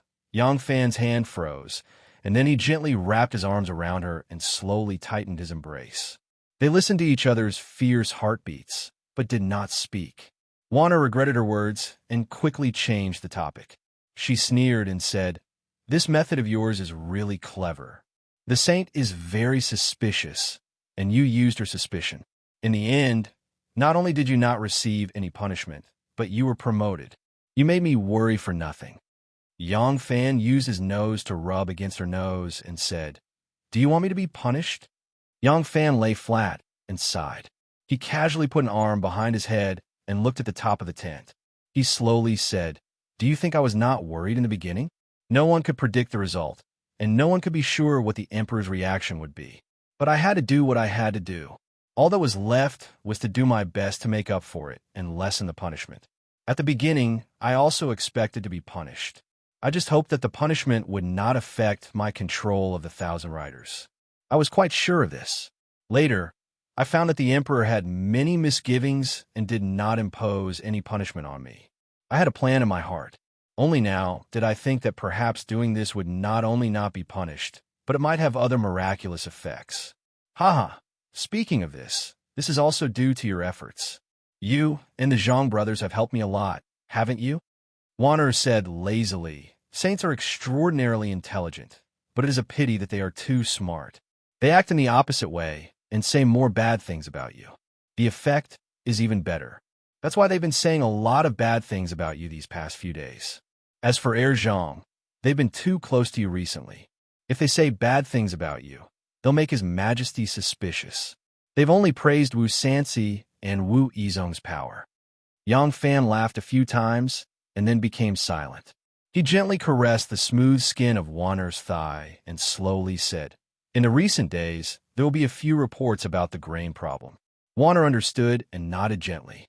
Yang Fan and Wanner had not married yet. The ruler could marry, but they could not become husband and wife. In the beginning, it was because Yang Fan's position was low and Wu Zetian relied heavily on Shanghai Wanner. Once a person who had helped her deal with things was used to it, no one could replace him. The ability to control big and small matters, the importance of military and politics, the understanding of the emperor's attitude, all of this required a lot of time to get used to and a lot of energy to train him. She would not give up this capable assistant for the sake of Yang Fan. Now, Yang Fan's position was becoming more and more important. He could be considered one of Wu Zetian's confidants, so this kind of thing could not be mentioned. The palace could use female officials, but there was absolutely no reason to use the wife of an official. Husband and wife being officials in the same court, one civil and one military, one inside and one outside, no ruler could accept this. Furthermore, it was impossible for Yang Fan to have any emotional entanglements with Wanner, who was deep in the palace. If the emperor knew that they were in love, Wu Zetian could immediately think of many things. Past, present, future. At that time, it would be difficult to guess what the empress's intentions would be. But those who should be husband and wife could not be husband and wife, and those who should not be husband and wife were forcibly brought together by Wu Zetian. Li Chongxiu and Lady Zhang were going to get married. When officials became rich, they could take concubines, but rarely would they divorce their wives. Loyalty, filial piety, benevolence, and righteousness, and other qualities were very important. Those who were unfilial to their parents, the court would not think that they would be loyal to the country. Those who despised the poor and loved the rich, no one would believe that they would become an upright official with noble character. If you abandoned your wife, who had gone through thick and thin with you, when you were at the end of your career, it would be a huge stain on your political reputation in a society that was based on feudal ethics. Your career and reputation would be greatly affected. However, under Wu Zetian's increasing pressure, Li Chongxiu still divorced his wife. His mother was originally a servant girl and had a lowly status. She was repeatedly invited into the palace by the empress and treated with courtesy, which made her feel flattered. After she learned of the emperor's intentions, she also began to persuade her son. Li Chongxiu had his mother's persuasion internally and the emperor's pressure externally. In the end, he could only obey the emperor's arrangements. But this wedding was not held at the Li family. Lady Zhang had changed her marriage. Of course, she could not continue to live in her late husband's home. This new residence was bought and decorated by her son, Zhang Yizhi, for her. In the end, it was still considered the property of the Zhang family. In this way, Li Chongxiu was no different from becoming a live-in son-in-law. At that time, those who were willing to become live-in son-in-law were people who were so lowly that they had no means of livelihood and were unbearably poor. Li Chongxiu first divorced his wife and then married into the family. For a time, his reputation was ruined. His former colleagues, friends, relatives, and friends all looked down on his character and behavior. They all kept a respectful distance, and no one came to congratulate him. In order to make his mother's wedding a grand and lively event, Zhang Yizhi sent out invitations and invited all the famous people to attend the wedding banquet. With their reputation, they were naturally able to invite many famous people. These famous people actually came because of the second Zhang. They did not have to worry that others would criticize them because of Li Chongxiu, this moral scum. Li Chongxiu was the groom, and the guests were all famous people in Jingdou. He had to personally welcome them. Every time he welcomed a guest, no matter if the other person sincerely congratulated him or casually brushed him off, he, who had a psychological problem, always felt that the other person was mocking him. His face was boiling hot from the beginning. In the eyes of those who did not know, they would think that this groom was very excited to be able to climb up to the Zhang family and despised him even more in their hearts. Princess Taiping was also invited to the new residence. A banquet was specially set up in the inner residence for these female guests. Princess Taiping, Princess Qianjin, Princess Annel, and a group of Lady Azang's famous friends were all under the guidance of Lady Azang to tour her bridal chamber. In order to create a love nest for his mother, Zhang Yiji could be said to have taken great pains. The luxury of the bedroom was unheard of, not to mention other things. Just the wedding bed was already so luxurious that even the Empress, who was the mother of the world, had never had the fortune to enjoy it. This bed was known as the Seven Treasures tent. It was filled with gold, silver, pearls, jade, and all kinds of rare treasures. Spread the ivory bed, woven the horn of a rhinoceros, the mattress of a marten, the carpet of a fly, the beard of a dragon from Finjin, and the bed of a phoenix in the river. Li Gui'er had never seen such a priceless treasure bed. She touched it here and there, unable to conceal the envy on her face. Even when Princess Taiping saw it, she could not help but sigh to Princess Qianjin. Look at where she is sitting. We can only be considered to have wasted our lives. Princess Qianjin agreed deeply and could not stop nodding her head in agreement. Yang Fan, who had been promoted to the rank of General Loyal Wu, was also invited today. Today's guests included the Zhang faction, the Li faction, the Wu faction, and other influential figures in the capital. Yang Fan, the new favorite of the emperor, could not be considered a big shot among them. Moreover, his current position was too vague. It seemed that he was really following the emperor's plan, walking towards a position where he would have connections with any faction, but it would be difficult for any faction to take him as a confidant. Therefore, no one from any faction would have too much contact with him under the watchful eyes of the crowd. This made Yang Fan, who was sitting in a corner, feel very relaxed. Yang Fan and Chun Dong sat side by side in the corner. They looked at Li Jingxiu, who was walking in with a radiant face, accompanying a few guests who had just arrived. He shook his head sympathetically and raised his cup to take a sip of wine. He savored the sweet and mellow wine and let it slowly flow into his stomach. Suddenly, he thought, those few memorials should have been sent to the emperor. Today, Lady Azang was getting married. Zhang Yiji and Zhang Changzong had left the palace. A group of beautiful youths from the Fengshan Institute also followed them to Lady Azang's new residence to celebrate. The lovely spring stage was deserted. Wu Zetian rushed to Hall of Martial Accomplishment to read the memorials. Ever since she threw her son off the throne, going to Hall of Martial Accomplishment to read the memorials became her daily homework. It was only in the last 2 years that she could relax. Today, she was revisiting her old dream and was in high spirits. There were plenty of ways for the people working beside him to notice certain things that were happening in a superior position. Wanner's method was very simple. She reduced the number of other important memorials. Thus, in a pile of small problems that could only be considered trifling matters to the emperor, she could easily find the only important point. The first memorial that Wu Zetian noticed was the imperial censor Su Yogong's Qing Taiyuan prepared grain to benefit the people. Chapter 893. The people were the foundation of a country, and food was the heaven of the people. In a feudal empire where agriculture was the foundation, if there was no food crisis, ambitious people, no matter how many reasons they had, would rarely be able to overthrow the regime. Thus, food had always been the foundation that a dynasty placed the greatest importance on stabilizing its foundation. But the Central Plains Empire had vast territory, and transportation was inconvenient, information was blocked, and the emperor sat in the imperial palace, making it very difficult for him to keep track of the production, consumption, and storage of food. Thus, the government had devised a system for auditing grain storage and verifying accounts. This department of auditing grain storage was not located in the Bureau of Revenue, which was in charge of money and grain, but in the Bureau of Justice. Its purpose was to prevent the Bureau of Revenue from colluding with the provincial governments, which were directly in charge of grain storage, from working together to embezzle grain. The grain of the capital was audited quarterly, and the grain of the prefectures and prefectures was audited annually.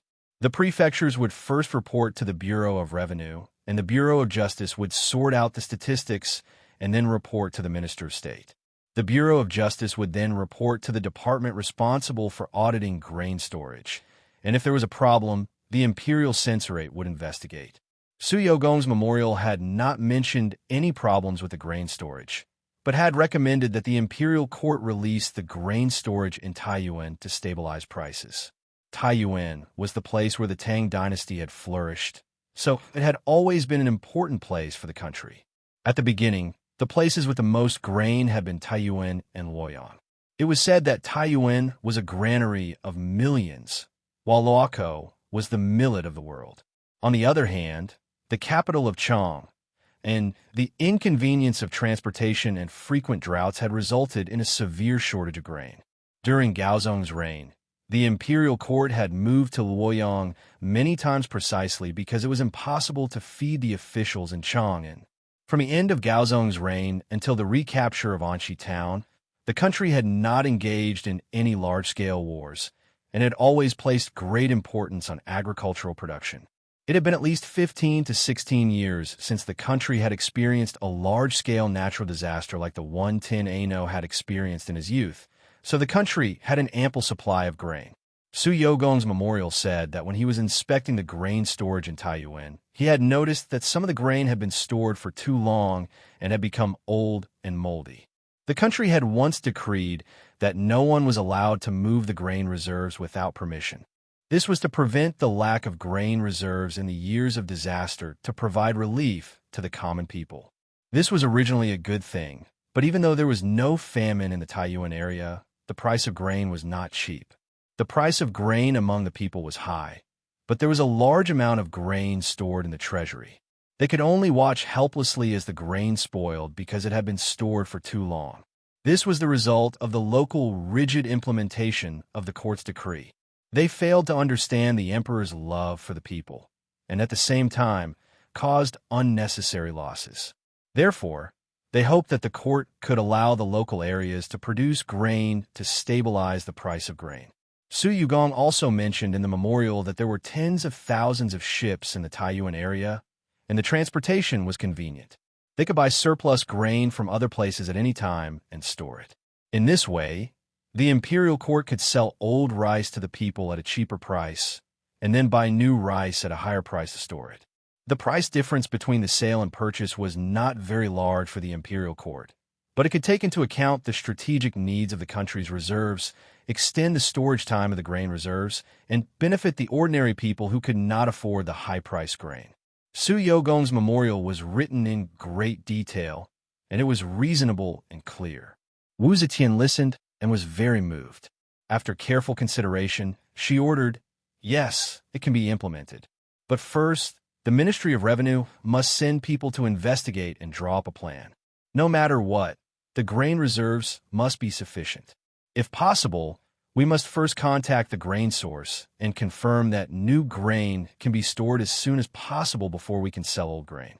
Wu Ziqian was in Chang, and at the time of the great disaster that Tin Ano had experienced when he was young, and she had also experienced it. Although the imperial court was not without food at that time, the various supplies were sharply reduced. She had also heard about everything that had happened in the outside world. After that, the emperor visited the eastern capital Luoyang several times, mainly because of grain. Because of the great drought in the Guangzhou area, the grain production decreased, and the lack of storage. The emperor could only lead the court officials to move east to Luoyang to find food.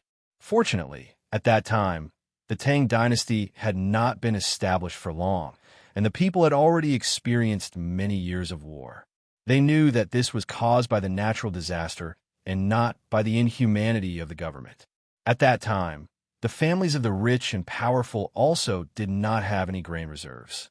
They revolted and did not have enough to eat, so they could only make the situation of the starving people even worse. But as a ruler, Wu Zetian deeply understood the power of the natural disaster and the importance of storage. On this point, she did not dare to be careless.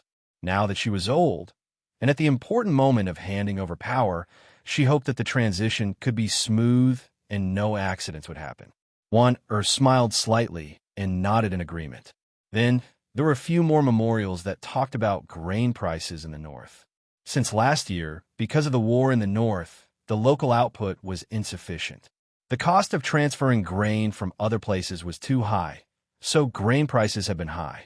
The people were suffering, and they asked the imperial court to open up grain reserves to stabilize prices. There were also memorials that first praised the abundance of the treasury, and then raised the issue of the hamster embezzlement and poor safekeeping. Wu Zetian knew of Su Yogong's prestige and power in the imperial censor. He wanted his memorials to be valued by the emperor and to be carried out. He would certainly contact his good friends and support each other. However, these good friends of the imperial censor would not speak nonsense without reason. Since they all raised this issue, it could largely verify the truth of Su Yogong's words. Wu Zetian made her decision and said to Wan'er, Taiyuan Granary is the largest granary in the north. The grain situation in the north is like this. If we follow Su Yogong's words, we can solve this problem in the shortest time possible. The Ministry of Revenue is afraid that it will take a long time to send people to investigate. So give an edict, order Su Yugong to cooperate with Taiyuan Prefecture to handle this matter. The Ministry of Revenue will prepare this autumn's new grain for storage. The emperor made the final decision, and the reply was quickly passed down. When the edict reached Taiyuan Prefecture and Su Yogong's hands, Shenmu also received the news. As expected, he plans to start with grain. An elegant middle-aged scribe sneered repeatedly. When Shenmu first led a group of people to conquer the world, he completely relied on his intelligence and wisdom. But as time went on, and the number of people increased, he didn't have 1,000 hands and 1,000 eyes. It was impossible for him to have enough energy to analyze and understand all the problems and handle all the matters. Hence, he gradually had a group of wise advisors. However, due to the hidden sex status, he didn't have anyone who had been an official as an advisor. He had been an official before, and even if he didn't have any authority, his status would still be there. Not just anyone could recruit him to be an advisor. This middle-aged scribe was called Zhang Rumin, and he was just an unsuccessful county official. However, to be able to be recruited by Shenmu, he naturally had some capabilities. Shenmu knitted his brows slightly, and his usual carefree attitude was nowhere to be seen. He was very clear that the only loophole that they couldn't plug in time was the grain. Yang Fan chose the grain as the breakthrough point and hit his only Achilles heel. How many gaps do we have in Taiyuan Granary? Shenmu thought for a moment and asked a subordinate who looked like an accountant. That person had a stack of account books in front of him, but he didn't even flip through them. He opened his mouth and said, "There is still a gap of 200,000 dawn that hasn't been filled." Shenmu said resolutely, "Immediately think of a way to fill in the gap. If it really isn't enough, use the grain that was prepared to be transported to Wu's Heil." Zhang Rumin said, "Young master, there are 1,000,000 grains in Taiyuan Granary. They might not be able to find out. Furthermore, this subordinate suspects that Yang Fan has been preparing for a long time. Is this all there is to it? I'm afraid he is purposely beating the grass to startle the snake. In reality, he is making a feint in the east and attacking in the west. He wants us to be at a disadvantage. If we use this batch of reserve grain, and he has a backup plan, we will definitely be in a passive position." Shenmu nodded and praised. "Brother Zhang is right. I have also thought of this point. However, did Brother Zhang think that his method might not be a feint in the east and attack in the west, but a feint in the real situation?" Zhang Rumin's expression changed. "Young master is saying," Shenmu said solemnly, "based on my understanding of him, it is very likely that this is his true goal. Perhaps Taiyuan Granary is just a feint, but if we bide our time, then this feint might become a real stab. Furthermore, we have indeed done something to Taiyuan Granary. It is hard to guarantee that he won't find out anything." Zhang Rumin's expression tightened. "Then, can we only be led by the nose by him?" Shenmu revealed a slightly bitter smile and said, "Who asked this to be our weakness?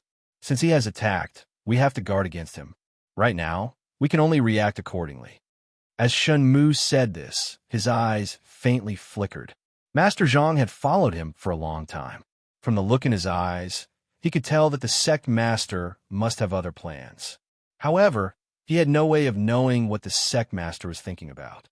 He could not say, nor could he ask, so he nodded his head and said, "Young master, rest assured. This subordinate will personally go and make Taiyuan granary invulnerable." On a certain day, half a month after the imperial court's order to investigate Taiyuan granary storage and remove the accumulated grain, Pai Erding, the director of the Ministry of Justice, submitted a secret memorial. The secret memorial mentioned that there were some discrepancies between Danzhou and Fuzhou's grain storage and the Ministry of Revenue's report. The Ministry of Justice was only responsible for reviewing the data, so the memorial requested the emperor to send someone to investigate. The speaker, Cui Yuanzong, was known as Bodhisattva Cui when he was the assistant minister of the Ministry of Justice. He had 4 Vajra under his command, difficult to write Sun Yuxuan, treading sweet potatoes Yin Shaojun, gentle blade Chun Dong, and big axe chopping window Pai Erding. After Yang Fan went to the Ministry of Justice, he fought openly and secretly with these 4 Jianghu masters. However, no discord, no concord. After gaining the title of Plague Doctor, he became friends with them. This memorial was submitted by Yang Fan's good friend, Pai Erding. Grain had a very important place in Wu Zetian's heart, but this did not mean that she would listen to the wind and rain, or that she would fly into a rage at any time. Sometimes there were errors in the audit, and sometimes there was a time difference between when the grain left the granary, when it entered the granary, and when it entered the accounts. There was a discrepancy, but it did not mean that there was a problem. Therefore, Wu Zetian did not make a fuss. However, since there was a discrepancy, she had to find out the truth. Wu Zetian thought for a moment and said, "Have the Imperial Censorate send people to Danzhou and Fuzhou to investigate the reason for the grain storage." Yes. Warner picked up her pen and wrote another line on Pai Erding's memorial. She added, "Have the Imperial Censorate investigate." The tip of her pen drew a circle on the memorial. Chapter 894. The Imperial Censorate sent 2 censors to Danzhou and Feng Prefecture to check on the grain storage. The censor sent to Danzhou was named Shiyu, a jinshi in the first year of Changshou.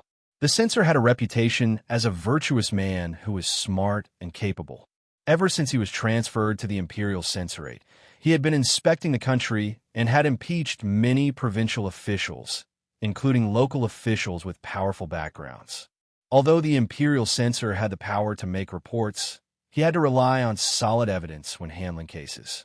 Whenever he reported a case, the evidence was irrefutable and no one could refute it. For a time his name was known throughout the capital, and he became a new member of the Imperial Censorate. This censor was currently on patrol in Jiangzhou. If they sent him to Danzhou, the distance would be very short. It would save the court the trouble of sending another censor on a long journey, and it would also save a lot of time. As for the provincial governor sent to Feng Prefecture, it was Hu Yuanli, the censor who had gone to the southern border with Yang Fan and went through fire and water with him. Being sent to the capital on official business in the middle of summer was definitely a tough job. Hu Yuanli sat in the carriage with the servants, guards, and guards of honor, all listlessly leaving the city's west gate. Most of the officials in the capital were more prestigious than the local officials. But where the emperor was, not many officials were qualified to go out with guards of honor. Usually, they just hung an official banner on the carriage to show their status. But the local officials were different. Once they went out, they would be surrounded by guards of honor and show off their authority. Because of this, when the officials of the capital left the capital, it was the same. As soon as they left the capital, the ceremonial procession would begin. Placards of silence, placards of retreat, placards of official titles were raised high. Flags, spears, water, and fire cudgels were all present. But there were no gongs to open the way. Gongs opening the way originated from the Qing dynasty. At this time, it was still the servants leading the guards of honor who shouted to open the way. But they did not have many opportunities to shout, unless they were blind, who could not see the appearance of the guards of honor. The weather was so hot that it seemed to be on fire. It was almost autumn, but the heat did not lessen at all. They walked on the straight official road without any cover. Because it was close to the capital, for safety reasons, there was not a single tree on either side of the road. So there was no place to hide, even if they wanted to. The ground seemed to have been melted by the sun. Even the dust stirred up by the horses' hooves was weak. After walking for only a few miles, the entourage's clothes were already soaked in sweat. Hu Yuanli sat in the carriage with the curtains drawn up high. He kept waving the fan in his hand, but he still felt unbearably hot. Finally, they saw the shade of a tree in front of them. Everyone was delighted. The convoy naturally deviated from the main road and drove under the shade of the road. I was wondering who had left the capital. Turns out it's Imperial Messenger Hu. Ha, brother Hu, it's been a long time. Suddenly, someone on the side of the road spoke loudly. Hu Yuanli turned his head and couldn't help but let out a cry of surprise. He quickly ordered, "Stop the car." Standing by the roadside was a man with a green headscarf on his head, wearing a short shirt with narrow sleeves, rolled-up cloth pants, barefooted, looking like a farmer working in the fields, but he was very handsome. His body did not look very sturdy, but he did not look thin or weak either. His eyes were full of spirit, with a hidden glimmer of precious light. That unruly appearance did not resemble a farmer at all. He was none other than the loyal general of the imperial court, Yang Fan.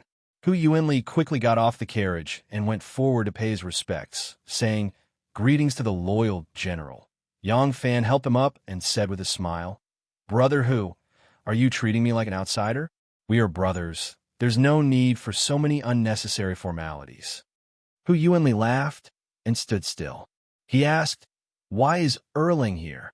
Yang Fan said with a smile, "Taking a break from my busy schedule. I came to this lake with my family." As Yang Fan said this, he pointed to the side. Hu Yuanli looked over and saw that behind the roadside, there were layers of green lotus leaves stacked on top of each other, reaching far into the horizon. He did not know how many hectares it was. Among the dark green leaves, there were lotus arrows leaping out one after another, like a brush dipped in rouge, so much so that the color would not fade away. In the depths of the blue lake, there were several small boats with sheds floating among the green lotus flowers. There were women and children on the boats, but they could not be seen clearly from afar. Presumably, they were Yang Fan's family. Hu Yuanli could not help but say with an envious smile, "Erling is really free. I can't compare to you." Yang Fan laughed and walked to the lakeside. He plucked 2 big wheel-like leaves and spread them on the grass. He said to Hu Yuanli, "Long time no see. Please sit for a while. I won't disturb Brother Hu's journey." Hu Yuanli smiled slightly and turned his head to order, "All of you rest." Finishing, he walked over and lifted his robe to sit on the lotus leaves. The servants were overjoyed, but they did not dare to disturb their superior. One by one, they dispersed to the distant lakeside to wash their faces and cool off. Yang Fan asked with a smile, "Where's Brother Hu going?" Hu Yuanli frowned and sighed. "AI. It's a hard job. The Ministry of Revenue has found some discrepancies in the grain reserves of a certain area in Guangzhou. The court has sent me to investigate." Yang Fan suddenly said, "So Brother Hu is here for this matter. Then Brother Hu must be going to either Danzhou or Fengzhou." Hu Yuanli originally thought this was an ordinary mistake. It was not as if similar things had not happened before. After investigating, it was mostly a problem with the efficiency of the local authorities. Some of the grain entered the warehouse had not been entered into the accounts. Some had not been entered into the accounts, and it was the same for the exit. When these 2 factors were added together, there was a relatively large discrepancy. Upon closer inspection, it was only the efficiency of each link that had a problem, but there was actually no problem with the grain amount. The law did not punish the masses, so it was not good to investigate further. In the end, the matter was left unsettled. Therefore, he had no interest in this trip at all. But now that Yang Fan had blurted out his destination, Hu Yuanli's heart was moved. Yang Fan was a member of the 1,000 Cavalry, and the ears and eyes of the palace were extremely well informed. This matter had nothing to do with the military, but Yang Fan could blurt out his destination. Was there some reason behind this that outsiders could not know? Hu Yuanli's spirits rose. He hurriedly caught on to what Yang Fan had revealed and asked with a smile, "How did Erling know my destination? Is there some inside story that outsiders cannot know? You and I are brothers, not outsiders. Erling, please give me your advice." Hu Yuanli's ceremonial procession began once again, and he headed west in an awe-inspiring manner against the scorching sun. The weather was still hot and stuffy, but Hu Yuanli sat in the carriage and forgot to wave his fan. He had heard some news from Yang Fan, which made him pay extra attention to this trip to Feng Province, which he did not attach much importance to before. It seemed that there really was a problem with the grain storage in Feng Province and Danzhou. The Ministry of Justice and the Ministry of Revenue each had their own version of events. The emperor could not be sure if there really was a problem with the local grain storage, so he ordered the censorate to investigate. The emperor did not give any special instructions for this mission. Naturally, it was the result of the dispute between the Ministry of Justice and the Ministry of Revenue. Before he had solid evidence, the emperor could not be partial to the Ministry of Justice. He could not investigate the Ministry of Revenue with great fanfare and see them as thieves. Otherwise, if there was no solid evidence, it would inevitably chill the hearts of the Ministry of Revenue. Thinking of this, Hu Yuanli suddenly became excited. This was a chance. Among the various censors in the censorate, he was inexperienced and had little reputation. Originally, it would have been impossible for him to become an official in the censorate so quickly. However, his last trip to the southern border had become his greatest political asset. Now, he was one of the two officials with the highest hopes of being promoted to imperial censor. Currently, the right imperial censor position of the censorate was still vacant. There were only 3 people qualified for this position. One was imperial censor Shiryu, who had gone to Danzhou to investigate a case. The other was imperial censor Li Qingma, and the last was Hu Yuanli. Among the 3, Li Qingma was the most senior. However, other than this advantage, he was inferior to Meng Qi and Shiryu in other aspects. His political achievements were really nothing to write home about. In terms of political achievements, his greatest achievement was the last time he and Yang Fan toured the southern provinces and quelled the rebellion. However, that had been some time ago. During this time, it was Imperial Censor Shiryu who had risen to fame. What were the political achievements of the Imperial Censor? It was not to pacify the people, control the government, or manage the army. It was not about money and grain. It all depended on how many corrupt officials and servants he had gotten rid of and how many major cases he had solved for the country. If there was really a problem in Danzhou, when the capital was still in Chang, and the food supply for millions of people had been continuously supplied during the years of disasters. Under the circumstances of transportation difficulties, the emperor had once decreed that scholars were forbidden to go to the capital to take the imperial examinations to avoid increasing the food burden. The emperor had also moved to Luoyang several times and was jokingly called the grain-chasing emperor. Therefore, Hu Yuanli was very clear about His Majesty's attitude toward grain. If there was really a problem with the grain, Hu Yuanli's eyes slowly narrowed. An indescribable excitement surged in his chest. He seemed to see the official hat of the imperial censor waving at him enthusiastically. Rumble. The sound of rolling thunder came from afar. Hu Yuanli subconsciously looked up and saw dark clouds slowly approaching. It seemed that there would be a heavy rain soon. Hu Yuanli frowned. It was difficult to walk under the scorching sun, but it was also difficult to walk under the pouring rain. Thinking of the grain storage case in Danzhou, Hu Yuanli couldn't help but feel a haze in his heart. Is God telling me something? It seems that I have to plan carefully. On Yang Fan's side, the sun was still shining brightly. Xiao Man sat at the bow of the boat with Si Rong in her arms. The boat lady held the bamboo pole, and the sharp tip of the boat squeezed through layers of green leaves and rowed to the shore. The red lotus petals were like the rosy clouds, reflecting the picturesque Xiao Man and her beautiful daughter. The daughter was playing in the water for fun and was having a good time. "Father," Si Rong giggled, trying her best to stretch her small hand out of her mother's bosom, grabbing the clear water in the lake. The water flowed past her delicate fingertips like a white jade comb, combing countless extremely fine green silk ribbons. This scene was vaguely familiar. Yang Fan suddenly thought of Chang, and Xiuqi, the head of Hibiscus Bridge, the cluster of green lotuses, and of that indescribably beautiful and graceful young lady, who was like the first hilt of a lotus lid. The news of the battle with the hidden sect has been sent to Chang. With Miss Ning Ku's wisdom, she should be able to deal with it easily. Yang Fan thought and smiled slightly. He admired Miss Ning Ku's extraordinary wisdom.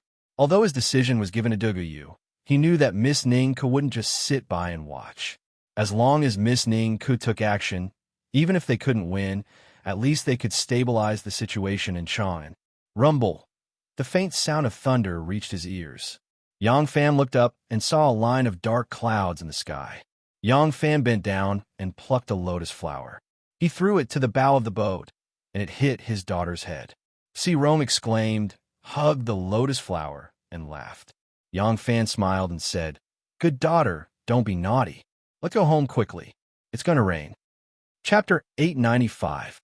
In a tall building that was dark, cool, and emitting a musty and sweaty smell, moldy and dirty mats were spread out. There was a short table on each mat. Originally, a group of people were gathered around a short table, shouting and yelling as they played gambling games such as Six Gambles, Cattail, Double Continent, and so on. At this moment, the gamblers at each table ran to the table near the door and surrounded it. Watching the two people's magnificent gambling feat, the two of them used the simplest method of gambling, dice toss. 6 o'clock. 6 o'clock. There was a small white porcelain bowl and 3 wooden dice in the shape of a hexagon. From 1 to 6, they were painted black dots. They were like the eyes of the devil, spinning and staring at the gamblers in a seductive manner. With the crazy roar of the crowd, the dice did not disappoint. 6. The gambler sitting on the left side of the short table was thin, with a sharp chin, 2 mustaches, and a face full of pockmarks. He was calmly holding the dice and smiling at the person opposite him. The person opposite him was not tall, fat, and his fat face was covered with greasy sweat. His eyes were wide open, and he was breathing rapidly, constantly wiping the sweat from his forehead with his sleeve. The mustache youth smiled and said, "You lost. Your house is now mine." This casino was converted from an abandoned granary. There was a curtain with a picture of a paisio hanging at the door, which was the casino signboard.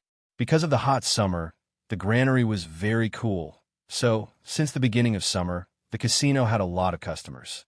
The fat man who had just lost his house was called Ke Zhao, and he was a pawn of the Fengzhou granary.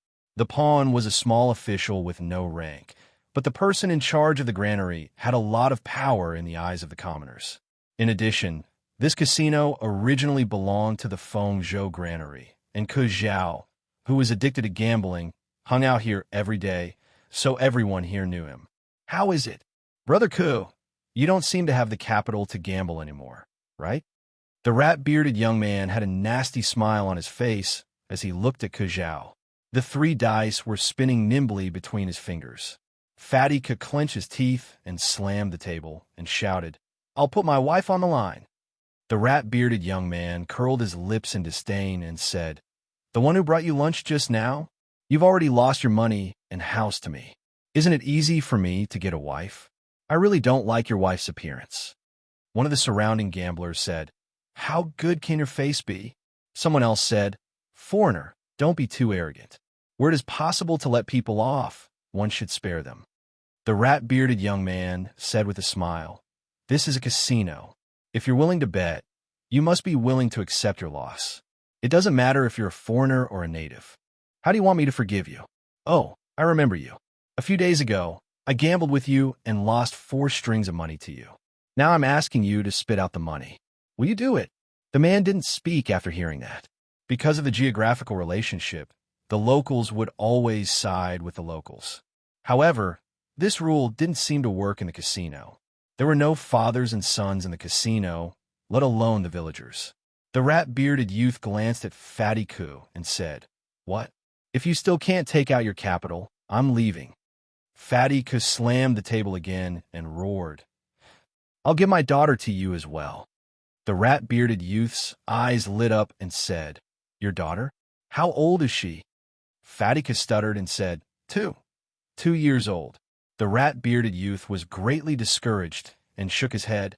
"No, you don't have any capital? Then let's go and collect the house." He stood up and was about to leave when Fatty Ku pulled him back. The rat-bearded youth stared at him and said, "What? Are you still going to go back on your word?" Fatty Ku's face turned red and said, "Let's bet again. I'll write you an IOU. I'm a manager of Peng Zhou's warehouse. Everyone here knows me. If I lose again, I won't be able to repay your debt. It's going to be autumn soon. It won't take long for me to repay your debt." The rat-bearded youth hesitated for a moment and reluctantly sat down. The two of them started gambling again. After a while, the rat-bearded youth laughed and left. Fatika's face was as pale as paper. He sat there motionless like a clay sculpture. The rat-bearded youth swaggered back to his rented courtyard and returned to his room. He closed the door. There was a pottery basin filled with water on the wooden shelf facing the wall. The rat-bearded youth bent over to wash his face. Soon, the pockmarks on his face disappeared, and his yellowish skin became white and tender. He straightened his back, his willowy eyebrows, almond-shaped eyes, greasy nose, and cherry lips astonishingly turned into a big beauty with bright eyes and white teeth. An extremely strong man yawned and came out of the inner room. He had just stretched his waist when he saw her and couldn't help but smile. Zhuyun is back. The beauty looked back and smiled. "Big brother, my matter is settled. The rest is up to you." Si Rong and Nian Zhu were not afraid of the heat. They were playing happily on the lake. When they heard that their father wanted them to go back to the city, Si Rong was better, but Nian Zhu couldn't help crying and acting coquettishly, hoping to change his father's mind. As a result, Yang Fan was not moved by his crying at all. He was a strict father, and he also spoiled him like his mother. Nian Zhu had no choice but to lie in the carriage and play with a few small fish caught from the lake. There was a green jar, which was half filled with lake water. A few small fish were swimming happily. Nian Zhu reached out to catch the fish and played with it a few times. He laughed, and the tears on his face had not yet dried. Yang Fan and Xiao Man looked at each other and shook their heads in amusement. Ka, la la, a deafening sound of thunder seemed to ring above their heads. Si Rong, who was tired from playing, woke up with a start. Xiao Man quickly patted her head and coaxed, "Nan Nan, be good. Sleep well." Si Rong closed her eyes again in a daze. The rain came down. Bean-sized raindrops pattered down and hit the roof of the carriage. There was a commotion outside the carriage. The attendants put on their straw raincoats. The common people who were hurrying on the official road ran under the trees to shelter from the rain. There were also those with rain gear who hurriedly held up umbrellas and put on straw raincoats. A man in black riding a donkey and wearing a straw raincoat hurried past the carriage of Yang Fan's family in the rain. The rain was very heavy. In just a moment, the raindrops formed a line. The world was a vast expanse of white. The man in black riding the donkey was in a sorry state in the rain. When he reached a place where weeds, reeds, and shrubs were flourishing, he suddenly looked back and hurriedly pulled the reins, driving the donkey into the reeds. Two people suddenly emerged from the reeds. They parted the reeds to the left and right to let the man in black riding the donkey pass. They then let go of their hands, and the reeds returned to normal. The two figures behind the reeds fell down and disappeared. The torrential rain poured down without warning. Who would have thought that a moment ago the sun was burning like fire, and a moment later it would be pouring rain? Although Ding Laoshi, who was driving the carriage for Yang Fan, was wearing a straw raincoat, he was also drenched. He could barely open his eyes. Fortunately, this was a straight, official road. Even if he closed his eyes, he could still drive. At first, when the rain fell, dust flew everywhere, and there was a pungent smell of soil in the air. Now, there was only a clear and cool water vapor. In the heat of summer, it was actually quite good to have a little rain to cool down the temperature. If one were to stand under the porch and watch the rain fall like a curtain and listen to the sound of the rain falling into the lotus vats, it would be quite an artistic experience. But standing in the rain, the feeling was completely different. Puddles of rainwater quickly formed on the ground.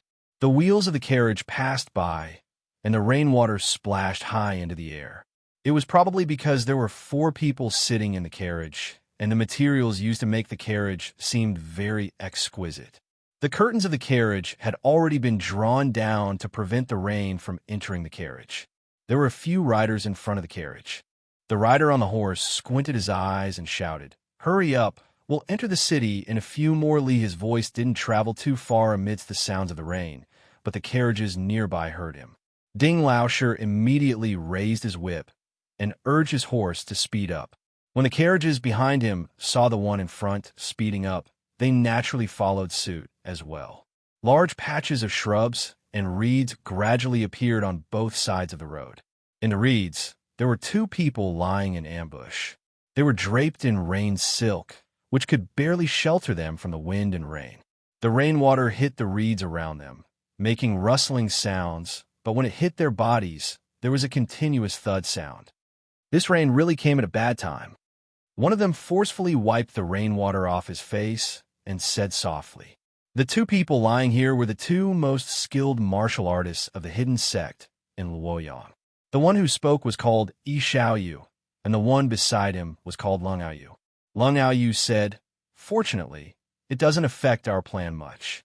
When the rain comes, pedestrians will avoid it, and there will be fewer people on the main road. If someone sees them, when the rain washes away, there won't even be any hoof prints left. It will be even harder for the authorities to find their whereabouts." Yi Xiaoyu let out a breath and said, "Will Lord Zhao's move work? We didn't report to young master to get his approval." Lung Aoyu said, "Why not? Lord Zhao said that this is called taking drastic measures. As long as we take down that young fellow, the hidden sect will be without a leader and will be in chaos. It's coming." Before Yi Xiaoyu could finish his sentence, Lung Aoyu subconsciously lowered his body. His chest was immersed in the rapidly overflowing water, and his chest felt cool. "Prepare to move." Yi Xiaoyu's eyes flashed with radiance, and he also lowered his body while his hand slowly moved to the back of his waist. On his waist, there was a cloth belt that was twisted into a rope, and on the cloth belt, there was a long whip that had a handle made of cow bones. The whip was coiled around the handle, and the whip was made of cow skin that had been soaked in the rainwater until it was glossy. "Move!" When the first chariot neared the encirclement, Yi Xiaoyu let out a loud roar and stood up. He shook his arm in midair, and a black whip appeared in his palm. It was as if a bolt of lightning had flashed across the sky, and it swept towards Ding Lauscher, who was driving the chariot. Lung Aoyu was like a ferocious tiger that came out of the mountains, and he scuttled out of the reeds with a swish. The whip was like a spirit snake, and it suddenly wrapped around the carriage driver's body. Yi Xiaoyu forcefully swung it, and Ding Lauscher was swept horizontally to the front. The two horsemen who had heard the warning fell off their horses, and they fell into the rain with a bang, splashing water everywhere. At the same time, Lung Aoyu's 8 steps chasing cicada was as fast as the wind, and with a few leaps, he had already pounced in front of the first carriage. Everything happened in the blink of an eye.